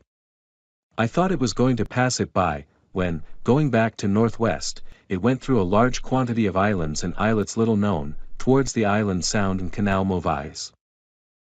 I wondered if Captain Nemo, foolishly imprudent, would steer his vessel into that pass where Dumont d'Urville's 2 corvettes touched, when, swerving again, and cutting straight through to the west, he steered for the island of Gilboa. It was then 3 in the afternoon. The tide began to recede, being quite full. The Nautilus approached the island, that I still saw, with its remarkable border of screw pines. He stood off it at about 2 miles distant. Suddenly a shock overthrew me. The Nautilus just touched a rock and stayed immovable, laying lightly to port side. When I rose, I perceived Captain Nemo and his lieutenant on the platform. They were examining the situation of the vessel, and exchanging words in their incomprehensible dialect. She was situated thus: 2 miles, on the starboard side, appeared Gilboa, stretching from north to west like an immense arm. Towards the south and east some coral showed itself, left by the ebb. We had run aground, and in one of those seas where the tides are middling, a sorry matter for the floating of the Nautilus. However, the vessel had not suffered, for her keel was solidly joined. But, if she could neither glide off nor move, she ran the risk of being forever fastened to these rocks, and then Captain Nemo's submarine vessel would be done for. I was reflecting thus, when the captain, cool and calm, always master of himself, approached me. "An accident?" I asked. No, an incident. But an incident that will oblige you perhaps to become an inhabitant of this land from which you flee? Captain Nemo looked at me curiously, and made a negative gesture, as much as to say that nothing would force him to set foot on terra firma again. Then he said, Besides, Aronnax, the Nautilus is not lost, it will carry you yet into the midst of the marvels of the ocean. Our voyage is only begun, and I do not wish to be deprived so soon of the honor of your company. However, Captain Nemo, I replied, without noticing the ironical turn of his phrase, the Nautilus ran aground in open sea. Now the tides are not strong in the Pacific, and, if you cannot lighten the Nautilus, I do not see how it will be reinflated. The tides are not strong in the Pacific, you are right there, Professor, but in Torres Straits one finds still a difference of 1.5 yards between the level of high and low seas. Today is January 4th, and in 5 days the moon will be full. Now, I shall be very much astonished if that satellite does not raise these masses of water sufficiently, and render me a service that I should be indebted to her for. Having said this, Captain Nemo, followed by his lieutenant, redescended to the interior of the Nautilus. As to the vessel, it moved not, and was immovable, as if the coralline polypi had already walled it up with their indestructible cement. Well, sir, said Ned Land, who came up to me after the departure of the captain. Well, friend Ned, we will wait patiently for the tide on the 9th instant, for it appears that the moon will have the goodness to put it off again. Really? And this captain is not going to cast anchor at all since the tide will suffice, said Conseil, simply. The Canadian looked at Conseil, then shrugged his shoulders. Sir, you may believe me when I tell you that this piece of iron will navigate neither on nor under the sea again, it is only fit to be sold for its weight. I think, therefore, that the time has come to part company with Captain Nemo. Friend Ned, I do not despair of this stout Nautilus, as you do, and in 4 days we shall know what to hold to on the Pacific tides. Besides, flight might be possible if we were in sight of the English or Provençal coast, but on the Papuan shores, it is another thing, and it will be time enough to come to that extremity if the Nautilus does not recover itself again, which I look upon as a grave event. But do they know, at least, how to act circumspectly? There is an island, on that island there are trees, under those trees, terrestrial animals, bearers of cutlets and roast beef, to which I would willingly give a trial. In this, friend Ned is right, said Conseil, and I agree with him. Could not master obtain permission from his friend Captain Nemo to put us on land, if only so as not to lose the habit of treading on the solid parts of our planet? I can ask him, but he will refuse. Will master risk it? Asked Conseil, and we shall know how to rely upon the captain's amiability. To my great surprise, Captain Nemo gave me the permission I asked for, and he gave it very agreeably, without even exacting from me a promise to return to the vessel, but flight across New Guinea might be very perilous, and I should not have counseled Ned Land to attempt it. Better to be a prisoner on board the Nautilus than to fall into the hands of the natives. At 8 o'clock, armed with guns and hatchets, we got off the Nautilus. The sea was pretty calm, a slight breeze blew on land. Conseil and I rowing, we sped along quickly, and Ned steered in the straight passage that the breakers left between them. The boat was well handled, and moved rapidly. Ned Land could not restrain his joy. He was like a prisoner that had escaped from prison, and knew not that it was necessary to re-enter it. Meat! We are going to eat some meat, and what meat? He replied. Real game. No, bread, indeed. I do not say that fish is not good, we must not abuse it, but a piece of fresh venison, grilled on live coals, will agreeably vary our ordinary course. Glutton, said Conseil, he makes my mouth water. It remains to be seen, I said, if these forests are full of game, and if the game is not such as will hunt the hunter himself. Well said, Aronnax, replied the Canadian, whose teeth seemed sharpened like the edge of a hatchet, but I will eat tiger, loin of tiger, if there is no other quadruped on this island. Friend Ned is uneasy about it, said Conseil. Whatever it may be, continued Ned Land, every animal with 4 paws without feathers, or with 2 paws without feathers, will be saluted by my first shot. Very well. Master Land's imprudences are beginning. Never fear, Aronnax, replied the Canadian, I do not want 25 minutes to offer you a dish of my sort. At 8:30 the Nautilus boat ran softly aground on a heavy sand, after having happily passed the coral reef that surrounds the island of Gilboa. Chapter 20. A few days on land. I was much impressed on touching land. Ned Land tried the soil with his feet, as if to take possession of it.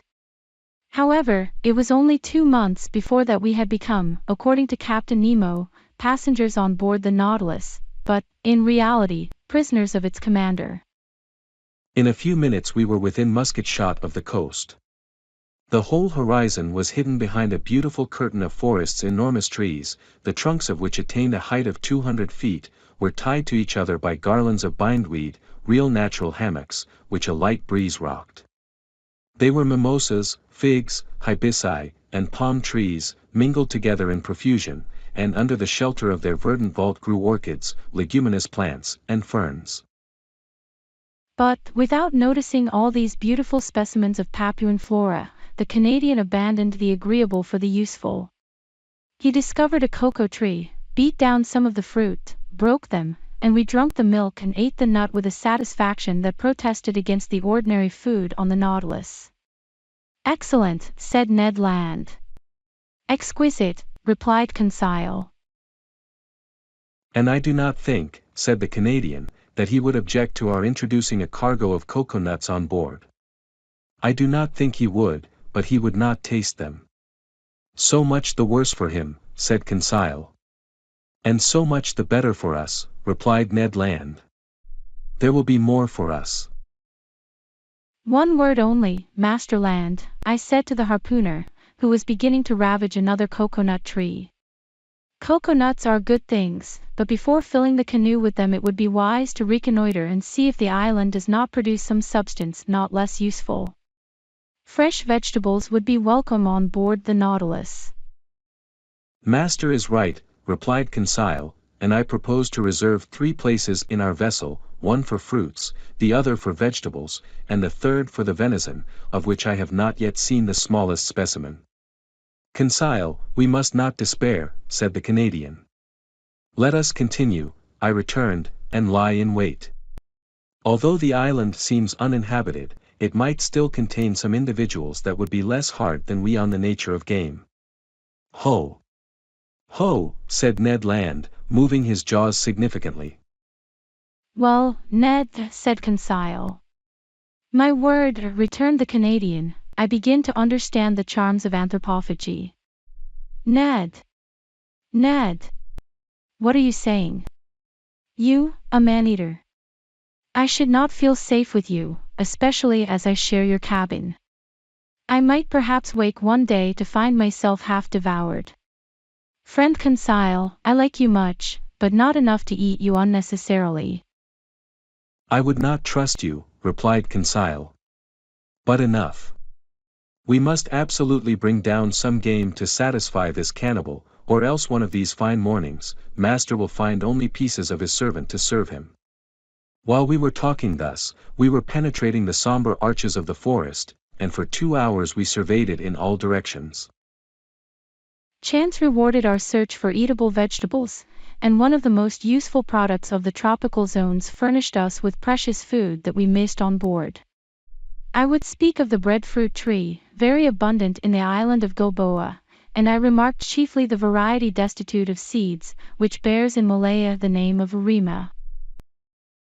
Ned Land knew these fruits well. He had already eaten many during his numerous voyages, and he knew how to prepare the eatable substance. Moreover, the sight of them excited him, and he could contain himself no longer. Master, he said, I shall die if I do not taste a little of this breadfruit pie. Taste it, friend Ned, taste it as you want. We are here to make experiments, make them. It won't take long, said the Canadian. And, provided with a lentil, he lighted a fire of dead wood that crackled joyously. During this time, XVIII and I chose the best fruits of the breadfruit. Some had not then attained a sufficient degree of maturity, and their thick skin covered a white but rather fibrous pulp. Others, the greater number yellow and gelatinous, waited only to be picked. These fruits enclosed no kernel. XVIII brought a dozen to Ned Land, who placed them on a coal fire, after having cut them in thick slices, and while doing this repeating, "You will see, master, how good this bread is. More so when one has been deprived of it so long. It is not even bread," added he, "but a delicate pastry. You have eaten none, master?" "No, Ned." "Very well, prepare yourself for a juicy thing. If you do not come for more, I am no longer the king of harpooners." After some minutes, the part of the fruits that was exposed to the fire was completely roasted. The interior looked like a white pasty, a sort of soft crumb, the flavor of which was like that of an artichoke. It must be confessed this bread was excellent, and I ate of it with great relish. "What time is it now?" asked the Canadian. 2 o'clock at least," replied XVIII. "How time flies on firm ground," sighed Ned Land.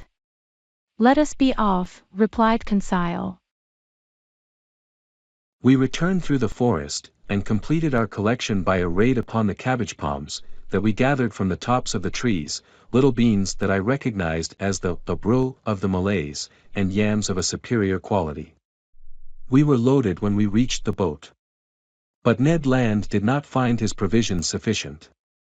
Fate, however, favored us. Just as we were pushing off, he perceived several trees, from 25 to 30 feet high, a species of palm tree. At last, at 5 o'clock in the evening, loaded with our riches, we quitted the shore, and half an hour after we hailed the Nautilus. No one appeared on our arrival. The enormous iron-plated cylinder seemed deserted. The provisions embarked, I descended to my chamber, and after supper slept soundly. The next day, January 6th, nothing new on board. Not a sound inside, not a sign of life. The boat rested along the edge, in the same place in which we had left it. We resolved to return to the island. Ned Land hoped to be more fortunate than on the day before with regard to the hunt, and wished to visit another part of the forest. At dawn we set off. The boat, carried on by the waves that flowed to shore, reached the island in a few minutes.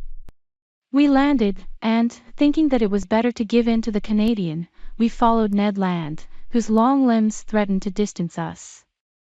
He wound up the coast towards the west, then, fording some torrents, he gained the high plain that was bordered with admirable forests. Some kingfishers were rambling along the watercourses, but they would not let themselves be approached. Their circumspection proved to me that these birds knew what to expect from bipeds of our species, and I concluded that, if the island was not inhabited, at least human beings occasionally frequented it. After crossing a rather large prairie, we arrived at the skirts of a little wood that was enlivened by the songs and flight of a large number of birds. "There are only birds," said XVIII. "But they are eatable," replied the harpooner. "I do not agree with you, friend Ned, for I see only parrots there." Indeed, under the thick foliage of this wood, a world of parrots were flying from branch to branch, only needing a careful education to speak the human language. For the moment, they were chattering with parrots of all colors, and grave cockatoos, who seemed to meditate upon some philosophical problem, whilst brilliant red lories passed like a piece of bunting carried away by the breeze, Papuans, with the finest azure colors, and in all a variety of winged things most charming to behold, but few eatable. However, a bird peculiar to these lands, and which has never passed the limits of the Aero and Papuan Islands, was wanting in this collection. But fortune reserved it for me before long. After passing through a moderately thick copse, we found a plain obstructed with bushes. I saw then those magnificent birds, the disposition of whose long feathers obliges them to fly against the wind. Their undulating flight, graceful aerial curves, and the shading of their colors, attracted and charmed one's looks. I had no trouble in recognizing them. Birds of paradise! I exclaimed. The Malays, who carry on a great trade in these birds with the Chinese, have several means that we could not employ for taking them. Sometimes they put snares on the top of high trees that the birds of paradise prefer to frequent. Sometimes they catch them with a viscous birdlime that paralyzes their movements. They even go so far as to poison the fountains that the birds generally drink from. But we were obliged to fire at them during flight, which gave us few chances to bring them down, and, indeed, we vainly exhausted one half our ammunition. About 11 o'clock in the morning, the first range of mountains that formed the center of the island was traversed, and we had killed nothing. Hunger drove us on. The hunters had relied on the products of the chase, and they were wrong. Happily XVIII, to his great surprise, made a double shot and secured breakfast. He brought down a white pigeon and a wood pigeon, which, cleverly plucked and suspended from a skewer, was roasted before a red fire of dead wood. While these interesting birds were cooking, Ned prepared the fruit of the bread tree. Then the wood pigeons were devoured to the bones, and declared excellent. The nutmeg, with which they are in the habit of stuffing their crops, flavors their flesh and renders it delicious eating. Now, Ned, what do you miss now? Some four-footed game, Aronnax. All these pigeons are only side dishes and trifles, and until I have killed an animal with cutlets I shall not be content. Nor I, Ned, if I do not catch a bird of paradise. Let us continue hunting, replied XVIII. Let us go towards the sea. We have arrived at the first declivities of the mountains, and I think we had better regain the region of forests. That was sensible advice, and was followed out. After walking for 1 hour we had attained a forest of sago trees. Some inoffensive serpents glided away from us. The birds of paradise fled at our approach, and truly I despaired of getting near one when XVIII, who was walking in front, suddenly bent down, uttered a triumphal cry, and came back to me bringing a magnificent specimen. Ah! Bravo, XVIII. Master is very good. No, my boy, you have made an excellent stroke. Take one of these living birds, and carry it in your hand. If master will examine it, he will see that I have not deserved great merit. Why, XVIII? Because this bird is as drunk as a quail. Drunk? Yes, sir, drunk with the nutmegs that it devoured under the nutmeg tree, under which I found it. See, friend Ned, see the monstrous effects of intemperance. By Jove, exclaimed the Canadian, because I have drunk gin for 2 months, you must needs reproach me. However, I examined the curious bird. XVIII was right. The bird, drunk with the juice, was quite powerless. It could not fly, it could hardly walk. This bird belonged to the most beautiful of the 8 species that are found in Papua and in the neighboring islands. It was the large emerald bird, the most rare kind. It measured 3 feet in length. Its head was comparatively small, its eyes placed near the opening of the beak, and also small. But the shades of color were beautiful, having a yellow beak, brown feet and claws, nut-colored wings with purple tips, pale yellow at the back of the neck and head, and emerald color at the throat, chestnut on the breast and belly. 2 horned, downy nets rose from below the tail, that prolonged the long light feathers of admirable fineness, and they completed the whole of this marvelous bird, that the natives have poetically named the bird of the sun. But if my wishes were satisfied by the possession of the bird of paradise, the Canadians were not yet. Happily, about 2 o'clock. Ned Land brought down a magnificent hog, from the brood of those the natives call bariotong. The animal came in time for us to procure real quadruped meat, and he was well received. Ned Land was very proud of his shot. The hog, hit by the electric ball, fell stone dead. The Canadian skinned and cleaned it properly, after having taken half a dozen cutlets, destined to furnish us with a grilled repast in the evening. Then the hunt was resumed, which was still more marked by Ned and Conseil's exploits. Indeed, the two friends, beating the bushes, roused a herd of kangaroos that fled and bounded along on their elastic paws. But these animals did not take to flight so rapidly, but what the electric capsule could stop their course. "Ah, Professor," cried Ned Land, who was carried away by the delights of the chase, "what excellent game, and stewed, too. What a supply for the Nautilus. 2, 3, 5 down. And to think that we shall eat that flesh, and that the idiots on board shall not have a crumb." I think that, in the excess of his joy, the Canadian, if he had not talked so much, would have killed them all. But he contented himself with a single dozen of these interesting marsupials. These animals were small. They were a species of those kangaroo rabbits that live habitually in the hollows of trees, and whose speed is extreme, but they are moderately fat and furnish, at least, estimable food. We were very satisfied with the results of the hunt. Happy Ned proposed to return to this enchanting island the next day, for he wished to depopulate it of all the eatable quadrupeds. But he had reckoned without his host. At 6 o'clock in the evening we had regained the shore, our boat was moored to the usual place. The Nautilus, like a long rock, emerged from the waves 2 miles from the beach. Ned Land, without waiting, occupied himself about the important dinner business. He understood all about cooking well. The boriotong, grilled on the coals, soon scented the air with a delicious odor. Indeed, the dinner was excellent. 2 wood pigeons completed this extraordinary menu. The sago pasty, the artocarpus bread, some mangoes, half a dozen pineapples, and the liquor fermented from some coconuts, overjoyed us. I even think that my worthy companion's ideas had not all the plainness desirable. "Suppose we do not return to the Nautilus this evening," said Conseil. "Suppose we never return," added Ned Land. Just then a stone fell at our feet and cut short the harpooner's proposition. Chapter 21. Captain Nemo's Thunderbolt.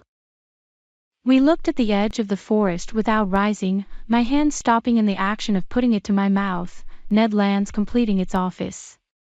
"Stones do not fall from the sky," remarked Conseil, "or they would merit the name aerolites."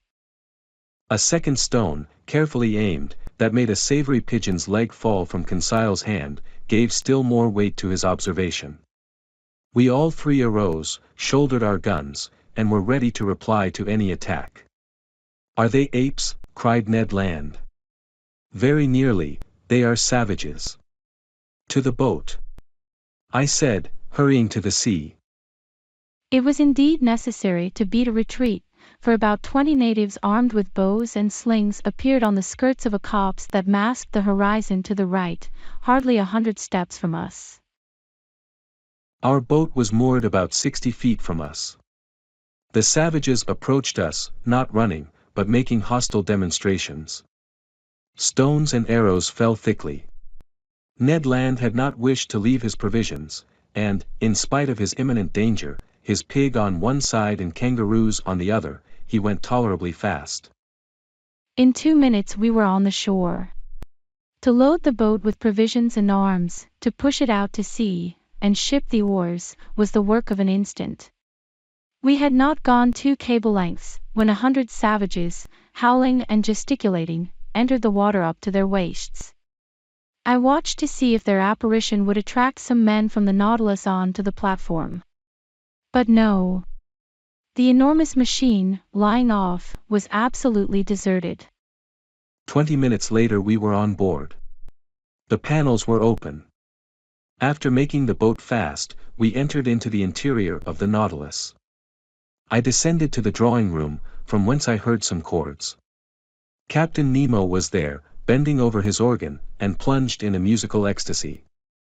"Captain." He did not hear me. "Captain," I said, touching his hand. He shuddered, and, turning round, said, "Oh. It is you, Professor. Well, have you had a good hunt? Have you botanized successfully?"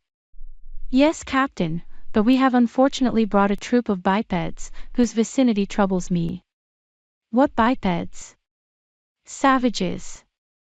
Savages, he echoed, ironically. So you are astonished, Professor, at having set foot on a strange land and finding savages? Savages. Where are there not any? Besides, are they worse than others, these whom you call savages?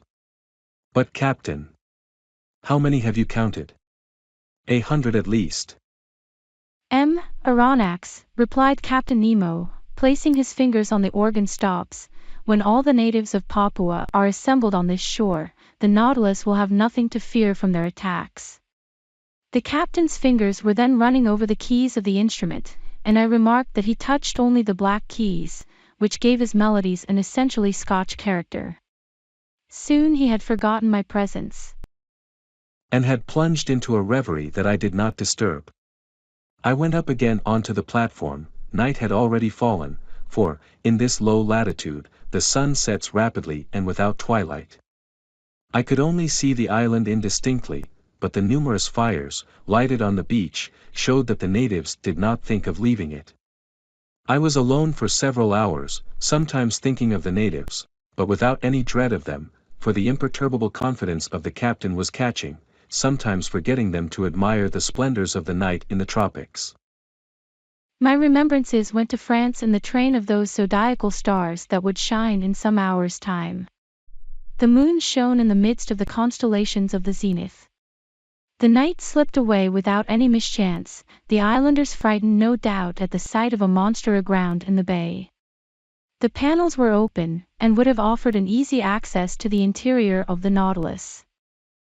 At 6 o'clock in the morning of the January 8th I went up onto the platform. The dawn was breaking. The island soon showed itself through the dissipating fogs, first the shore, then the summits.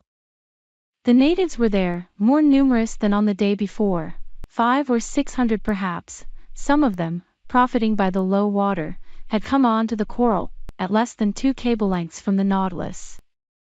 I distinguished them easily. They were true Papuans, with athletic figures, men of good race, large high foreheads, large, but not broad and flat, and white teeth. Their woolly hair, with a reddish tinge, showed off on their black shining bodies like those of the Nubians. From the lobes of their ears, cut and distended, hung chaplets of bones. Most of these savages were naked.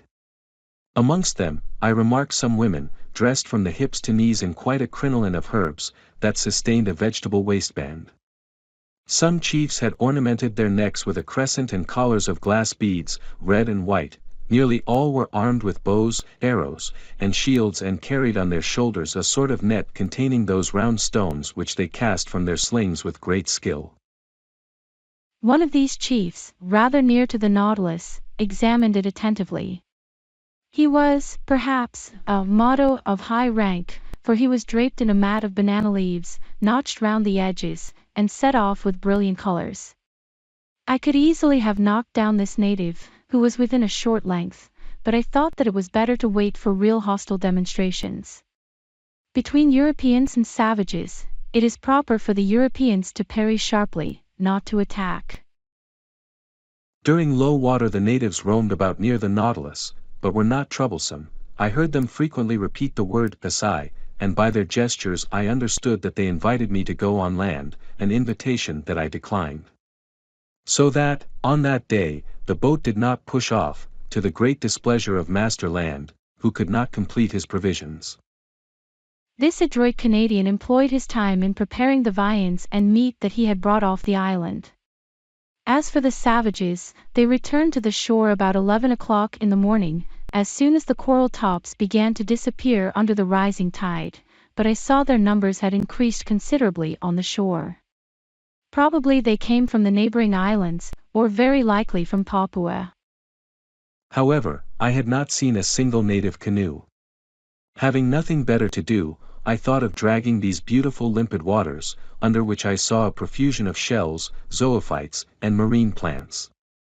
Moreover, it was the last day that the Nautilus would pass in these parts, if it float in open sea the next day, according to Captain Nemo's promise. I therefore called Conseil, who brought me a little light drag, very like those for the oyster fishery. Now to work. For 2 hours we fished unceasingly, but without bringing up any rarities. The drag was filled with Midas ears, harps, melames, and particularly the most beautiful hammers I have ever seen. We also brought up some sea slugs, pearl oysters, and a dozen little turtles that were reserved for the pantry on board. But just when I expected it least, I put my hand on a wonder, I might say a natural deformity, very rarely met with. Conseil was just dragging, and his net came up filled with divers ordinary shells, when, all at once, he saw me plunge my arm quickly into the net, to draw out a shell, and heard me utter a cry. What is the matter, sir? He asked in surprise. Has master been bitten? No, my boy, but I would willingly have given a finger for my discovery. What discovery? This shell, I said, holding up the object of my triumph. It is simply an olive porphyry, genus olive, order of the Pectinibranchidae, class of gastropods, subclass mollusca. Yes, Conseil, but, instead of being rolled from right to left, this olive turns from left to right. Is it possible? Yes, my boy, it is a left shell. Shells are all right-handed, with rare exceptions, and, when by chance their spiral is left, amateurs are ready to pay their weight in gold. Conseil and I were absorbed in the contemplation of our treasure, and I was promising myself to enrich the museum with it, when a stone unfortunately thrown by a native struck against, and broke, the precious object in Conseil's hand. I uttered a cry of despair. Conseil took up his gun, and aimed at a savage who was poising his sling at 10 yards from him. I would have stopped him, but his blow took effect and broke the bracelet of amulets which encircled the arm of the savage. Conseil, cried I, Conseil. Well, sir. Do you not see that the cannibal has commenced the attack? A shell is not worth the life of a man, said I. Ah! The scoundrel, cried Conseil, I would rather he had broken my shoulder. Conseil was in earnest, but I was not of his opinion. However, the situation had changed some minutes before, and we had not perceived. A score of canoes surrounded the Nautilus. These canoes, scooped out of the trunk of a tree, long, narrow, well adapted for speed, were balanced by means of a long bamboo pole, which floated on the water. They were managed by skillful, half-naked paddlers, and I watched their advance with some uneasiness. It was evident that these Papuans had already had dealings with the Europeans and knew their ships. But this long iron cylinder anchored in the bay, without masts or chimneys, what could they think of it? Nothing good, for at first they kept at a respectful distance. However, seeing it motionless, by degrees they took courage, and sought to familiarize themselves with it. Now this familiarity was precisely what it was necessary to avoid. Our arms, which were noiseless, could only produce a moderate effect on the savages, who have little respect for aught but blustering things. The thunderbolt without the reverberations of thunder would frighten man but little, though the danger lies in the lightning, not in the noise. At this moment the canoes approached the Nautilus, and a shower of arrows alighted on her. I went down to the saloon, but found no one there. I ventured to knock at the door that opened into the captain's room. Come in, was the answer. I entered, and found Captain Nemo deep in algebraical calculations of x and other quantities. I am disturbing you, said I, for courtesy's sake. That is true, Aronnax, replied the captain, but I think you have serious reasons for wishing to see me. Very grave ones. The natives are surrounding us in their canoes, and in a few minutes we shall certainly be attacked by many hundreds of savages. Ah, said Captain Nemo quietly, they are come with their canoes? Yes, sir. Well, sir, we must close the hatches. Exactly, and I came to say to you. Nothing can be more simple, said Captain Nemo. And, pressing an electric button, he transmitted an order to the ship's crew. It is all done, sir, said he, after some moments. The pinnace is ready, and the hatches are closed. You do not fear, I imagine, that these gentlemen could stave in walls on which the balls of your frigate have had no effect? No, Captain, but a danger still exists. What is that, sir? It is that tomorrow, at about this hour, we must open the hatches to renew the air of the Nautilus. Now, if, at this moment, the Papuans should occupy the platform, I do not see how you could prevent them from entering. Then, sir, you suppose that they will board us? I am certain of it. Well, sir, let them come. I see no reason for hindering them. After all, these Papuans are poor creatures, and I am unwilling that my visit to the island should cost the life of a single one of these wretches. Upon that I was going away, but Captain Nemo detained me, and asked me to sit down by him. He questioned me with interest about our excursions on shore, and our hunting, and seemed not to understand the craving for meat that possessed the Canadian. Then the conversation turned on various subjects, and, without being more communicative, Captain Nemo showed himself more amiable. Amongst other things, we happened to speak of the situation of the Nautilus, run aground in exactly the same spot in this strait where Dumont d'Urville was nearly lost. Apropos of this. This d'Urville was one of your great sailors, said the captain to me, one of your most intelligent navigators. He is the captain cook of you Frenchmen.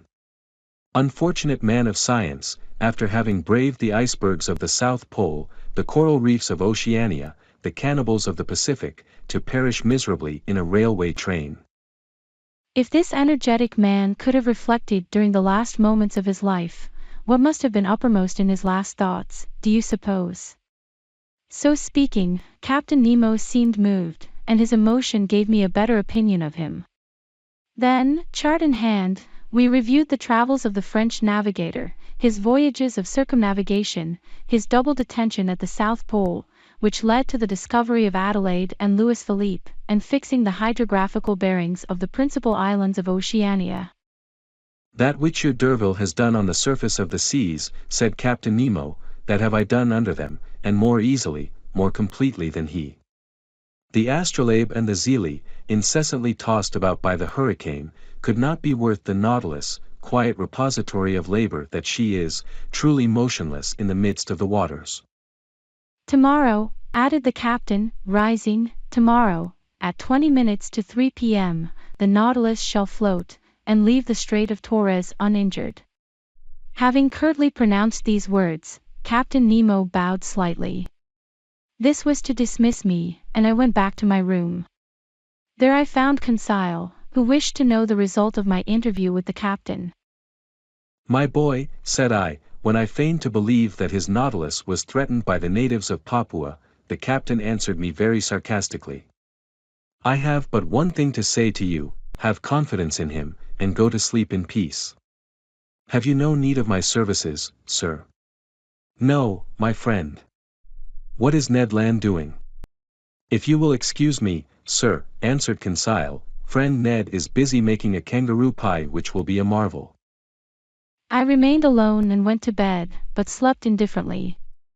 I heard the noise of the savages, who stamped on the platform, uttering deafening cries. The night passed thus, without disturbing the ordinary repose of the crew. The presence of these cannibals affected them no more than the soldiers of a masked battery care for the ants that crawl over its front. At 6 in the morning I rose. The hatches had not been opened. The inner air was not renewed, but the reservoirs, filled ready for any emergency, were now resorted to, and discharged several cubic feet of oxygen into the exhausted atmosphere of the Nautilus. I worked in my room till noon, without having seen Captain Nemo, even for an instant. On board no preparations for departure were visible. I waited still some time, then went into the large saloon. The clock marked 2:30. In 10 minutes it would be high tide, and, if Captain Nemo had not made a rash promise, the Nautilus would be immediately detached. If not, many months would pass ere she could leave her bed of coral. However, some warning vibrations began to be felt in the vessel. I heard the keel grating against the rough calcareous bottom of the coral reef. At 5:20 to 3, Captain Nemo appeared in the saloon. "We are going to start," said he. "Ah," replied I. "I have given the order to open the hatches." "And the Papuans?" "The Papuans," answered Captain Nemo, slightly shrugging his shoulders. "Will they not come inside the Nautilus?" "How?" "Only by leaping over the hatches you have opened." "Aronnax," quietly answered Captain Nemo, "they will not enter the hatches of the Nautilus in that way, even if they were open." I looked at the captain. "You do not understand," said he. "Hardly." "Well, come and you will see." I directed my steps towards the central staircase. There Ned Land and Conseil were slyly watching some of the ship's crew, who were opening the hatches, while cries of rage and fearful vociferations resounded outside. The port lids were pulled down outside. 20 horrible faces appeared. But the first native who placed his hand on the stair rail, struck from behind by some invisible force, I know not what, fled, uttering the most fearful cries and making the wildest contortions. 10 of his companions followed him. They met with the same fate. Conseil was in ecstasy. Ned Land, carried away by his violent instincts, rushed on to the staircase. But the moment he seized the rail with both hands, he, in his turn, was overthrown. "I am struck by a thunderbolt," cried he, with an oath. This explained all. It was no rail, but a metallic cable charged with electricity from the deck communicating with the platform. Whoever touched it felt a powerful shock, and this shock would have been mortal if Captain Nemo had discharged into the conductor the whole force of the current. It might truly be said that between his assailants and himself he had stretched a network of electricity which none could pass with impunity. Meanwhile, the exasperated Papuans had beaten a retreat paralyzed with terror. As for us, half laughing, we consoled and rubbed the unfortunate Ned Land, who swore like one possessed. But at this moment the Nautilus, raised by the last waves of the tide, quitted her coral bed exactly at the 40th minute fixed by the captain. Her screw swept the waters slowly and majestically. Her speed increased gradually, and, sailing on the surface of the ocean, she quitted safe and sound the dangerous passes of the Straits of Torres.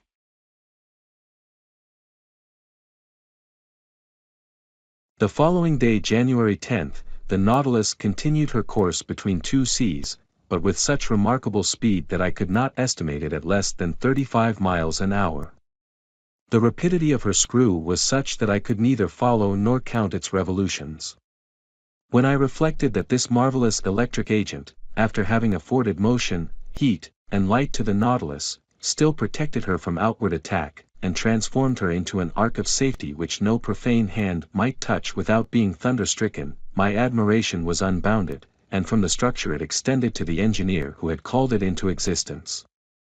Our course was directed to the west, and on the 11th of January we doubled Cape Wessel, situation in 135 degrees long, and 10 degrees south, lat., which forms the east point of the Gulf of Carpentaria. The reefs were still numerous, but more equalized, and marked on the chart with extreme precision. The Nautilus easily avoided the breakers of Money to port and the Victoria reefs to starboard, placed at 130 degrees long, and on the 10th parallel, which we strictly followed. On the 13th of January, Captain Nemo arrived in the Sea of Timor, and recognized the island of that name in 122 degrees long. From this point the direction of the Nautilus inclined towards the southwest. Her head was set for the Indian Ocean. Where would the fancy of Captain Nemo carry us next? Would he return to the coast of Asia, or would he approach again the shores of Europe? Improbable conjectures both, to a man who fled from inhabited continents. Then would he descend to the south? Was he going to double the Cape of Good Hope, then Cape Horn, and finally go as far as the Antarctic Pole? Would he come back at last to the Pacific, where his Nautilus could sail free and independently? Time would show. After having skirted the sands of Cartier, of Hibernia, Seringapatam, and Scott, last efforts of the solid against the liquid element, on the 14th of January we lost sight of land altogether. The speed of the Nautilus was considerably abated, and with irregular course she sometimes swam in the bosom of the waters, sometimes floated on their surface. During this period of the voyage, Captain Nemo made some interesting experiments on the varied temperature of the sea, in different beds. Under ordinary conditions these observations are made by means of rather complicated instruments, and with somewhat doubtful results, by means of thermometrical sounding leads, the glass is often breaking under the pressure of the water, or an apparatus grounded on the variations of the resistance of metals to the electric currents. Results so obtained could not be correctly calculated. On the contrary, Captain Nemo went himself to test the temperature in the depths of the sea, and his thermometer, placed in communication with the different sheets of water, gave him the required degree immediately and accurately. It was thus that, either by overloading her reservoirs or by descending obliquely by means of her inclined planes, the Nautilus successively attained the depth of 3, 5, 7, 9, and 10,000 yards, and the definite result of this experience was that the sea preserved an average temperature of 4 degrees and a half at a depth of 5,000 fathoms under all latitudes. On the 16th of January, the Nautilus seemed becalmed only a few yards beneath the surface of the waves. Her electric apparatus remained inactive and her motionless screw left her to drift at the mercy of the currents. I suppose that the crew was occupied with interior repairs, rendered necessary by the violence of the mechanical movements of the machine. My companions and I then witnessed a curious spectacle. The hatches of the saloon were open, and, as the beacon light of the Nautilus was not in action, a dim obscurity reigned in the midst of the waters. I observed the state of the sea, under these conditions, and the largest fish appeared to me no more than scarcely defined shadows, when the Nautilus found herself suddenly transported into full light. I thought at first that the beacon had been lighted, and was casting its electric radiance into the liquid mass. I was mistaken, and after a rapid survey perceived my error. The Nautilus floated in the midst of a phosphorescent bed which, in this obscurity, became quite dazzling. It was produced by myriads of luminous animalculae, whose brilliancy was increased as they glided over the metallic hull of the vessel. I was surprised by lightning in the midst of these luminous sheets, as though they had been rivulets of lead melted in an ardent furnace or metallic masses brought to a white heat, so that, by force of contrast, certain portions of light appeared to cast a shade in the midst of the general ignition, from which all shade seemed banished. No, this was not the calm irradiation of our ordinary lightning. There was unusual life and vigor, this was truly living light. In reality, it was an infinite agglomeration of colored infusoria, of veritable globules of jelly, provided with a thread-like tentacle, and of which as many as 25,000 have been counted in less than 2 cubic half-inches of water. During several hours the Nautilus floated in these brilliant waves, and our admiration increased as we watched the marine monsters disporting themselves like salamanders.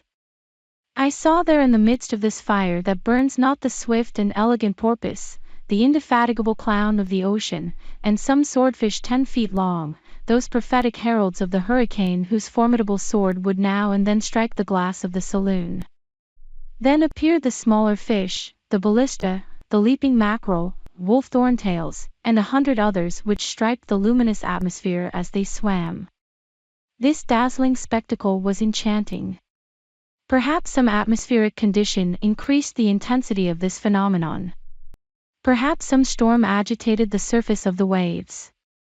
But at this depth of some yards, the Nautilus was unmoved by its fury and reposed peacefully in still water. So we progressed, incessantly charmed by some new marvel. The days passed rapidly away, and I took no account of them. Ned, according to habit, tried to vary the diet on board. Like snails, we were fixed to our shells, and I declare it is easy to lead a snail's life. Thus this life seemed easy and natural, and we thought no longer of the life we led on land, but something happened to recall us to the strangeness of our situation. On the 18th of January, the Nautilus was in 105 degrees long and 15 degrees south, lat. The weather was threatening, the sea rough and rolling. There was a strong east wind. The barometer, which had been going down for some days, foreboded a coming storm. I went up onto the platform just as the second lieutenant was taking the measure of the horary angles, and waited, according to habit, till the daily phrase was said. But on this day it was exchanged for another phrase not less incomprehensible. Almost directly, I saw Captain Nemo appear with a glass, looking towards the horizon. For some minutes he was immovable, without taking his eye off the point of observation. Then he lowered his glass and exchanged a few words with his lieutenant. The latter seemed to be a victim to some emotion that he tried in vain to repress. Captain Nemo, having more command over himself, was cool. He seemed, too, to be making some objections to which the lieutenant replied by formal assurances. At least I concluded so by the difference of their tones and gestures. For myself, I had looked carefully in the direction indicated without seeing anything.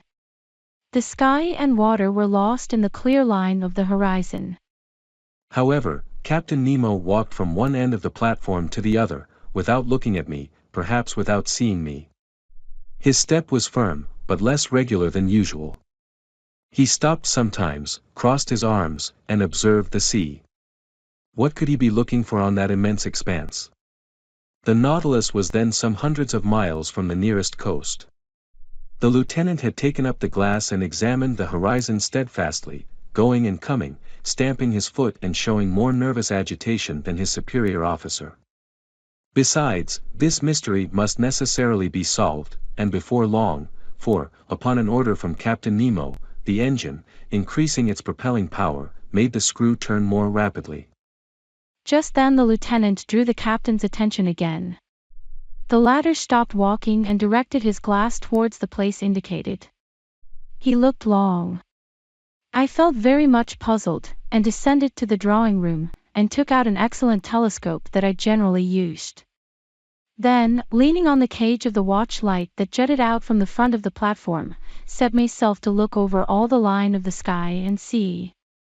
But my eye was no sooner applied to the glass than it was quickly snatched out of my hands. I turned round. Captain Nemo was before me, but I did not know him. His face was transfigured. His eyes flashed sullenly, his teeth were set, his stiff body, clenched fists, and head shrunk between his shoulders, betrayed the violent agitation that pervaded his whole frame. He did not move. My glass, fallen from his hands, had rolled at his feet. Had I unwittingly provoked this fit of anger? Did this incomprehensible person imagine that I had discovered some forbidden secret? No, I was not the object of this hatred, for he was not looking at me, his eye was steadily fixed upon the impenetrable point of the horizon. At last Captain Nemo recovered himself. His agitation subsided. He addressed some words in a foreign language to his lieutenant, then turned to me. Aronnax, he said, in rather an imperious tone, I require you to keep one of the conditions that bind you to me. What is it, Captain? You must be confined, with your companions, until I think fit to release you. You are the master, I replied, looking steadily at him. But may I ask you one question? None, sir. There was no resisting this imperious command, it would have been useless. I went down to the cabin occupied by Ned Land and Conseil, and told them the captain's determination. You may judge how this communication was received by the Canadian. But there was not time for altercation. 4 of the crew waited at the door, and conducted us to that cell where we had passed our first night on board the Nautilus. Ned Land would have remonstrated, but the door was shut upon him. Will master tell me what this means? Asked Conseil. I told my companions what had passed. They were as much astonished as I, and equally at a loss how to account for it. Meanwhile, I was absorbed in my own reflections, and could think of nothing but the strange fear depicted in the captain's countenance. I was utterly at a loss to account for it, when my cogitations were disturbed by these words from Ned Land. "Hullo! Breakfast is ready." And indeed the table was laid. Evidently Captain Nemo had given this order at the same time that he had hastened the speed of the Nautilus. "Will master permit me to make a recommendation?" asked Conseil. "Yes, my boy."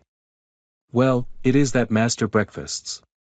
It is prudent, for we do not know what may happen." "You are right, Conseil." "Unfortunately," said Ned Land, "they have only given us the ship's fare." "Friend Ned," asked Conseil, "what would you have said if the breakfast had been entirely forgotten?" This argument cut short the harpooner's recriminations. We sat down to table. The meal was eaten in silence. Just then the luminous globe that lighted the cell went out, and left us in total darkness. Ned Land was soon asleep, and what astonished me was that Conseil went off into a heavy slumber. I was thinking what could have caused his irresistible drowsiness, when I felt my brain becoming stupefied. In spite of my efforts to keep my eyes open, they would close.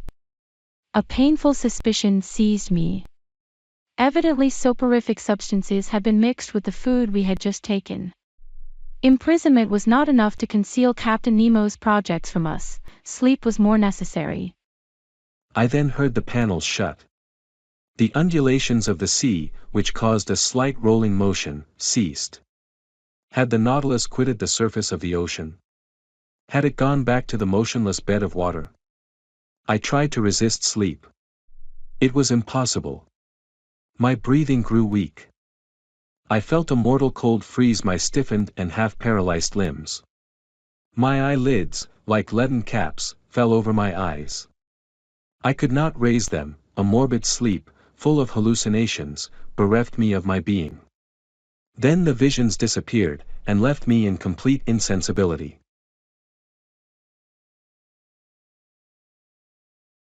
The next day I woke with my head singularly clear. To my great surprise, I was in my own room. My companions, no doubt, had been reinstated in their cabin, without having perceived it any more than I. Of what had passed during the night they were as ignorant as I was, and to penetrate this mystery I only reckoned upon the chances of the future. I then thought of quitting my room. Was I free again or a prisoner? Quite free. I opened the door, went to the half-deck, went up the central stairs. The panels, shut the evening before, were open. I went on to the platform. Ned Land and Conseil waited there for me. I questioned them, they knew nothing. Lost in a heavy sleep in which they had been totally unconscious, they had been astonished at finding themselves in their cabin. As for the Nautilus, it seemed quiet and mysterious as ever.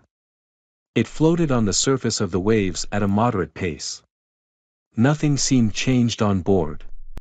The second lieutenant then came on to the platform, and gave the usual order below. As for Captain Nemo, he did not appear. Of the people on board, I only saw the impassive steward, who served me with his usual dumb regularity. About 2 o'clock, I was in the drawing room, busied in arranging my notes, when the captain opened the door and appeared. I bowed. He made a slight inclination in return, without speaking.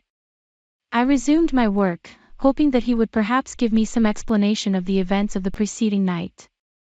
He made none. I looked at him. He seemed fatigued, his heavy eyes had not been refreshed by sleep, his face looked very sorrowful. He walked to and fro, sat down and got up again, took a chance book, put it down, consulted his instruments without taking his habitual notes, and seemed restless and uneasy. At last, he came up to me, and said, "Are you a doctor, M. Baranax?" I so little expected such a question that I stared some time at him without answering.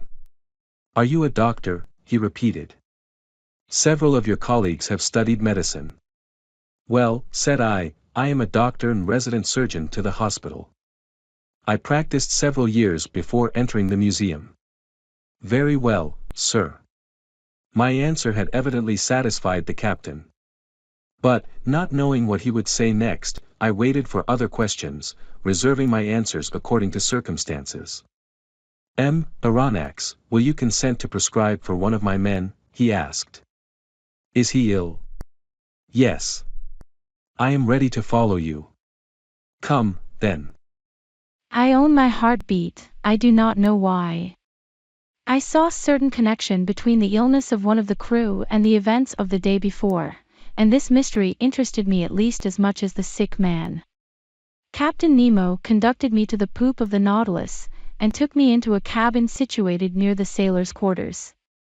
There, on a bed, lay a man about 40 years of age, with a resolute expression of countenance, a true type of an Anglo-Saxon. I leaned over him. He was not only ill, he was wounded. His head, swathed in bandages covered with blood, lay on a pillow. I undid the bandages, and the wounded man looked at me with his large eyes and gave no sign of pain as I did it. It was a horrible wound. The skull, shattered by some deadly weapon, left the brain exposed, which was much injured. Clots of blood had formed in the bruised and broken mass, in color like the dregs of wine. There was both contusion and suffusion of the brain. His breathing was slow, and some spasmodic movements of the muscles agitated his face. I felt his pulse. It was intermittent. The extremities of the body were growing cold already, and I saw death must inevitably ensue. After dressing the unfortunate man's wounds, I readjusted the bandages on his head, and turned to Captain Nemo. What caused this wound? I asked. What does it signify? He replied, evasively. A shock has broken one of the levers of the engine, which struck myself. But your opinion as to his state? I hesitated before giving it. You may speak, said the captain. This man does not understand French. I gave a last look at the wounded man. He will be dead in 2 hours. Can nothing save him? Nothing. Captain Nemo's hand contracted, and some tears glistened in his eyes, which I thought incapable of shedding any. For some moments I still watched the dying man, whose life ebbed slowly. His pallor increased under the electric light that was shed over his deathbed. I looked at his intelligent forehead, furrowed with premature wrinkles, produced probably by misfortune and sorrow. I tried to learn the secret of his life from the last words that escaped his lips. You can go now, Aranax, said the captain. I left him in the dying man's cabin, and returned to my room much affected by this scene. During the whole day, I was haunted by uncomfortable suspicions, and at night I slept badly, and between my broken dreams I fancied I heard distant sighs like the notes of a funeral psalm. Were they the prayers of the dead, murmured in that language that I could not understand? The next morning I went on to the bridge. Captain Nemo was there before me. As soon as he perceived me he came to me. Professor, will it be convenient to you to make a submarine excursion today? With my companions? I asked. If they like. We obey your orders, Captain. Will you be so good then as to put on your cork jackets? It was not a question of dead or dying. I rejoined Ned Land and Conseil, and told them of Captain Nemo's proposition. Conseil hastened to accept it, and this time the Canadian seemed quite willing to follow our example. It was 8 o'clock in the morning. At 8:30 we were equipped for this new excursion, and provided with 2 contrivances for light and breathing.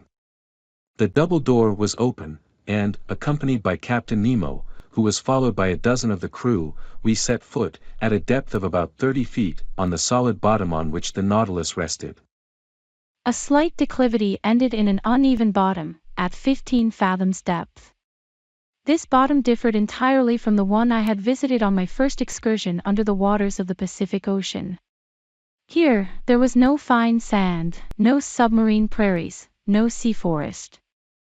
I immediately recognized that marvelous region in which, on that day, the captain did the honors to us. It was the Coral Kingdom. The light produced 1,000 charming varieties, playing in the midst of the branches that were so vividly colored. I seemed to see the membranous and cylindrical tubes tremble beneath the undulation of the waters. I was tempted to gather their fresh petals, ornamented with delicate tentacles, some just blown, the others budding, while a small fish, swimming swiftly, touched them slightly, like flights of birds.